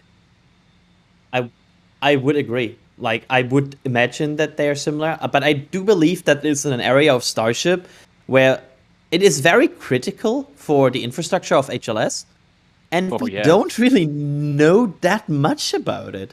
Like we know a lot about Raptors, and we know a lot about these ships and which steel even and how thick the steel is, but we have a surprising lack of knowledge about the refueling. The main thing that we know, at least based on their most recent visual release of how this is going to work, is that it's no longer the end-to-end docking, but more of a front to like stomach to stomach docking. Or like back to back. Oh, okay. I Stomach guess will be with a TPS, I guess. Oh, okay. We mean the exact same thing. We're just thinking of the orientations differently. I think of the thermal tiles as being on the back of Starship, but if you told me they were on the back of Shuttle, I would fight you.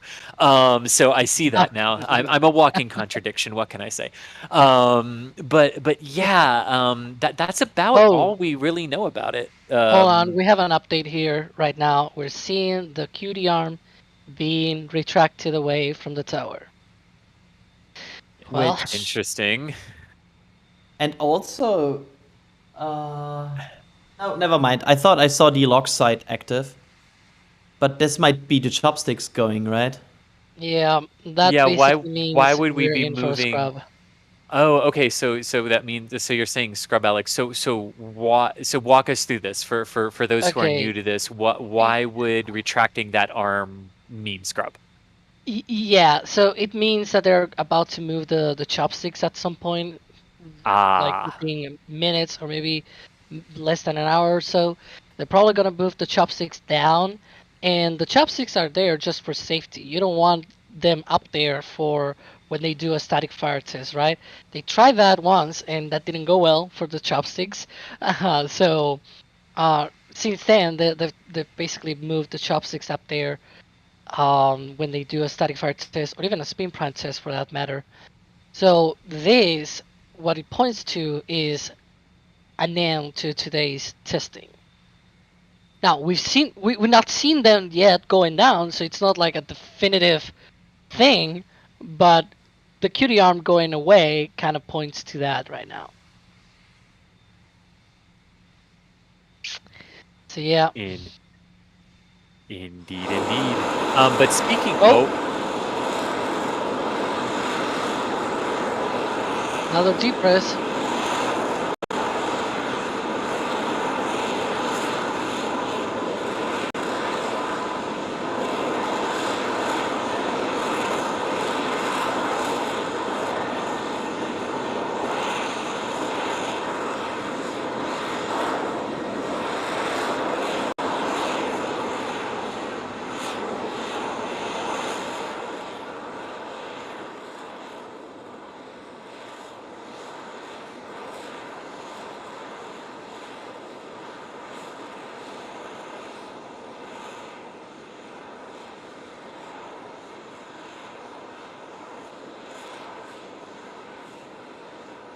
this is a nice long deep press.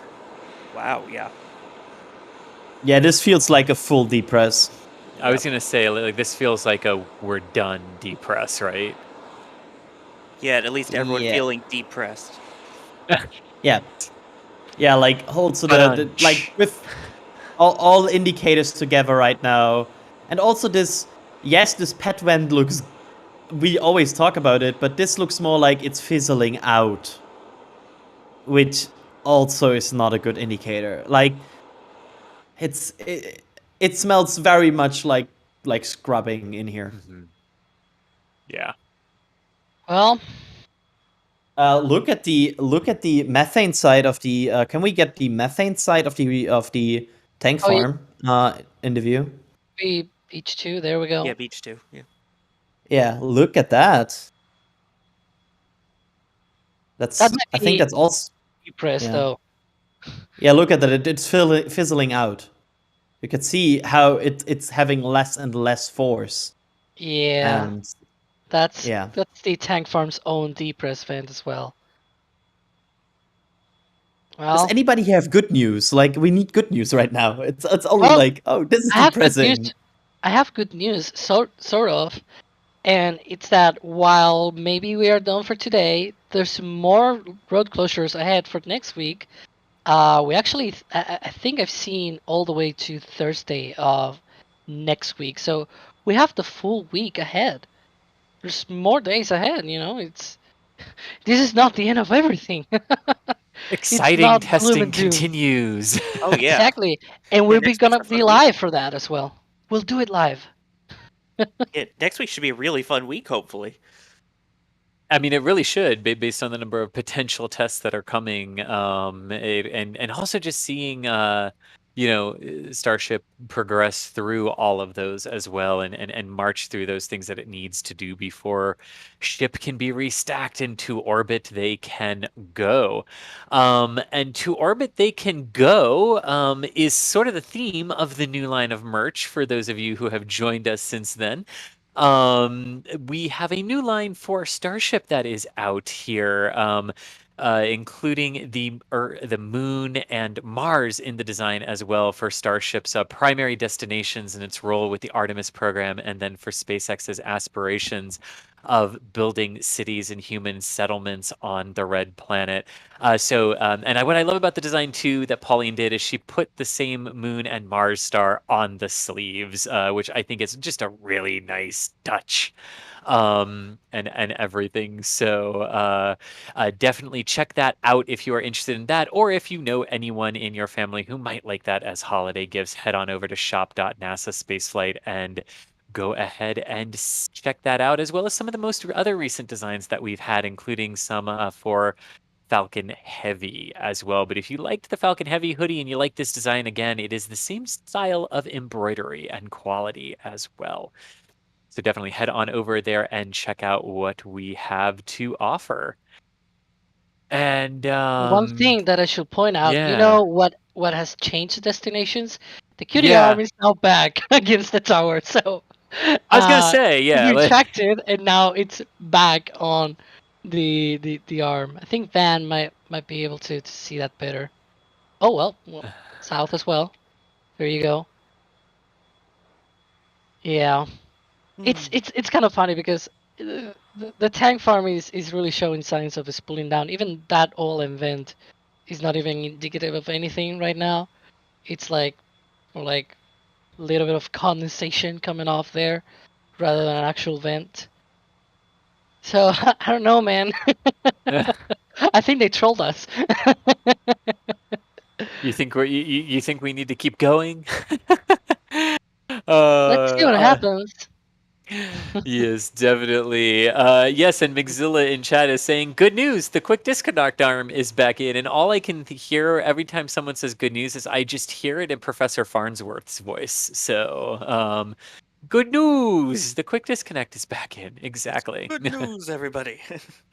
Exactly. Also, I also have good news. The trunk at the roadblock is still open. The trunk indicator is still going. Double There trunk we go. indicator, in fact. There we go. There's it's still open. We are still with an open trunk here. Yes, as a not a Balkan spy says, tank, test, depress, and repeat. Yes, indeed. Alrighty. I need that on a t-shirt.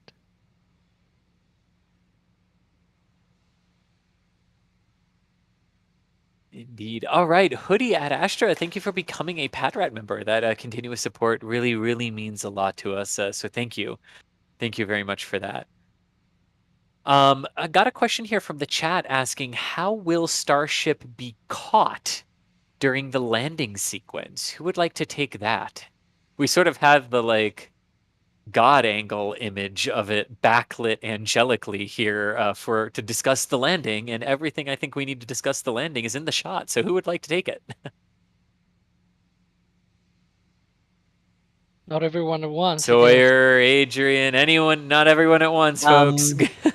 Starship get caught during a landing sequence. It's a good question because I think right now the design is still that the pin go into Starship, right?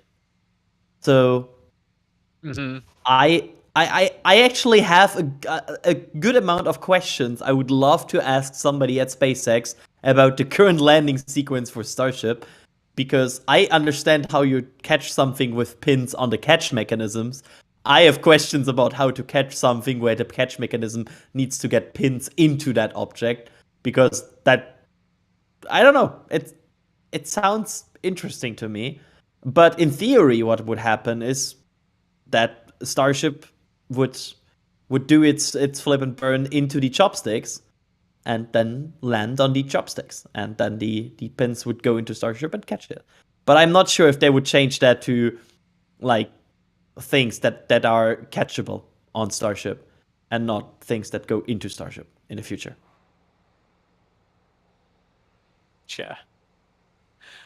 Here's a question. Do we ever think that Starship Heavy could be possible? Oh man. Oh my gosh, I don't No. know. I don't know if the poor Earth would survive 60 million pounds if the rockets just jetted into it. We might alter the orbit. That's a Futurama joke for those of you out there who get that reference. But I think, joking aside, right? Elon has sort of talked about this and what the idea for upscaling would be. And for Starship, what he said is it's not strapping boosters to the side, but it would either be enlarging the diameter or basically enlarging the diameter to fit more engines in, or upgrading the engines in that regard, right? I still want to point out, I think we called it super duper heavy on stream before, and there we go. And B, fun fact, that would still have less thrust than Sea Dragon. Still have right, Wow. and Sea Dragon had to be hauled into, you guessed it, the sea, for liftoff. What gave it I'm away? glad somebody laughed at that. Yes, And thank it did you. not launch in addition with a Dragon capsule. No, it did not. No.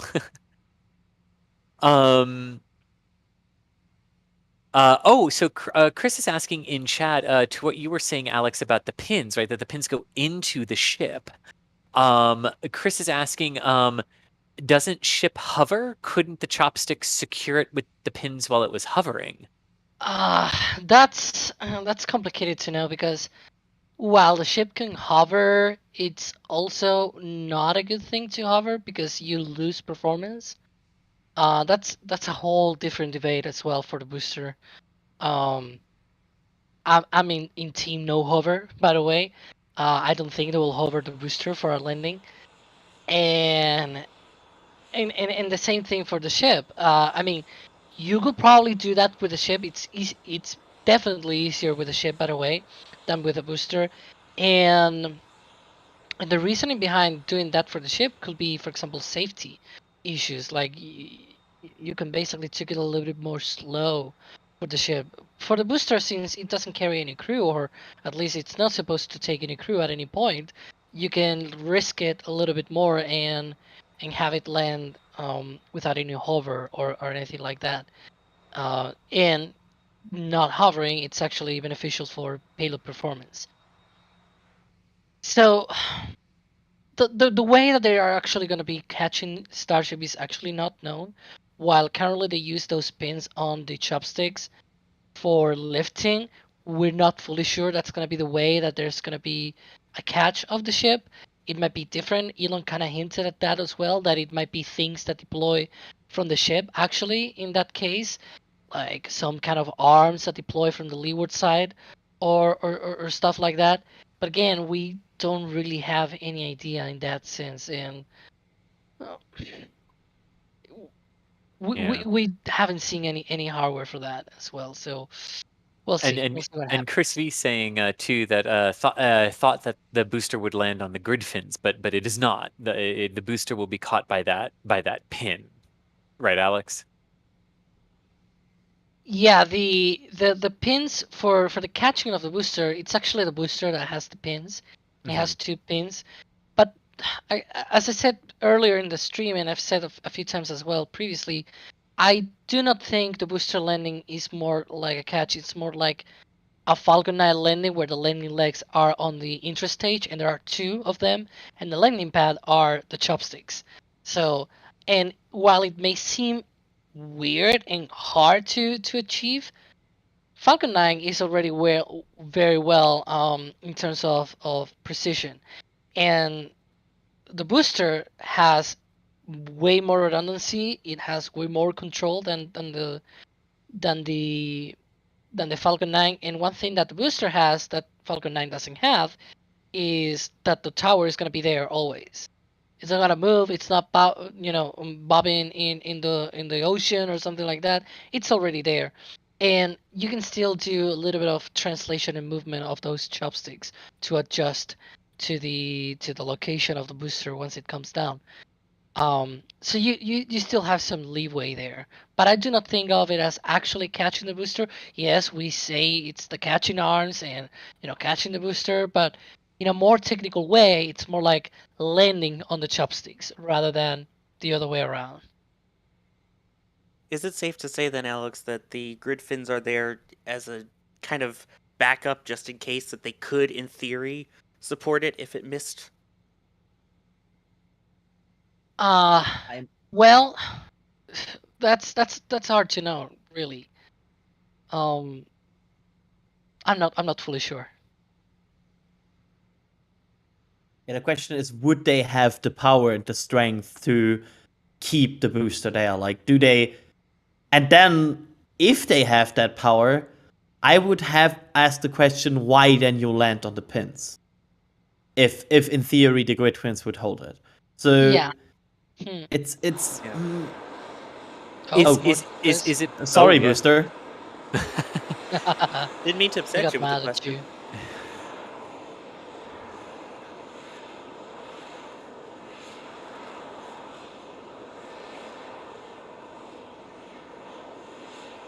Yeah. That's a legitimate question where if you've built the grid fins to actually sustain the landing in case of a failure, why use the pins in the first place? Yeah, we see there the venting from the methane tank on the booster. And those vents are eventually going to be the thrusters once it flies. They're going to use those vents as thrusters. Yeah, it's a great cheap way to do it rather than adding in extra propellants or any potential flammable items. Just use the built up pressure from inside the tank, release it, and you've got an easy, quick thrust.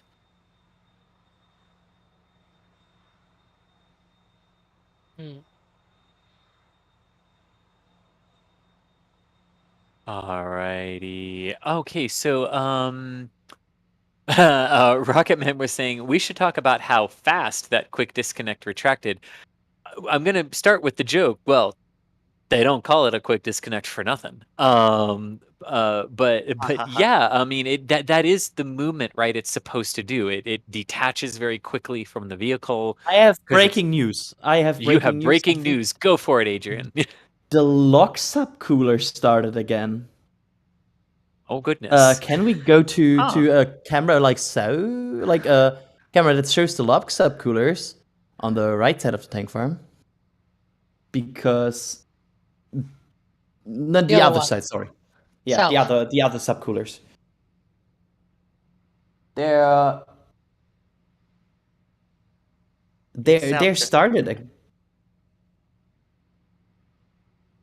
It's weird, but they are definitely starting again. I think south shows it.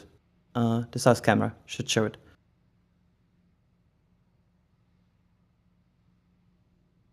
There we go. On the right side there.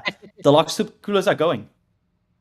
And that's quite significant activity. Yeah, the OLM vent has stopped as well. But we don't see any activity from the methane subcoolers yet. It's certainly interesting, to watch. But look at that. That's something. Huh. Interesting. Yeah. It really is. What are you doing, SpaceX? Tell us.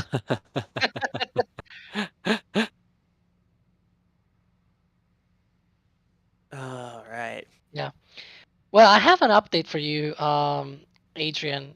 It's not as exciting, but there's an update on the roadblock. There's an extra car right now parked there. I have a question about that. Is the trunk open? That's very important for my trunk indicator list. It's a truck, so it already has the trunk open, I guess. Oh, breaking news! A truck in Texas. Yes, and just of note that truck does not have its tailgate down, but the trunks remain open.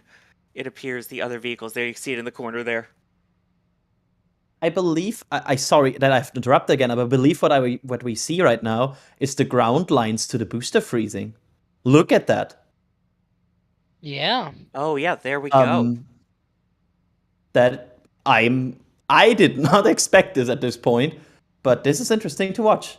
Because this looks like you can see how the condensation is moving from the lock sub coolers to the booster. That which indicate that there are lines, of course, that go from there to the booster, and they're getting cold. It seems like. So, yeah, something's happening here. Yeah, they're very lax lines. Yeah. Yeah.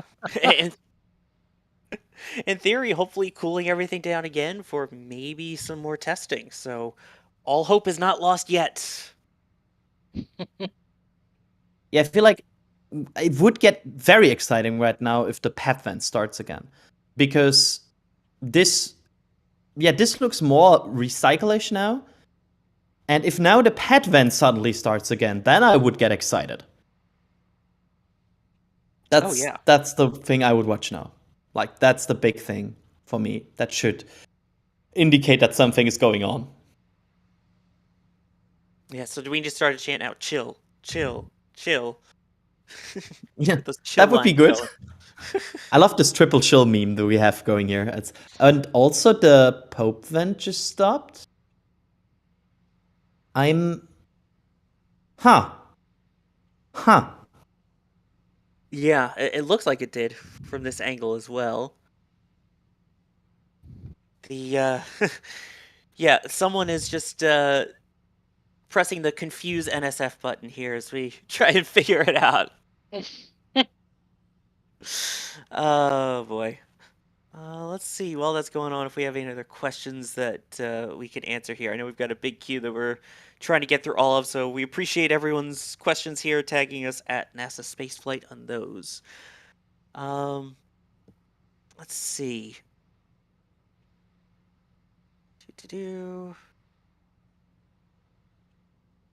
Here's an interesting one. Aside from, possible concerns with destroying Stage 0, this is from Rich, are there any reasons that Starship might not attempt future landings from here at Boca? I don't know if either of you have an answer to that, of why they might not want to attempt future landings here, maybe switch everything over to the Cape. I'm munching pizza right now. Oh, sorry about that. Didn't mean to grab you mid-bite there. Hopefully it's a good slice at least. Oh, sorry. Well, are there any reason besides aside from destroy? I love how this question has been aside from destroying Stage 0. Other than that little detail, yeah. Which again, that's what we use for the ground equipment, is Stage 0, at least what Elon calls it. I mean, you have always like regulatory things that there's some agencies that would accept you to land here. That's always also a thing. And also, I guess it would also depend if the orbit you're launching to and the inclination and everything works with Boca. That's also a question with starships. Like with boosters, of course not, because they do this very quick return to launch site. But starships go to a certain orbit, and then the question is like which orbit and can they face to certain launch sites. And that's also another topic. I guess we could also see in the future, down the line, starships that would start at one port and then, because it works better with the orbital inclination, land at another, because that's just how it faced. So we will see. But is that the pet vent starting? Looks like we're getting something under there again, yeah. Not all hope is lost, it seems. So you're saying there's a chance? Yeah, we are definitely in a moment where I'm like, I'm just searching for hope here. I'm very optimistic all the time, and yeah, I mean it's the pad vent. It's for sure showing some activity here. So that I cannot deny these.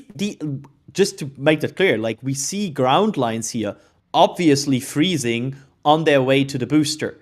There's no talking around that. That's just what is happening here. So yeah, something's going.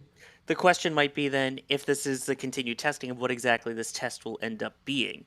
Because then again, the last one we weren't sure what we were getting, and we got a spin prime, and then we got the deluge test.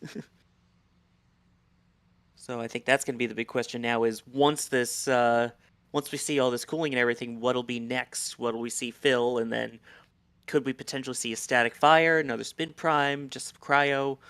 What we're looking at after that. The interesting thing is the methane side, kinda. If we see the methane subcoolers, which are not active right now, if we see these really spooling up again, well, that indicates that methane is involved in this test. So then it would get a bit more spice to it. because then we are probably talking about some sort of spin prime static fire test. But so far, it's only the lock side that shows significant activity. So we will see how this develops and how this is going. But yeah, I mean, I'm optimistic again that we will not go to bed early today. Yes, especially for 11 p.m. for us. Especially for you guys in Europe, yeah. It's only 11 p.m. Only 11 p.m. Yeah, I mean lately having a that's early. Yeah. But yeah, typically but for when it me comes today, it's not really early because lately this past week I've been having like a normal decent sleep schedule. I woke up today for the Atlas 5 launch at like 9 a.m. So it's been a long day today. But yeah. Oh, I hear you. I was up for the Atlas launch, which was Also, yeah. 3:45 a.m. my time here, so Mm. I hear you on that too. But so when it comes to the fueling, by the way, they typically get the liquid oxygen going first before they would do the methane, correct? As we've seen in past tests, that's usually what's loaded first. It seems Yeah, like it loads usually. both at the same time, at least from the Yeah, but previous attempt. Yeah, but usually the lock side seems to spool up first, Mm, like the right. condenser operations and everything. So, yeah, I'm just surprised by the fact that we see such a significant activity here at this point. Um, I was I was saying goodbye to this test window in my mind, and maybe I counted it out early. Although those of you who are still asking for the 420 test in chat, I think the window for that has long gone, considering how long it takes to spool everything up. So apologies for those hoping for that. Yeah, it went out a long time ago. Yeah. And I do want to point out that UFO is asking, is SpaceX trying to confuse Adrian's spreadsheet today? There's one rule about my spreadsheets, which I talked about this in earlier streams, and I think it's a very interesting observation at some point.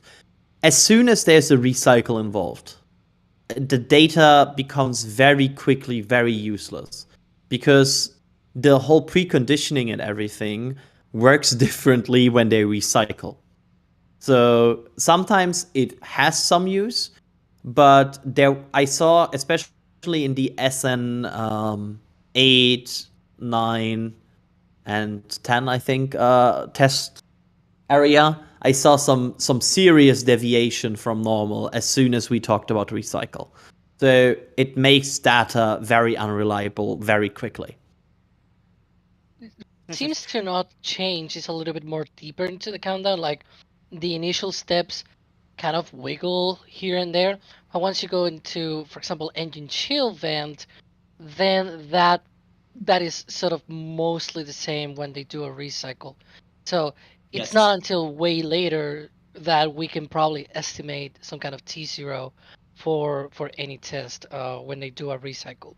But yeah, as Adrian said, usually recycles thrown everything out of the window. It's like, yeah, it doesn't really work at the beginning, at least. When oh, OLM vent is now active, but it is is it for a recycle, or maybe is it for more detank or more, it could be whatever, right? Yeah. When they're starting from scratch, when they're starting, just the road has closed and the OLM vent starts and things like that, we're like, oh my gosh, propellant load will start in about an hour. So you more or less have that kind of thing. But when they have already gone through a testing in a day, it's more complicated. Yeah, definitely, as we see the sun setting right now. But again, the test window is open until 8 o'clock Central Time, and you see that clock there for the local time up in the top left. Yeah, and Okay. they just a quick observation here. They have time still. If you even if you would reserve 1 hour at the end of this for detanking and saving, then we still have 3 more hours to get to a T0, which is doable for sure.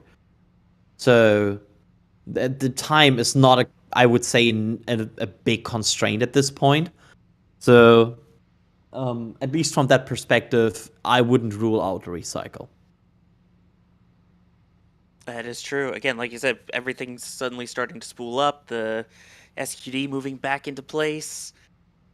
You got, or the quick disconnect arm. You got a lot of action still, and some occasional venting, like so.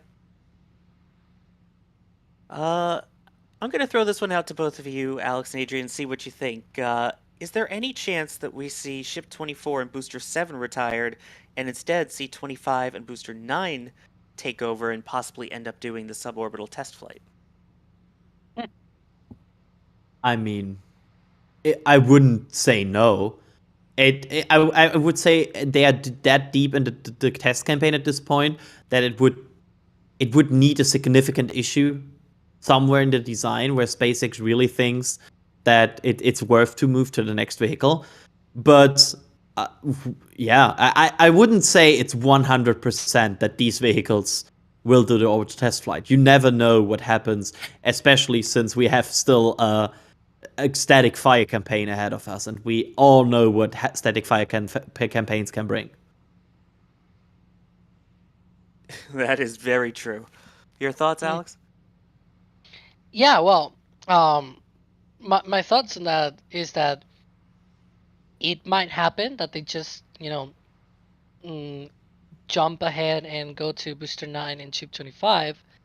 But right now, both vehicles are not in whatsoever, like, they are not at the same point as Booster 7 and Chip 24 are right now.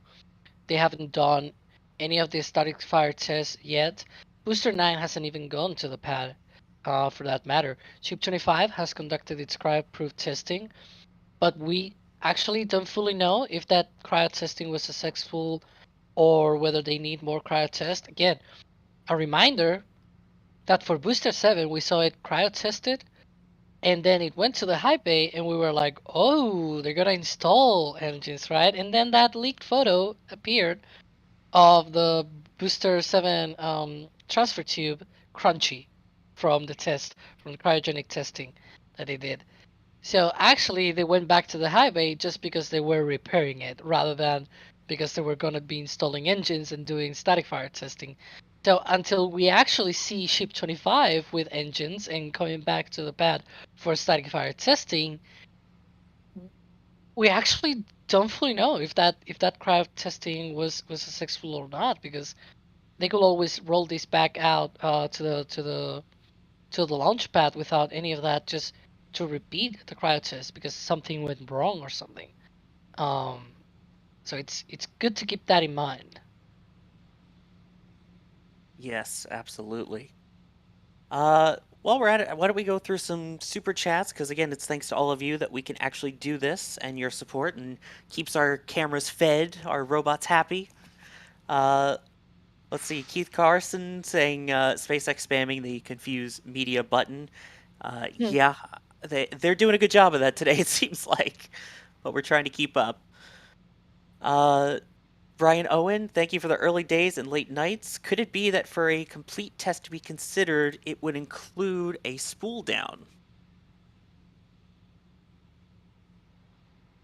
I think maybe it's possible. I mean, that's going to eventually be part of it. And obviously, in this case, also, if you're going to go for the reset, you may have to spool things down. It does seem a little strange, though, to entirely spool down the tank farms as well. But that's just my thought on that. Yeah.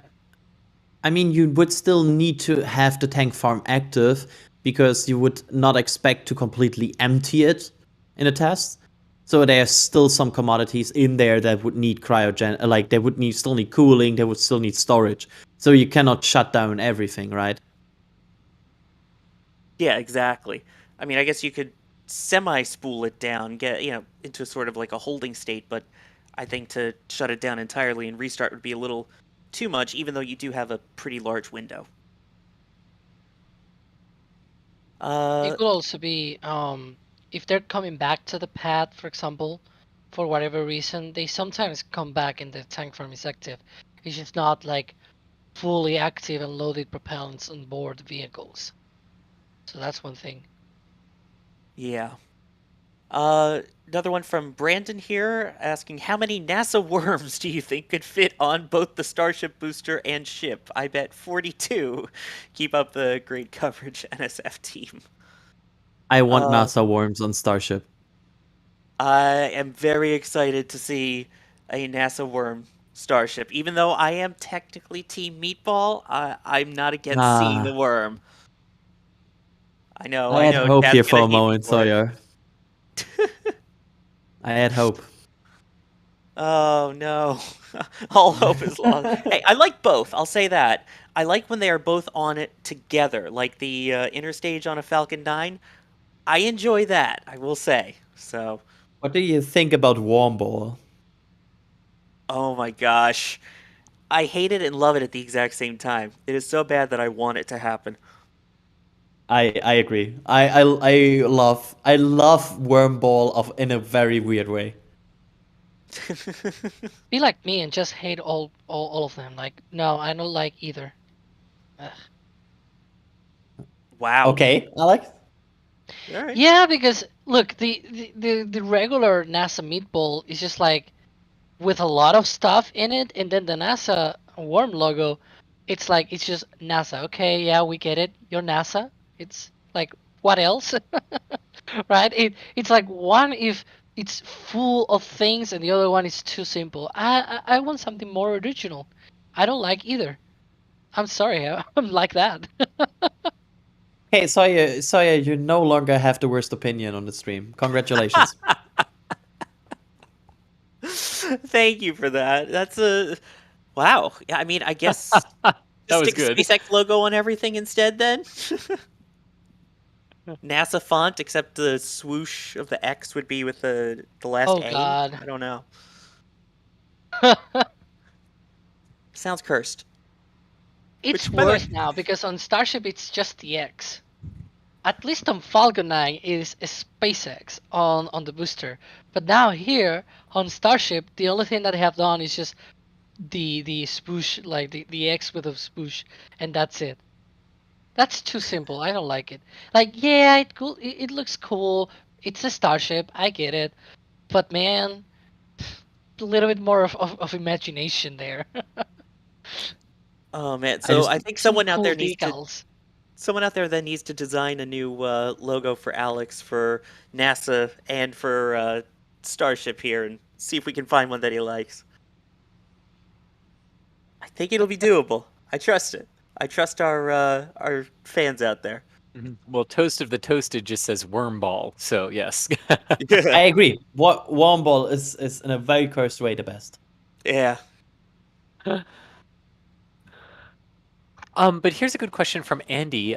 Can one of us explain where the liquid oxygen and liquid methane sides are on stage 0, and what indications should they pay attention to when looking at the tanks and subcoolers, etc.?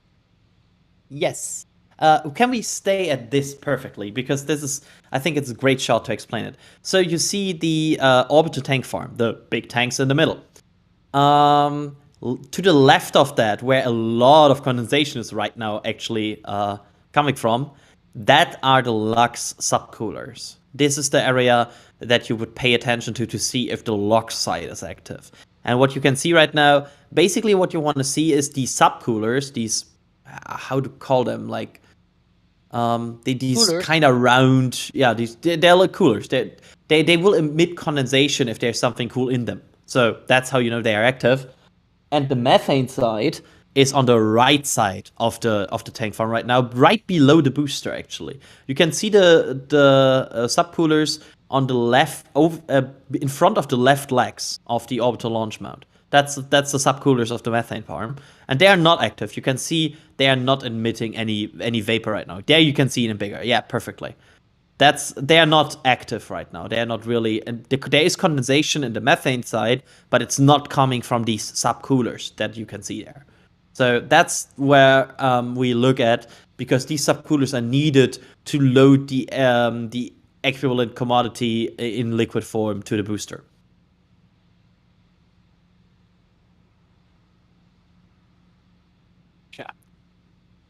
Alrighty. So Starship 24 is asking, could we see a nighttime static fire? And nothing prevents them from static firing at night that I am aware of. So that's a possibility. Yeah.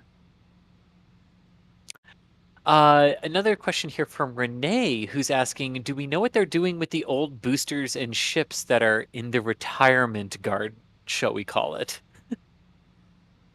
I feel like it's they are stored there until somebody has time to disassembly them kind of situation.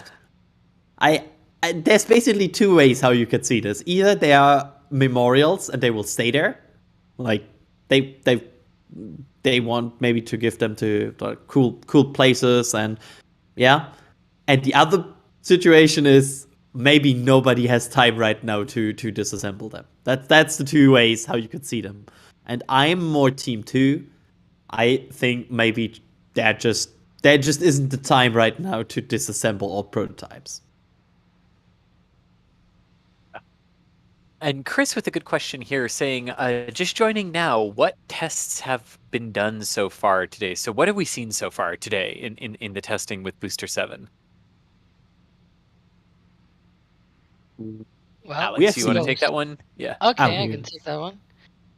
Yeah, we saw first a spin prime test. I think it was like 3 hours ago or something like that. It was a long time ago.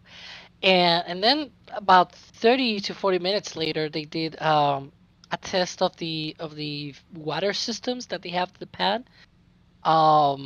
And since then, we saw them detanking the booster and things like that. But so far, we haven't really seen any activity indicating recycle or more like the another try at filling the rocket with propellant. So right now we're kind of on a waiting situation, and it's a little bit of on a limbo, I guess. We're not very sure what's happening right now, or what's the testing plan later for. Yeah.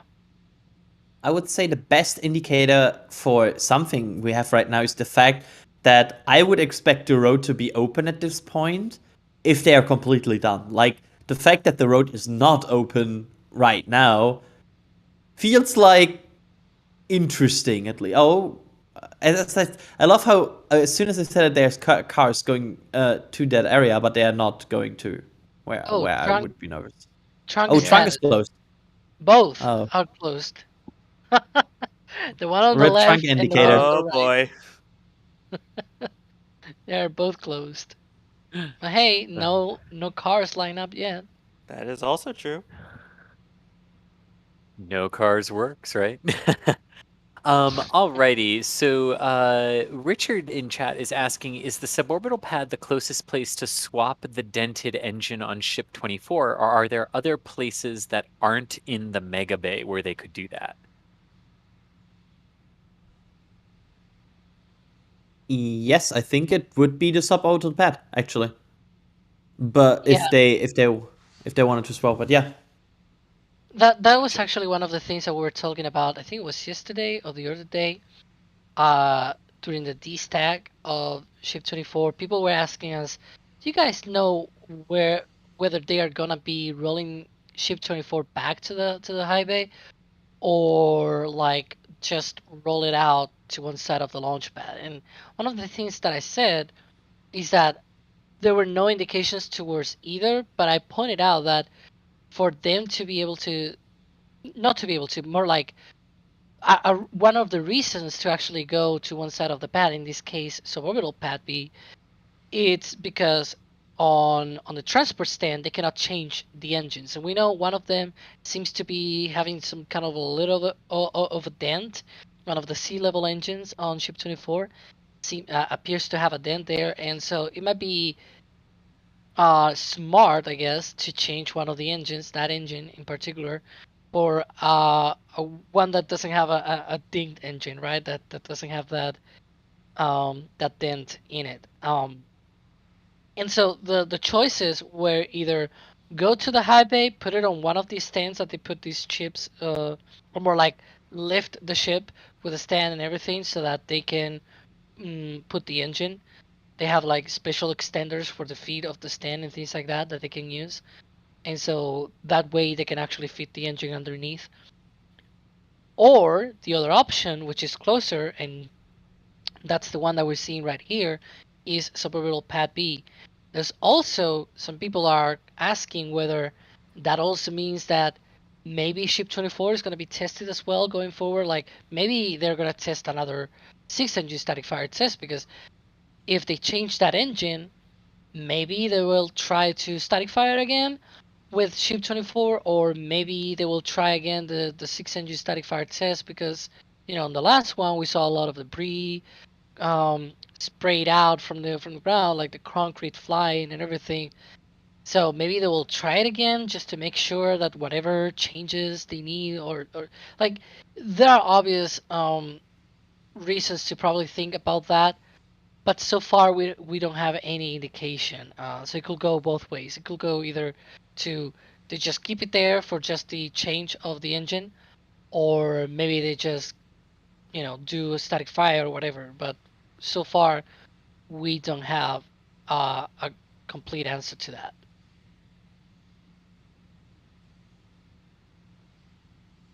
Gotcha. Good answer there. Alrighty. So another question here from chat asking, why are the liquid oxygen subcoolers active, but the methane ones are not? That's a very good question. If you know the answer, please send me a DM on Twitter, because this is puzzling. Like I feel like this situation right now is, for me at least, it's interesting, because the large subcoolers are clearly showing activity, but we see no pad vents.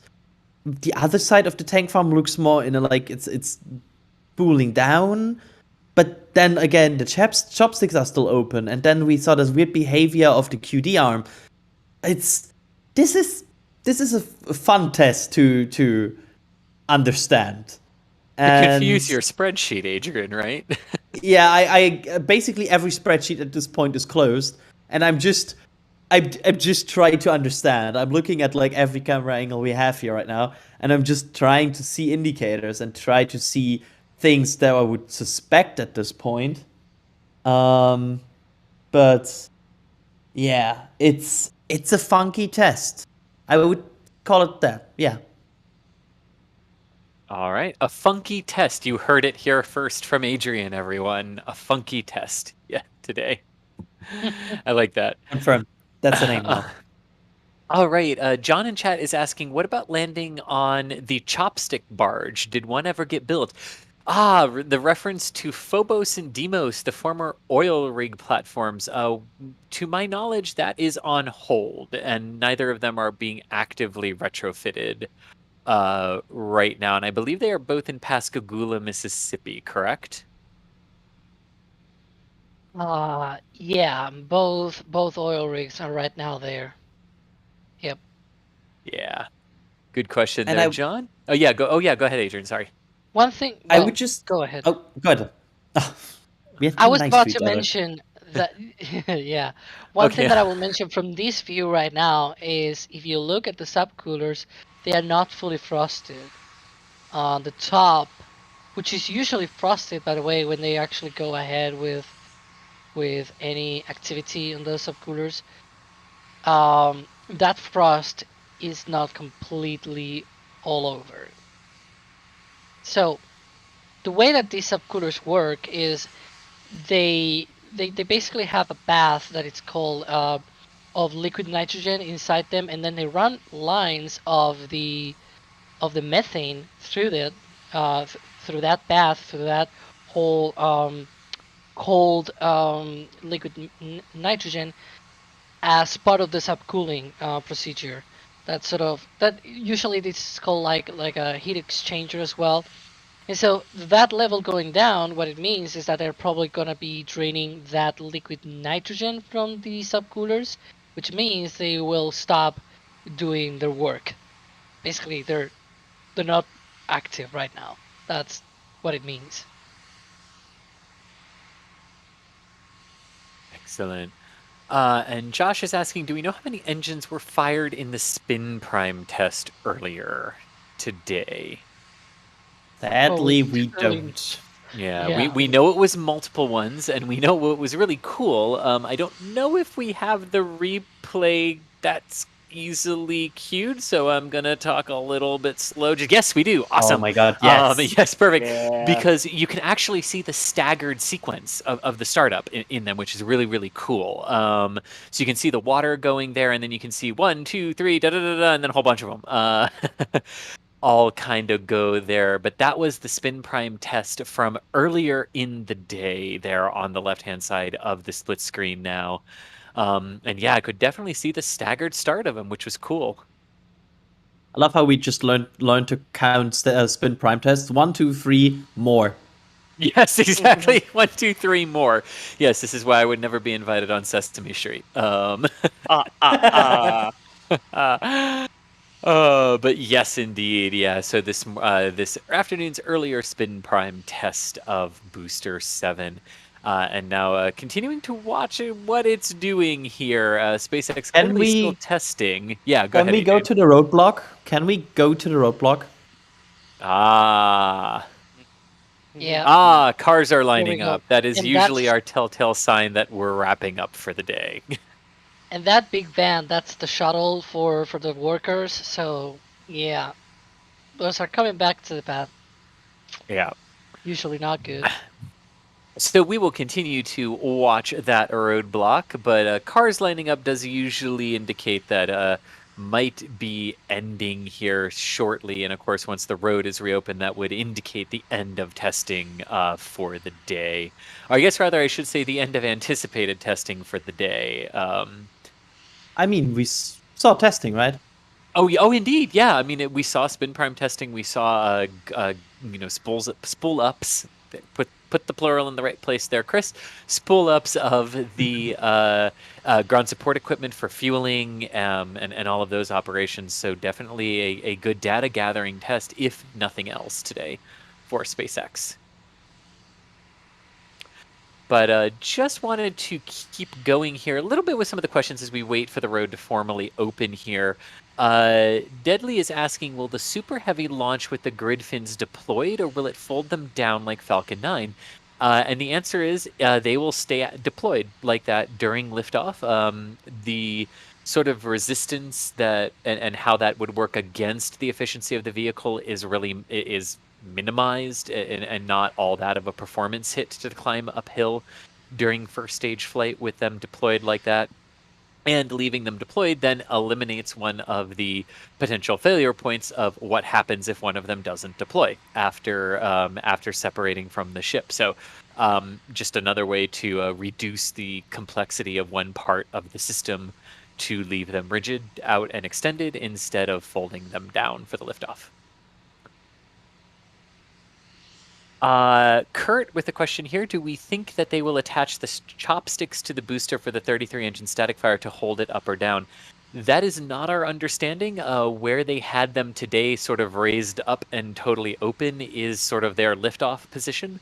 And that's where we would expect them to remain during the booster. During the static fire test of the booster. It helps if I say all the words. Kind of important. It is kind of important. You can tell it's a long day for the NSF team. Yeah. We have had the Atlas 5 launch this morning. Well, Yes, for some. And during two the of night. us had a hurricane coming over us earlier. Yeah. And I didn't go to sleep ahead of the launch, so I did the first broadcast during the hurricane, by the way, with no power and no sleep, and we continue on. Dedication to you guys. So Scott is asking a question here saying, with the increase in size versus Falcon 9, can Starship tolerate a wider range of conditions before they scrub a launch? This is an interesting question because it depends on what you mean by conditions. There are going to be some technical conditions that are going to get both Falcon 9 and Starship. Like if they can't get the engines chilled down into their proper start box range, that's going to stop either of them. regardless, if you're asking about like weather conditions, it's not necessarily the size of Starship here that matters for some of the lower altitude stuff, but the material that it is made out of might actually provide more options for launching in different kinds of weather conditions. And it is worth noting that in Florida, there are range imposed lightning rules that even if your rocket is built to withstand, the range might say that's fine, but we don't allow that for a safety from a safety point of view. So, there might be some disconnects here between what the vehicle is actually built to withstand and when it can actually lift off based on what launch site it's trying to lift off from. But and it but actually, and Alex, this is what interests me. The way that the ship and the booster actually connect together with those pins, right? I'm not even sure that I would go as far as to say like that like the wind shear limits are going to be, because the wind shear limits for any rocket are dependent on the rocket, the trajectory on the day, the overall configuration of it. Which is why some days, if you're launching east, the winds would be fine, but if you're launching northeast under the exact same conditions, the winds are red for shear. But the way the booster and the ship actually connect together with those little guide pins could play an important part in how much wind shear it can withstand going uphill, right? Yeah, it's kind of weird. I don't even know how that's gonna work, to be honest. And probably SpaceX has an idea of how that's like the limits and things like that. They probably have some preliminary data and preliminary ideas of how that's gonna be, the limits and things like that. But obviously, as they gather more and more launch data, more flight data, that's gonna be fed into whatever ideas they already had from before actually flying it. What you said, for example, from the eastern range, that's actually very important because the Starship eventually, well, I say eventually, but within a few years, its primary launch site is not going to be Starbase. It's going to be the Cape. We know they plan at least up to 4 launch pads at the Cape. One is already underway with being built at LC-39A. They have plans for 2 more at LC-49 north of LC-39B. And then they also have potentially more plans for another one on the military side, on the USS Space Force side of the Cape. So there's there's um there's gonna be a lot of launches from the Cape. So eventually they will have to go by the rules of the Eastern Range. Now, does that mean that those rules are gonna be the same many years from now? Maybe there will be some leeway here and there. One of the great things that we've seen in the past few years from the Eastern Range themselves is they have some leeway, some of the rules at least on or like their capacity to actually be able to support launches. Right now we're seeing such a huge cadence of launches right now from the Cape, not only supporting Falcon 9 but also quickly supporting other launches from other providers.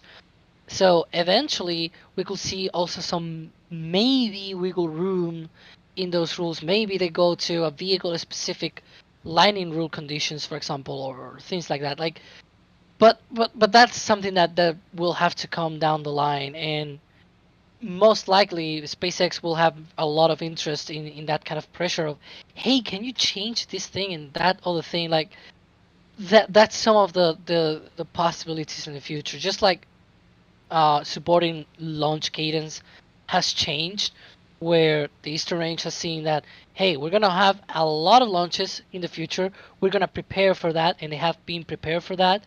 That might also be a thing in the future, that some of the rules might be a little bit more stretched out to adapt and fit new vehicles and new ways of launching.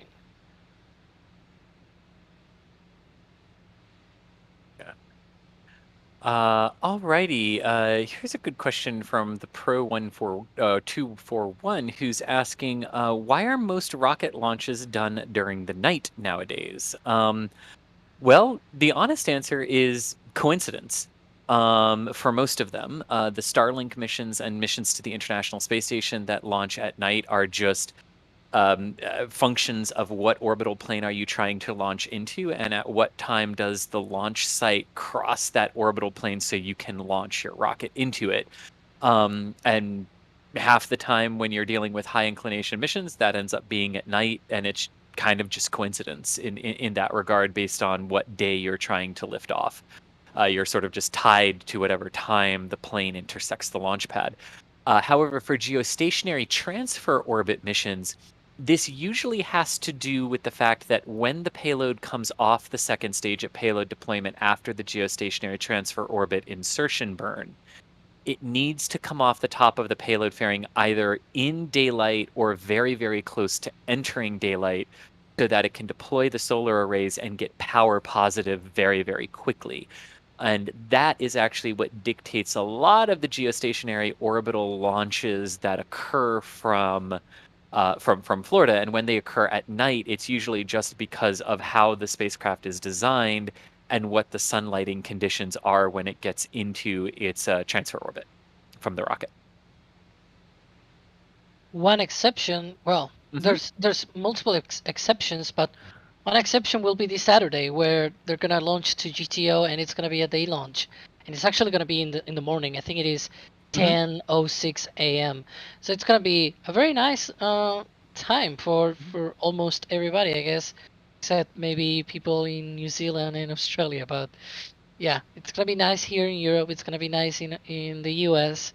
I know for once it's not 1:30 a.m. for us. Hooray!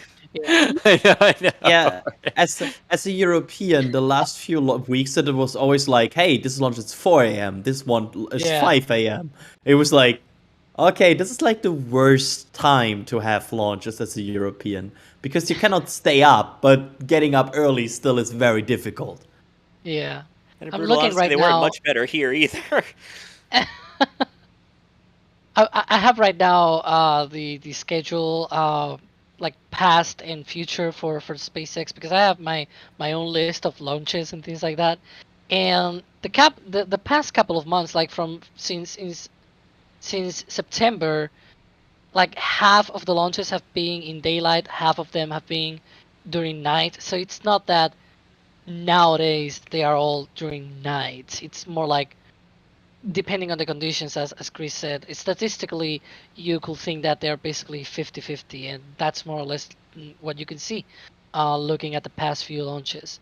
Granted, I said in a couple of months, but they have done, I think it's 15 launches since more or less. They have done a lot of launches since September, but yeah, and they have up to 8 this month. And there we go, cars are going to the pad. And cars are going out to the pad, so the road is now open, and that should indicate that the testing for today is wrapping up at Starbase. Mary had received an overpressure notice, which indicated that it could have been a static fire attempt here today, but what we saw was some good testing of the ground support equipment and a spin prime test of a subset of the 33 engines on the booster. But yes, I do believe that with the road reopening, I'm going to take one more question here from Westy the Third, who was asking, how many hold down clamps does it take to hold the booster down during a firing? And there are 20 hold down clamps on the OLM. And in case you are wondering, while testing is done for today, there is a lot. There are more testing scheduled. There's more tests scheduled coming up here. This was the last one for this week, but you can see next week on Monday through Thursday we have a lot of possible closures here for testing. So buckle up, folks, because it really, really could be a fun week next week of testing. But yes, that is what we see coming up here. But for today, that is pretty much going to wrap up our dedicated coverage. Before we completely go, I want to thank the members of our commentary stream who were all here with us. And first and foremost, Mr. Adrian, thank you so much for joining us with commentary today for our spin prime test on Booster 7. And I enjoyed being here, and I also want to thank our amazing chat mods who were here all the stream and kept the chat amazing. Indeed, and one of those people who helped us do it was also Alex. Alex, thank you so much for joining us today for commentary. Yeah, always a pleasure. And Adrian mentioned the chat mods. I'm gonna mention the SPL operators as well. We now wrap up commentary. We wrap up the dedicated live stream, but SPL keeps on live 24/7, and you can find out on our YouTube channel, obviously. And you can even type a command that on the chat, exclamation mark SBL, and that leads you to the live stream. And they do a great job. We're keeping that, trying to keep all of the major views that we can have, and it's really a good job that they do. And so I felt like that also needed a shout out as well. Very much so. And behind the scenes, helping us a bit today was none other than DOS, keeping the robot army happy out there in Starbase, so that all the little photons could be sent across the interwebs to all of you today. So thank you, DOS, for all of that and keeping everything flowing for us. Let me put my headset back on so I can say bye to everybody. I saw your microphone turn off, so I was going to long talk that until you were ready. Yes. Packing up the studio here, like I'm going home. Wait, I'm at home. Anyways, no, good times today, y'all. Glad we were able to share that with everybody, and thanks everybody for hanging out with us for this extended spin prime test. Yes, indeed. And also behind the scenes, pulling the buttons, pushing the levers. We'll go with that. It was Mr. Kevin Michael Reed. Kevin, thank you so much for that support today and for helping us push all the wonderful images and keep everything going behind the scenes for everyone. Thank you much, Kevin. And also on comms with us was Mr. Sawyer Rosenstein. Sawyer, glad you are safe after the hurricane overnight down there your way, and that you were able to join us for not just this one, but the Atlas launch earlier today as well. So thank you very much, Sawyer. Absolutely, Chris. Glad you're safe as well through this storm, especially after we had Ian. And hopefully everyone out there is still safe, whether you came through the hurricane or not. And yeah, thank you for putting up with my voice for pretty much all day today. And of course, I am Chris Gebhardt, the assistant managing editor for NASA Spaceflight. I was your host for most of today, and two people that we also had on who are not on comms anymore, but want to acknowledge them: Mr. Chris Bergen, our managing editor, and Mr. Nick Ansuini, who is out in the field watching the ship with his own Mark I eyeball out there. So thank you to both of you. Oh, yeah. So thank you to both of you for joining us earlier today as well. And Alex, yes, go ahead. Yeah, I would like to point out something because people are saying, "Oh, the road is not closed. It's still closed. It's not open." Before they open the road, they send people to the pad, but we're seeing the tank farm actually. You see, the LOX side is venting and things like that. The methane side is going down. It's just pulling down. We'd already mentioned that, right, Chris? And we're pretty much sure that they are not coming back for a testing or a reset. They are done for the day. Right now, we're basically very, very sure of that. All indications point to that right now. And while the road is still closed, you'll see shortly, once they clear the area, once they go, the green light, they'll open the road. That's usual for these kind of testing. Gotcha. Good point there. Good point there, Alex. So with that will wrap up our dedicated commentary coverage. But we are going to end our broadcast and throw you over to Starbase Live, where you can continue to watch the activities at Starbase throughout the evening and overnight. And when they test, we will be here again. Until later, take care, everyone.